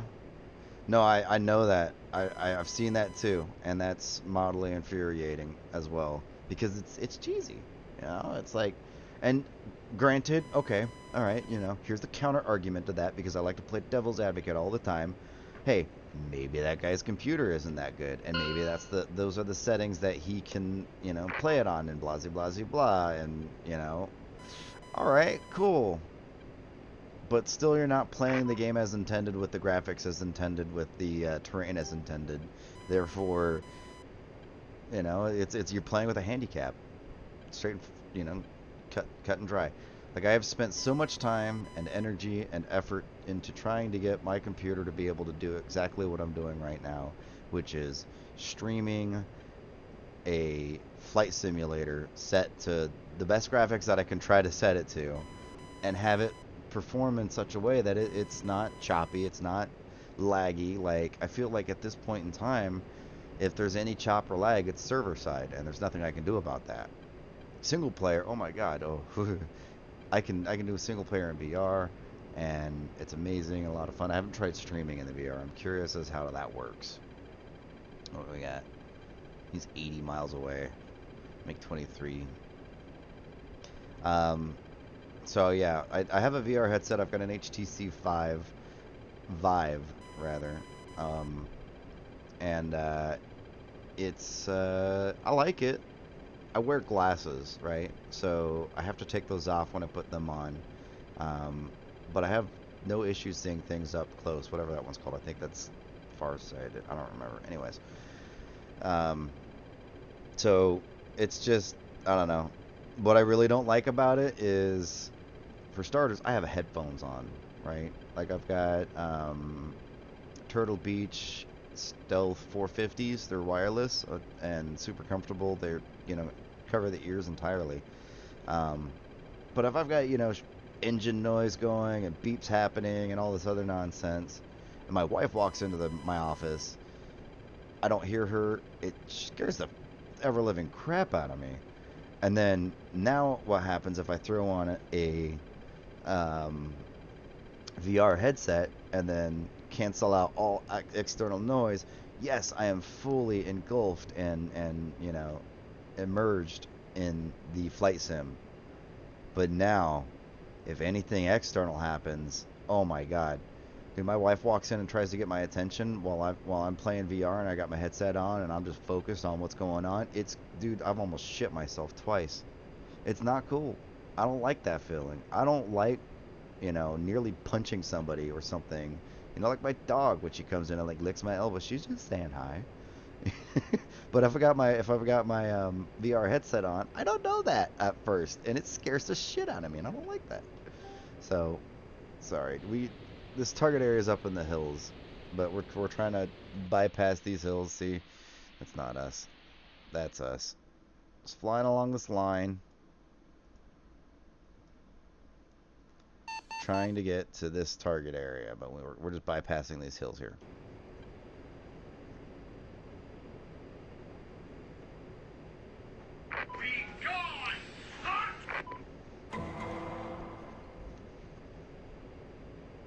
Oh, poor Elf, man. Team killer. He was, Phipps was in... Whoa, that's fucked up. Phipps was in an A10, my dude. Found out something amazing. A song about the A10. Really? Well, unfortunately with Twitch's streaming policies and the YouTube policies and all that other nonsense, I can only play specific music on the stream. But if you link it in the chat, I'll listen to it after the stream for sure, and you know, or I'll just Google it or whatever, YouTube it, and listen to it on my own. But I just can't have it on the stream, unfortunately. Speaking of music. It's funny because, like, on my third video that I posted on my, yeah, but still, dude, I'm not going to risk it. on the third video that I posted, like I've got 4 subscribers on my YouTube channel. Ooh. And I bet like 3 of them are my mom. So like on the third video I posted, I was listening to like some music compilation I had found up on YouTube and just had it playing in the background, and it muted like 7 or 8 different sections for like 10 minutes each. So it was like a 3-hour stream, but the better part of 75% of it was muted because of the songs in the background, and it was like copyright claims, and it had so many that they said that I had to take the video down, which, I mean, they did it for me. But I don't want to have to deal with that. Like, I don't have any monetization or anything crazy like that. I don't even, I'm still working towards the path to the affiliate for Twitch, I guess. I don't know. I need 50 followers when I've got like 30 whatever, but it is what it is. I know all of you guys have followed, and I appreciate that word. Awesome. Thank you for the link. I'll check it out. Doesn't have a copyright. I don't know. I'm listening to it on my phone.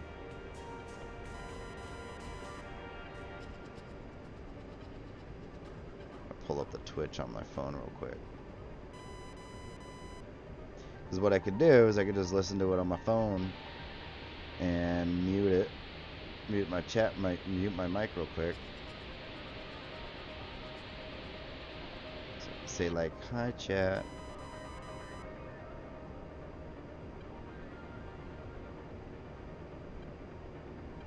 But see, the thing is I won't find out until after I post the video.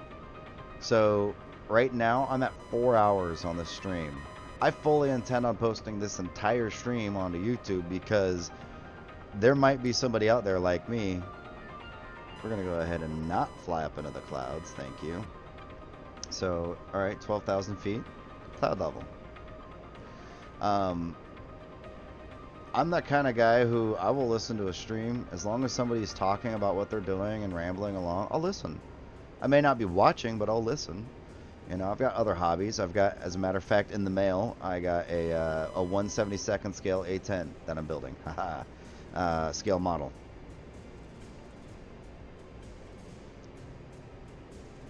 That's fine. Because then what I can do is throw a little splash screen that says you can watch all the videos, all the live videos on Twitch. Nice. Sorry, I'm looking up because on top of my desk, I'm gonna turn that music down. It's a little loud in my ears. Let's see. I have a 1/72nd scale F15C Eagle. I need to build a BF Messerschmitt. That's also a 1/72nd scale, and then a 140. I can't see the scale. It's a Tamiya. It's another F15C. Then I've got a Cessna, oh no, it's a Piper, PA-18150 with floats. That's a model kit I gotta build. Those are just the aircraft. Then I have a 148, or whatever that other scale is. I can't see it from here. An A10, but that's partially completed, and I'm not happy with how the cockpit came out. That's why I ordered the... bummed out when some of your models go... Oh, that sucks. So this is what I do when I build models, because I build a lot of models because I have a lot of free time on my hands. I'm a disabled combat vet. I don't really do too much. And when I get frustrated at the computer and the simulators and all that other nonsense, and I go, man, I just want to do something that has a tangible outcome that's, you know, therapeutic, I build models. So I also go to a vet center near me, which vet center was set up by the Vietnam veterans to help veterans navigate the VA, and it's been amazing. And they have a little display case, and I just, whenever I get a model and I'm done and I'm happy with it, I'm like, I donate it. I go, here you go, because while I can sit there and I can appreciate it for all of its beauty and all of its amazingness, I only have so much room in my little apartment.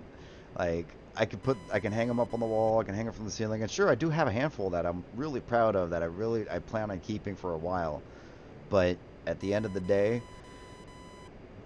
if I put that much time, effort, and energy into it, I could take a bunch of really cool pictures and enjoy those, and then give that model to somebody else who might enjoy it a little bit more, or who might just pass it along. I don't know, because at the end of the day, like, I could sell them. I would probably charge kit value plus like $20 and never sell 3. Maybe might sell 2, and 2 of them would be to my mom. She's a very supporting woman. She's probably watching right now. Hi, Mom. Anyways, probably not. I lie. So F5, 70 miles out, whatever. We can check the RWR. But yeah, no, I've been building models since I was basically like 12. I'm 33-ish now. Yeah, 33. So for better part of 20 years, or for 21 years at least. Even in the Marine Corps, man.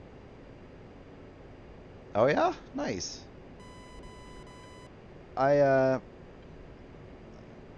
don't know. I've never considered entering any of my stuff. I'm too self-conscious about, the artist is always going to be able to point out their flaws, right? That I'm not a really big crowds person, so I do play. Nice. How'd it do? How did it do? Second model ever, and it was only a small show. That's fine. You gotta start somewhere, man. Check the F10 map real quick. Alright, we're good. So if we look down here, we could follow this into the target area.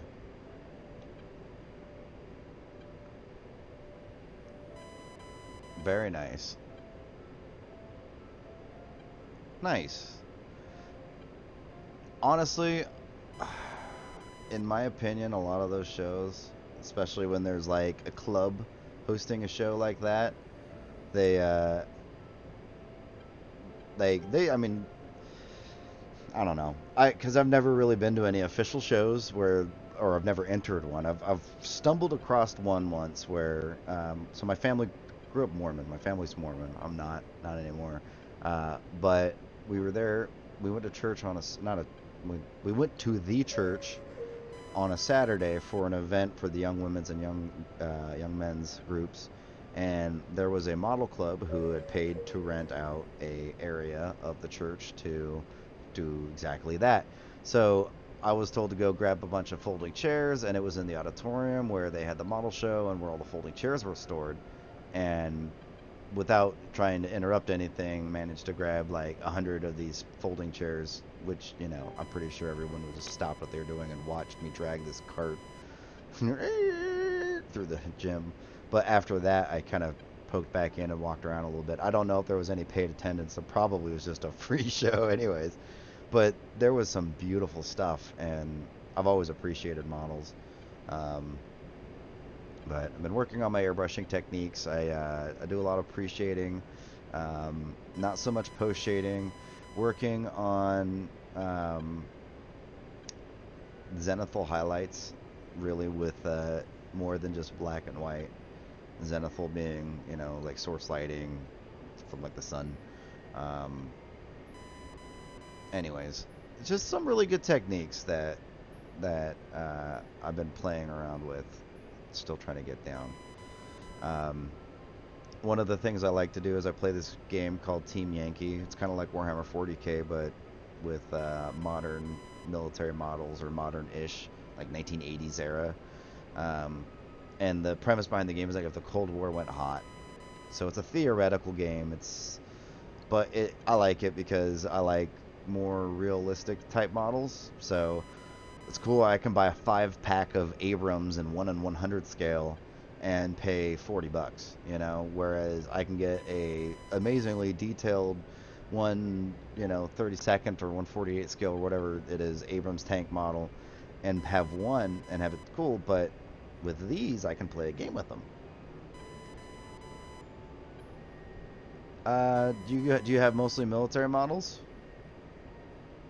Because I would check out Team Yankee, but honestly, the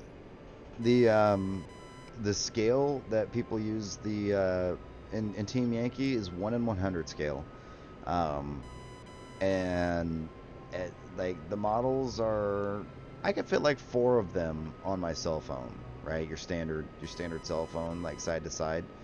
And there are people who really like Team Yankee in what's called 6mm scale, because that's 15 mil.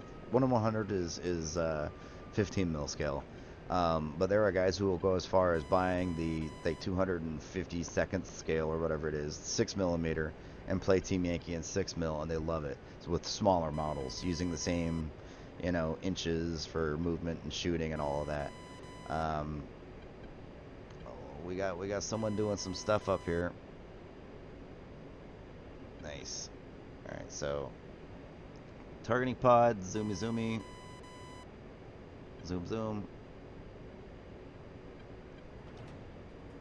All right, nice. We're looking at a full good bit of wind. So we're gonna drop this like right there. I don't want to get overzealous. I'm gonna double check which smoke this is. Yeah, we're good.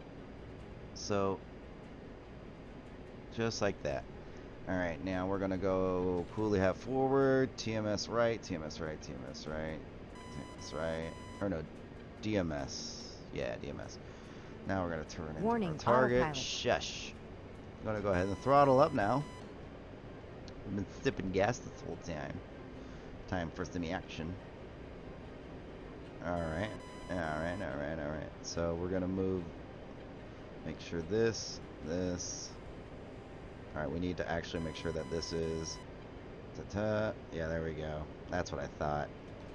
Had to make the targeting pod sensor point of interest, and then slave all the sensors to the targeting pod as the sensor point of interest. All right, we're good. Lined up. There are a lot of rule sets for sure. Team Yankee is coming out with a version 2 by the end of this year, maybe, and that's going to come out with like the Bradleys and the M1A1 Abrams, because right now there's just the M1 Abrams and the IPM1 Abrams. Press and hold at 5 seconds. 4, 3, 2, 1. Ka-chunk. Oh, nope. Yep, there's one ka-chunk. Sweet. So we're going to go ahead and roll out to the right. Where's the target area? There it is down there.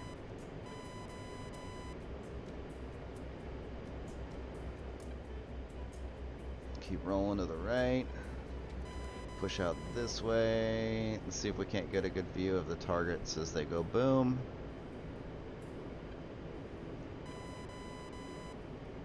We don't want to climb too high.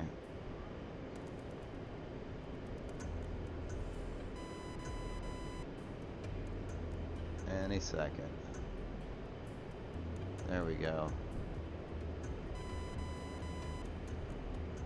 Cluster munitions, so there's lots of stuff getting thrown around down there. Yeah. Cluster munition. Nice. So we're going to roll out to the left. We're going to get some distance. We're going to put our targeting pod up on the right side here and make it a little bit easier for ourselves. Make that sensor of interest. I'm going to go ahead and hit our autopilot, altitude and heading. Get some distance, and we're going to aim in between the red smokes because the wind is blowing from this way, right? Which is kind of weird because it should be blowing that way, but I'm not going to complain. I bet that's really difficult to model mathematically.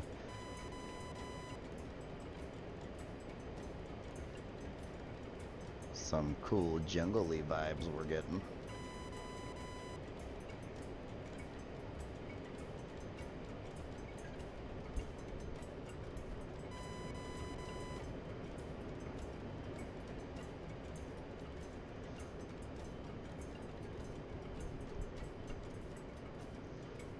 Really, the Squid Boy, the most difficult thing is finding somebody who plays with the same rule set that you're playing with. That's truly what the issue is. Because in my area, and again, I'm in Southern California, I have found through all of the Facebook groups in between the smokes. Let's go there. And not quite that far. There we go.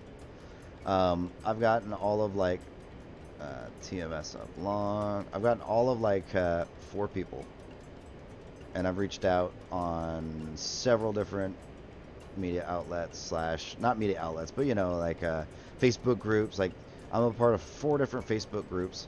You know, San Diego Historical Wargaming Society and several others. And not very many people play this game. There are some, but not many, man. It's a very niche, smaller community for sure. All right, line this up a little bit better on the bomb line. Here we go. 7, 6. Press and hold at 5, 4, 3, 2, and level, wings level ka-chunk. There goes our other CBU 97. Coolie hat forward short. Change our sensor of interest to our HUD. Let's go ahead and swap over to the GBU 12s. Gonna rotate out this way. We're keeping up at about 10,000 feet.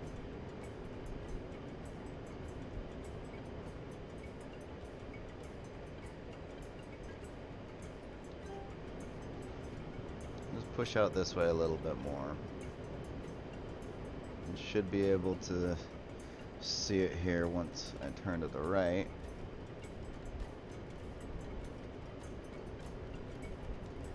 I bet that was Buddy's bomb. Definitely wasn't mine. There's mine. Nope, that wasn't mine. Wait for it. Wait for it. Any second now. I might have missed it. I might have missed it. Not the bomb, but I might have missed the bomb going off. Yeah, I probably did. Alright. Well, c'est la vie. Alright, so let's zoom out. We were as zoomed out as we can get. Let's go to white hot. Hey, there's a tank. Zoom in. There we go. Oh, overshot. Let's go back this way. Can I make it? 10 seconds. 9, 8, 7, 6, 5. There. Press and hold. Straight up and down. Ka-chunk. I made it. Alright. 15 seconds. Remember, my laser is special. I made the code all by itself. Oh, nope, nope, nope. Come on. There we go. Oh god, that would have been bad. Gentle right hand turn. 2, 1. Boom. Used to make our own rules with Army men. Hell yeah! Dude, I like my parents, great parents, never wanted for anything as a kid. But, you know, we definitely struggled a little bit. Even though my father was a dentist, 5 kids, probably sucked the ever-living life out of them financially. So, anyways, all of that being said, grew up with a lot of secondhand toys. We would do a lot of our toy shopping at what's called Deseret Industries, or the DI. It's like Goodwill, but for Utah. And all the time, man, little green army men were like a nickel. So we'd get like as many as we could get, fill up a bucket, and then for like $5 have like 100 of these little guys. And all the time, man. Bailey, stop that. Sorry. Come on. Come on. Hold on, I'm gonna mute this mic real quick.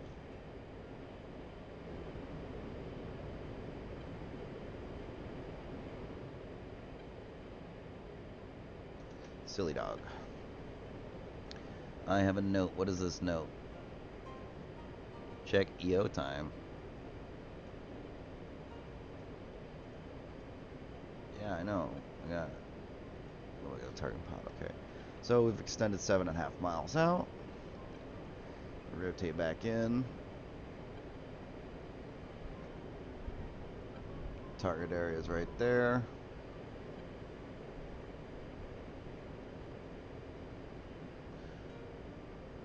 Rockets, Mavericks, one more GPU 12.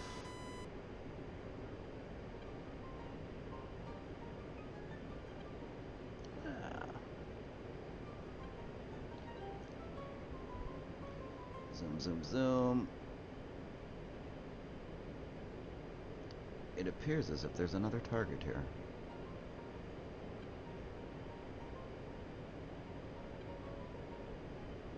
Was ist das? Das ist Tank? Das ist Tank, ja? Okay. My horrible attempt at German.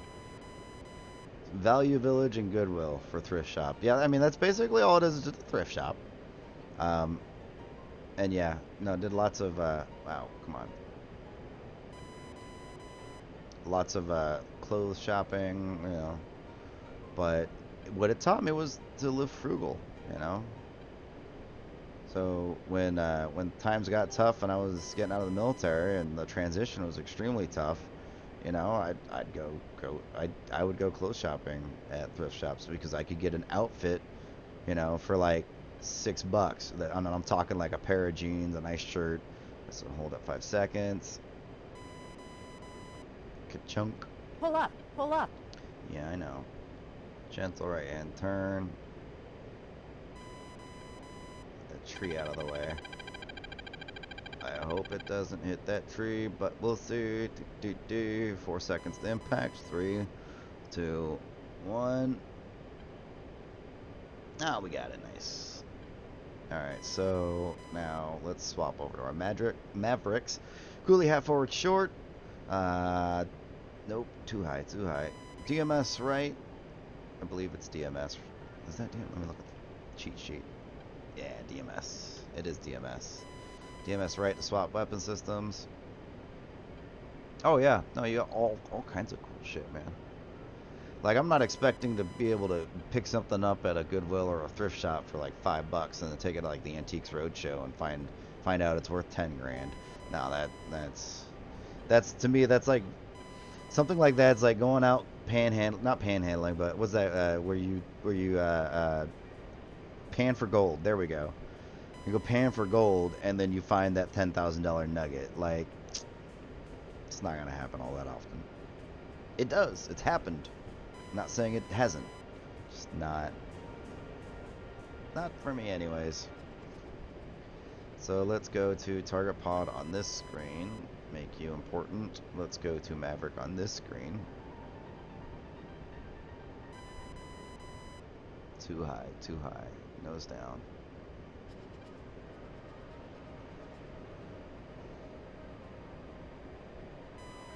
Alright, let's go ahead and recenter you and then tell you to go this way. We're looking at that smoke. It's infantry. Is that is infantry. No use wasting a Maverick on infantry. We got a little thing on the nose for this. What is, you know, the technical term? I believe it goes a little something like brrr. Or it might be something closer to brrr. I'm not too sure. There is an accent. And we didn't even get him. Oh god. Pull up. Pull up.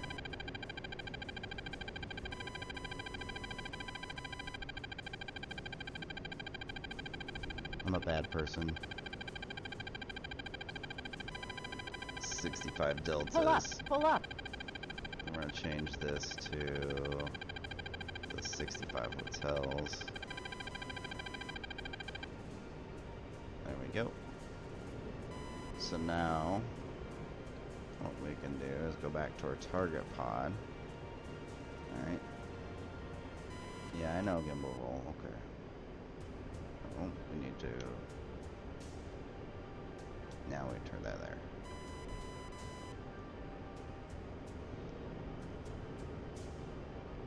I am going to put a Maverick there. Those were little Igla guys. Igla launchers, whatever that's called. The Manpad. They launch heat-seeking missiles.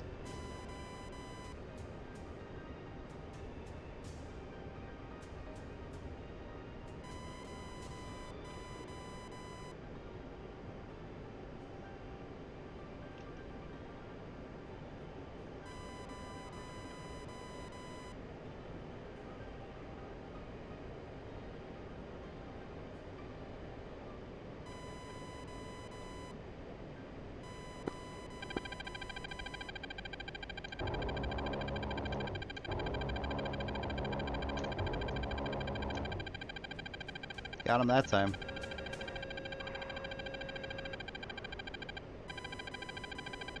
Pull up. Pull up.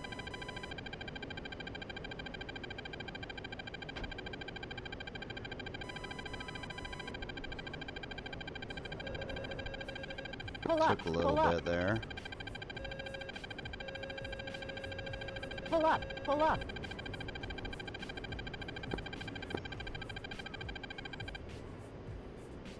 Okay, so what got hit?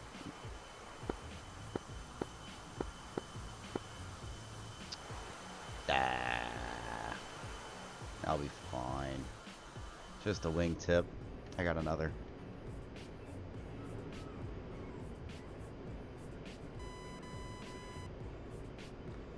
What's my thrust doing? We're good.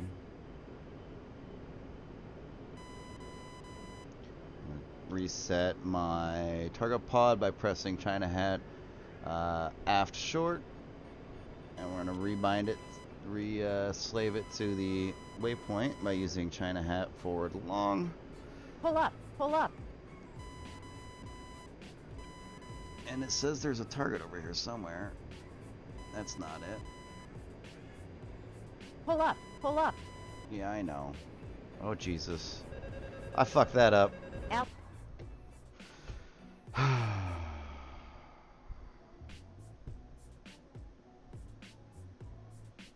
Don't judge me.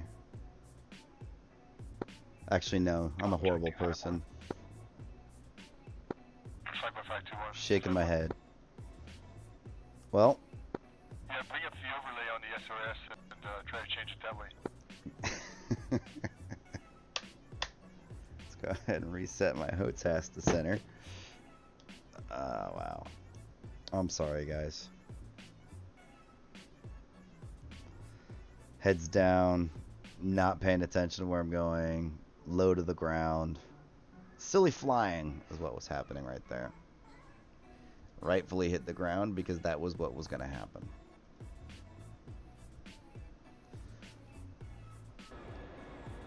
Alright, let's get her started.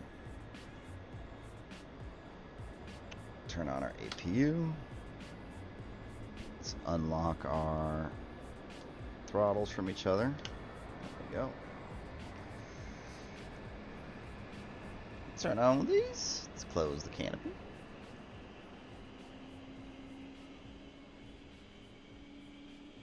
Wait for our APU to hit 100. Come on. And we're good. Now we hit this switch and we're good to start our left engine. So we'll go ahead and look at it so we can see it go forward. Sometimes it's got to be pumped, at least in my case. So now we can do this, do this, set takeoff trim, track IR is being silly.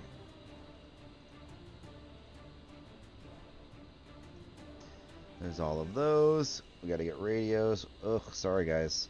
Making you sick. Making me sick. Where am I looking? There it is. Okay.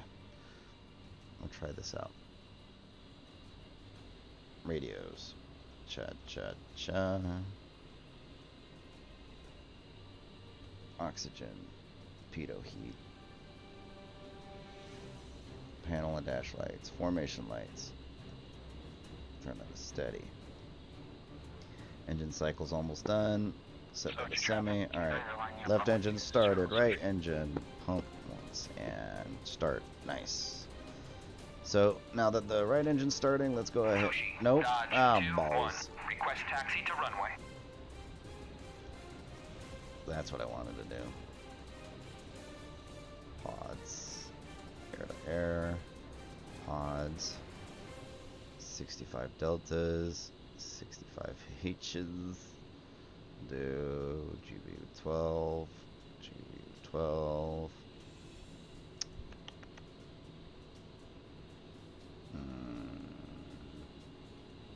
GBU38. GBU38. CBU97 and CBU97. And we're under. Sochi traffic carrier taking off runway 20, Sochi. Request rearming. That one has the Copy. has a face. See, has a face. All right, so recenter my track IR.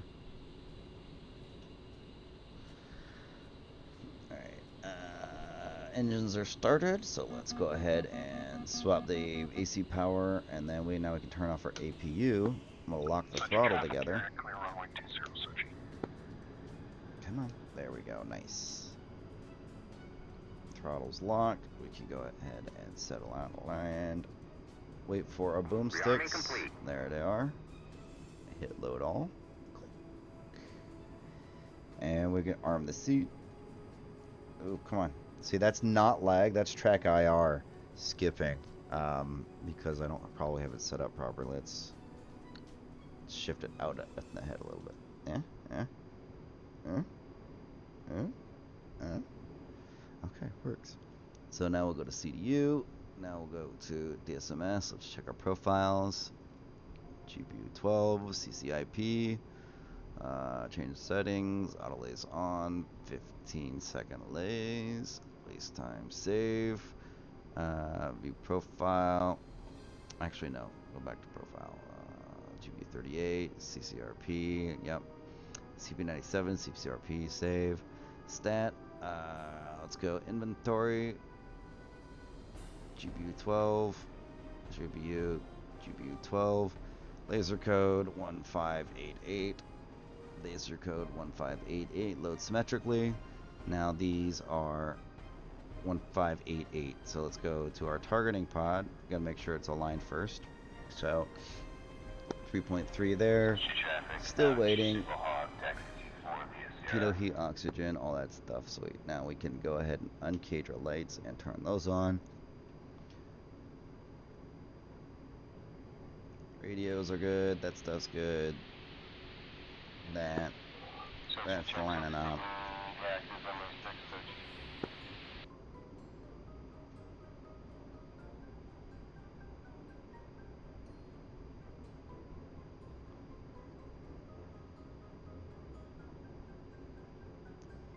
And oh wow, nice.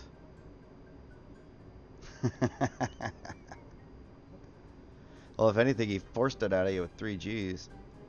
Nav, EGI, radar altimeter, and EAC. Lights are off.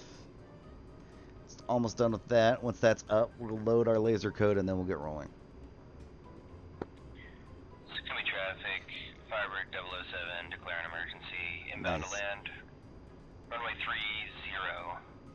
Runway, oh nice. 2.8, well, that's close enough.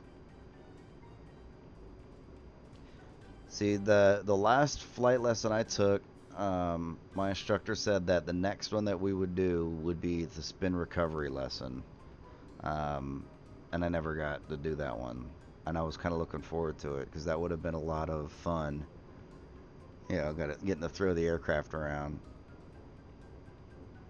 Well, I mean, you start up so high, you give yourselves plenty of time to, you know, you start at like 9,000 feet, right?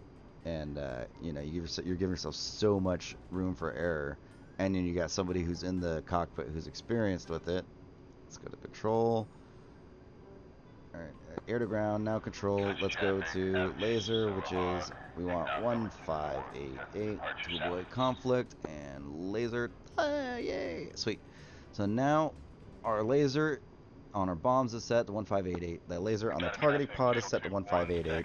We're aligned, lights and sensors. Those were steering.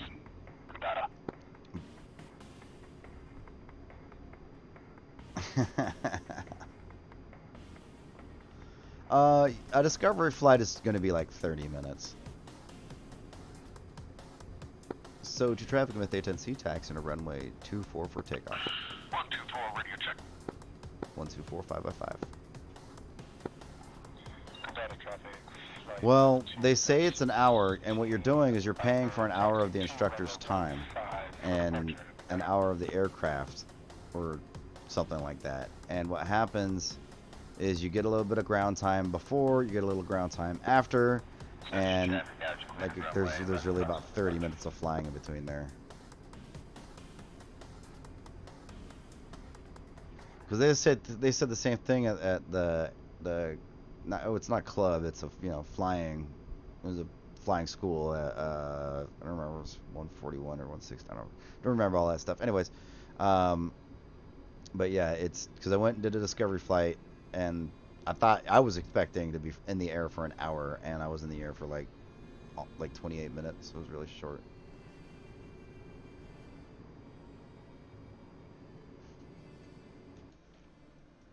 Yeah, that'll take some getting used to, going up and down an elevation like that. Alright, we should be clear. Is this guy coming in? No, we'll be good. Sochi traffic, Myth A10c, taking runway 24 for takeoff, straight out departure. Get our flaps down. Not all the way, we want 10. There we go. And function hack. Ground speed. And then altitude alert 50. Enter full throttle forward.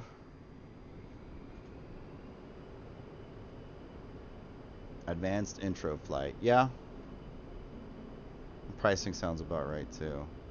So when I was getting my lessons, and again I only got 22 hours, so I'm not a really good source of information. This just is my personal experience. Was I would book a 3-hour slot with the instructor, and I would get an hour of ground before, and then an hour and a half sometimes in the air. Usually it was an hour in the air, and then no, it was usually between like an hour and a half, and then the last 30 minutes to an hour we were on the ground discussing the flight and what I can improve on and blah blah blah. And Sochi traffic, Osiris 26, taxiing to runway 26 for takeoff.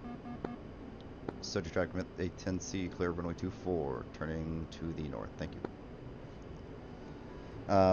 And so, like, damn it, track IR. Doing this, hold on. So, we would go, me and the instructor, we would go up and we fly. After that, because I would usually try to get on like a weekday, because easier to get all of that stuff. But I don't even know where I'm going just yet. Hold on, reset views, altitude, path hold. I don't even know why we're going to the north. We're gonna turn to the south. But yeah, long and short is I would get like an hour and a half of flight, and for a 3-hour lesson, and that lesson would cost me somewhere in the realm of between $350 and $400. I would get an hour to an hour and a half in my logbook. So it got super expensive. And when I was growing up, man, like I said, I grew up in Utah, and there was a family whose dad that's what he did for work. He was a flight instructor, really smart dude, and he just taught people how to fly, and he owned his own plane. He kept it down at Provo Airport, and I remember asking him several times as a kid how much it would cost for me to become a pilot, to be able to fly airplanes like him. Canadian dollars? Yeah, fuck you. But he was telling me that it would be like $6,000. That's to get all of the hours, because his rates were like $30 an hour, and then it was like $60 an hour for the plane, right? Which seems decent. And he didn't own like a crazy expensive Cessna 172 with all the bells and whistles. No, I'm American. I live in Southern California. No, I was just reading your comment, Canadian dollars. So no, this is all US dollars.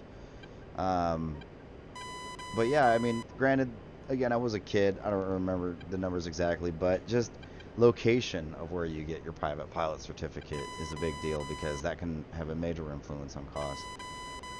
Like, I'm pretty sure I was paying my instructor $35 an hour, and then the airplane rentals were like $100. They started at $100 for the small, cheap ones. Okay. Nice.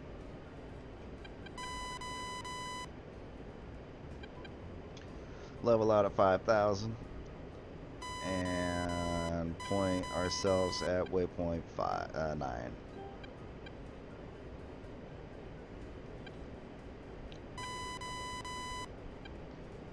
We'll fly that way and see what's left.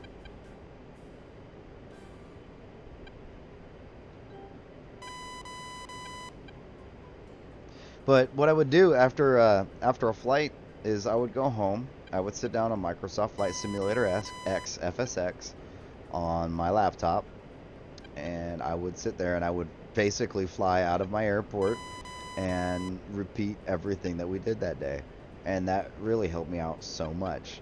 And I would do that for hours and hours and hours, and you know, that was my instructor after every, you know, when I would come back for the next flight.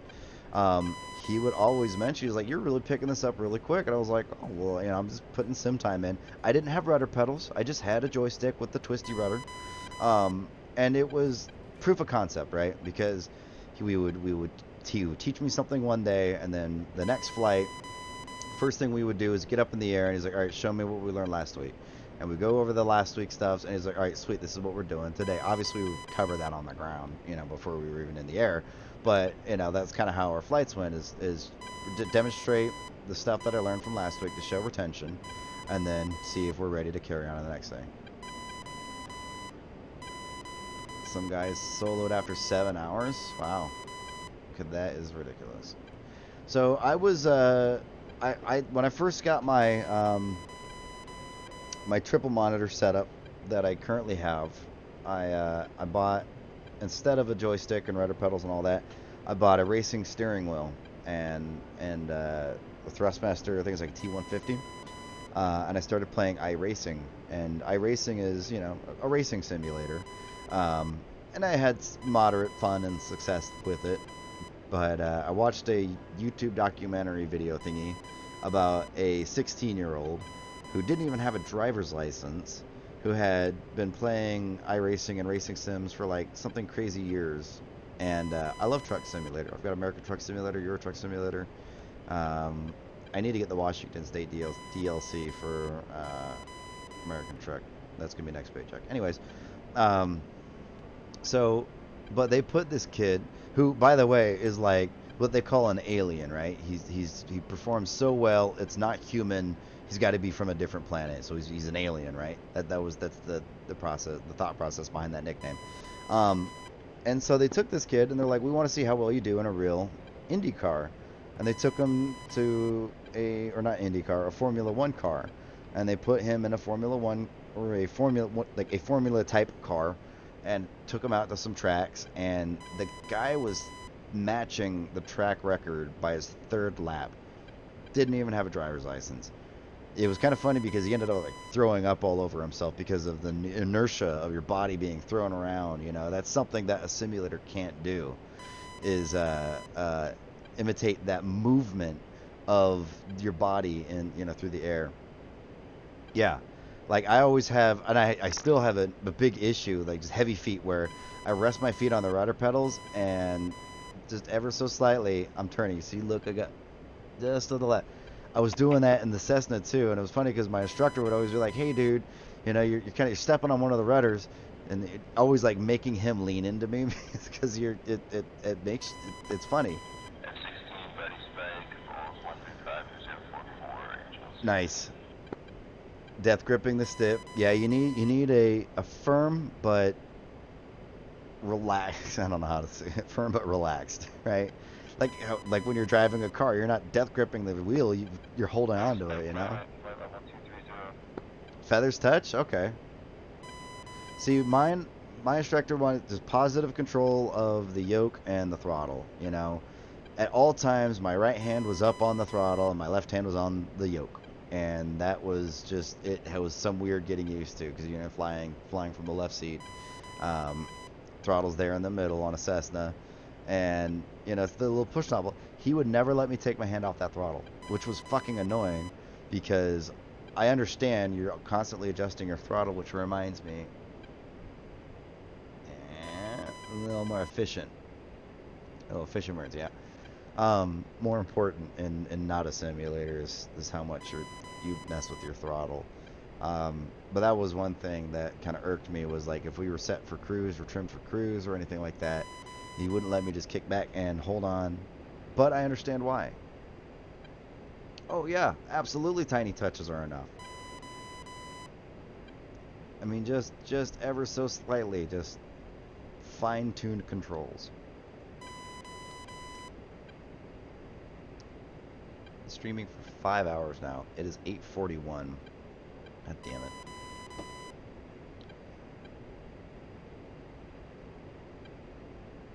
I got a text from the wife. Cloud Server 1-1 engaging MiG-21 Bandit, Angels 2-2.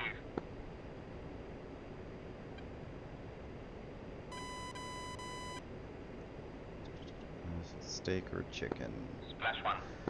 My wife wants to know if I want steak or chicken. What do we think? I like both. I haven't had steak in a little while, so what steak? Steak would be lovely. Makes me wonder. Because we don't have steak or chicken in the freezer right now. We don't have much in the freezer. We gotta go grocery shopping. What is she getting at? Is she gonna order us something for dinner? I hope not. That's expensive. It's scary. If you ever sit down and look at your finances and you look at how much you spend on food, right? Like takeout food, restaurant food, you know, that $6 Starbucks cup of coffee, it's jaw-dropping how much you can see, how much you can think, like, not think about spending on just food. F-18 Angels 20. Roger. Text message. My wife. Steak sounds amazing. I'll transfer $30 into your account so you can go pick some up and we can cook it for dinner. Are you serious, woman? Oh, man.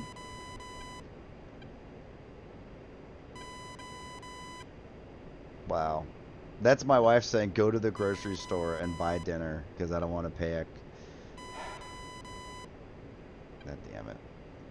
Where am I?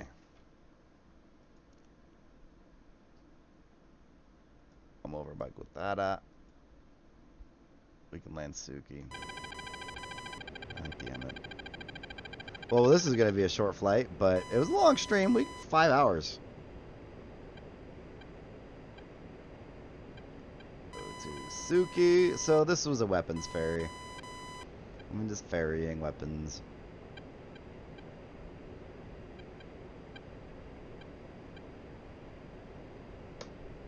Go to path hold.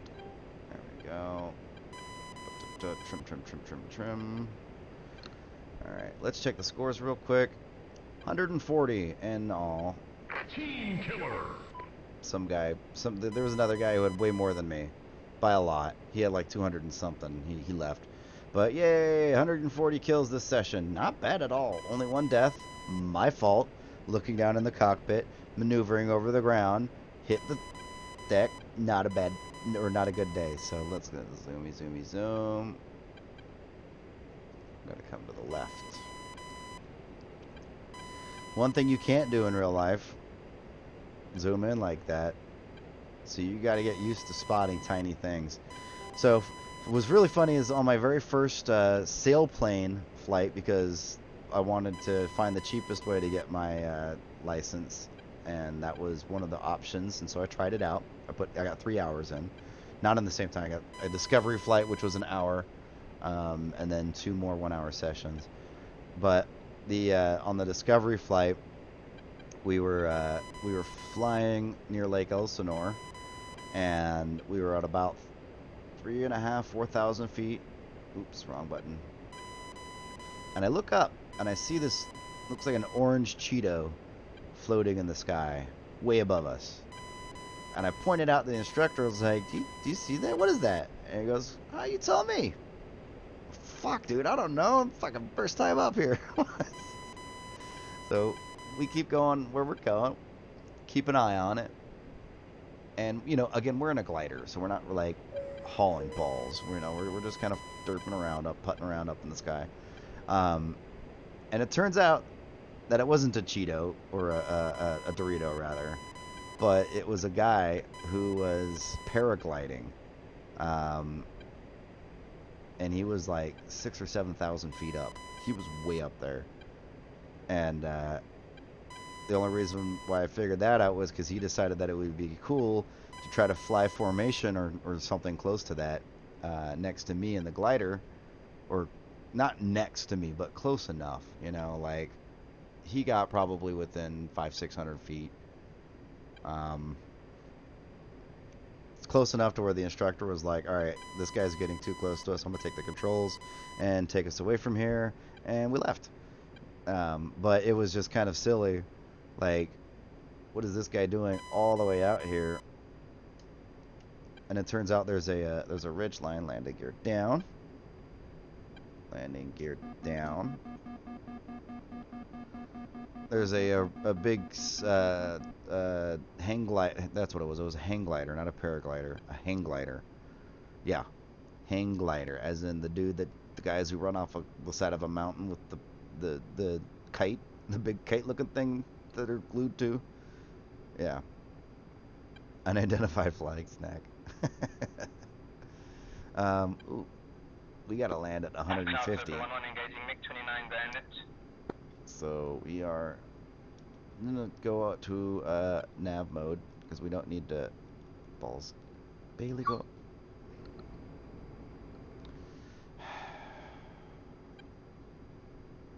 She comes up, licks my hand, scares me, and I reach back and I touch her ear. She's got a little bit of an ear infection, poor thing.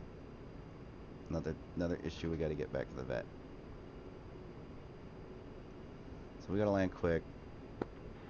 124 ouch. Single shift log, checking air falls, 99. I'm trying to get to 251, but I can't. So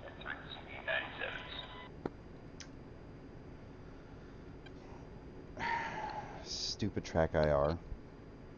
Alright, looking to the right now, looking down. One. There we go. 6 for immediate departure, Sochi. Sukahumi traffic, Myth A10c, inbound to land, runway 12. On final, 3 miles.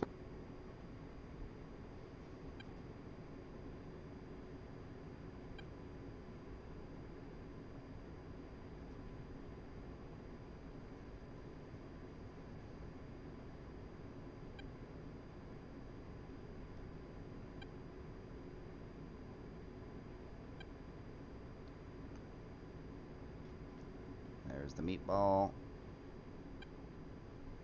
Landing with a heavy load. Landing with all of the weapons. Sochi traffic, M18, clear runway 6, Sochi. Gonna pick it up just a little bit, so a little bit of throttle.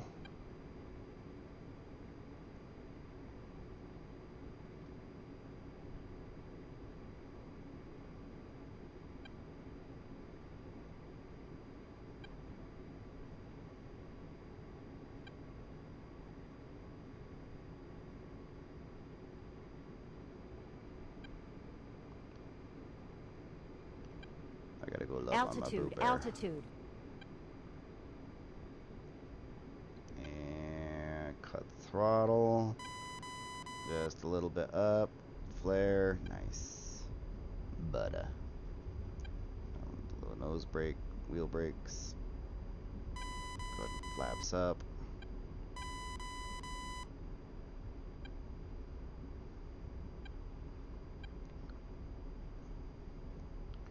Roll it down to the next taxiway.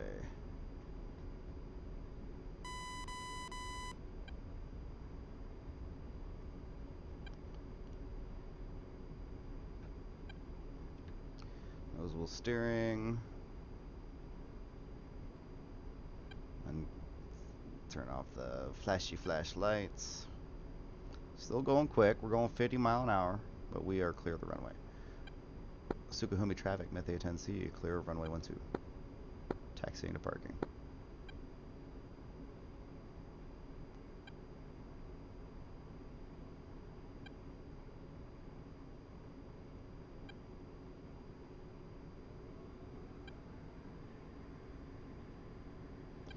Well, this is where we're going to end it. Thank you for joining me. Thank you for watching. I appreciate you guys for being yo. I got to go to the grocery store. The wife demands. But at least she gave me an option, right? It was kind of a messed up way she did it, but we'll go get some steaks. We're gonna have some steaks for Maybe grab some potatoes, do some mashed potatoes. Grab a 10-pound bag for like $3, and there'll be enough potatoes for a good month. Do baked potatoes, boiled potatoes, mashed potatoes, potato soup, fried potatoes, French fried potatoes, hash brown potatoes, old potatoes. All right, guys. Thanks for joining me. Have a great, great rest of your day.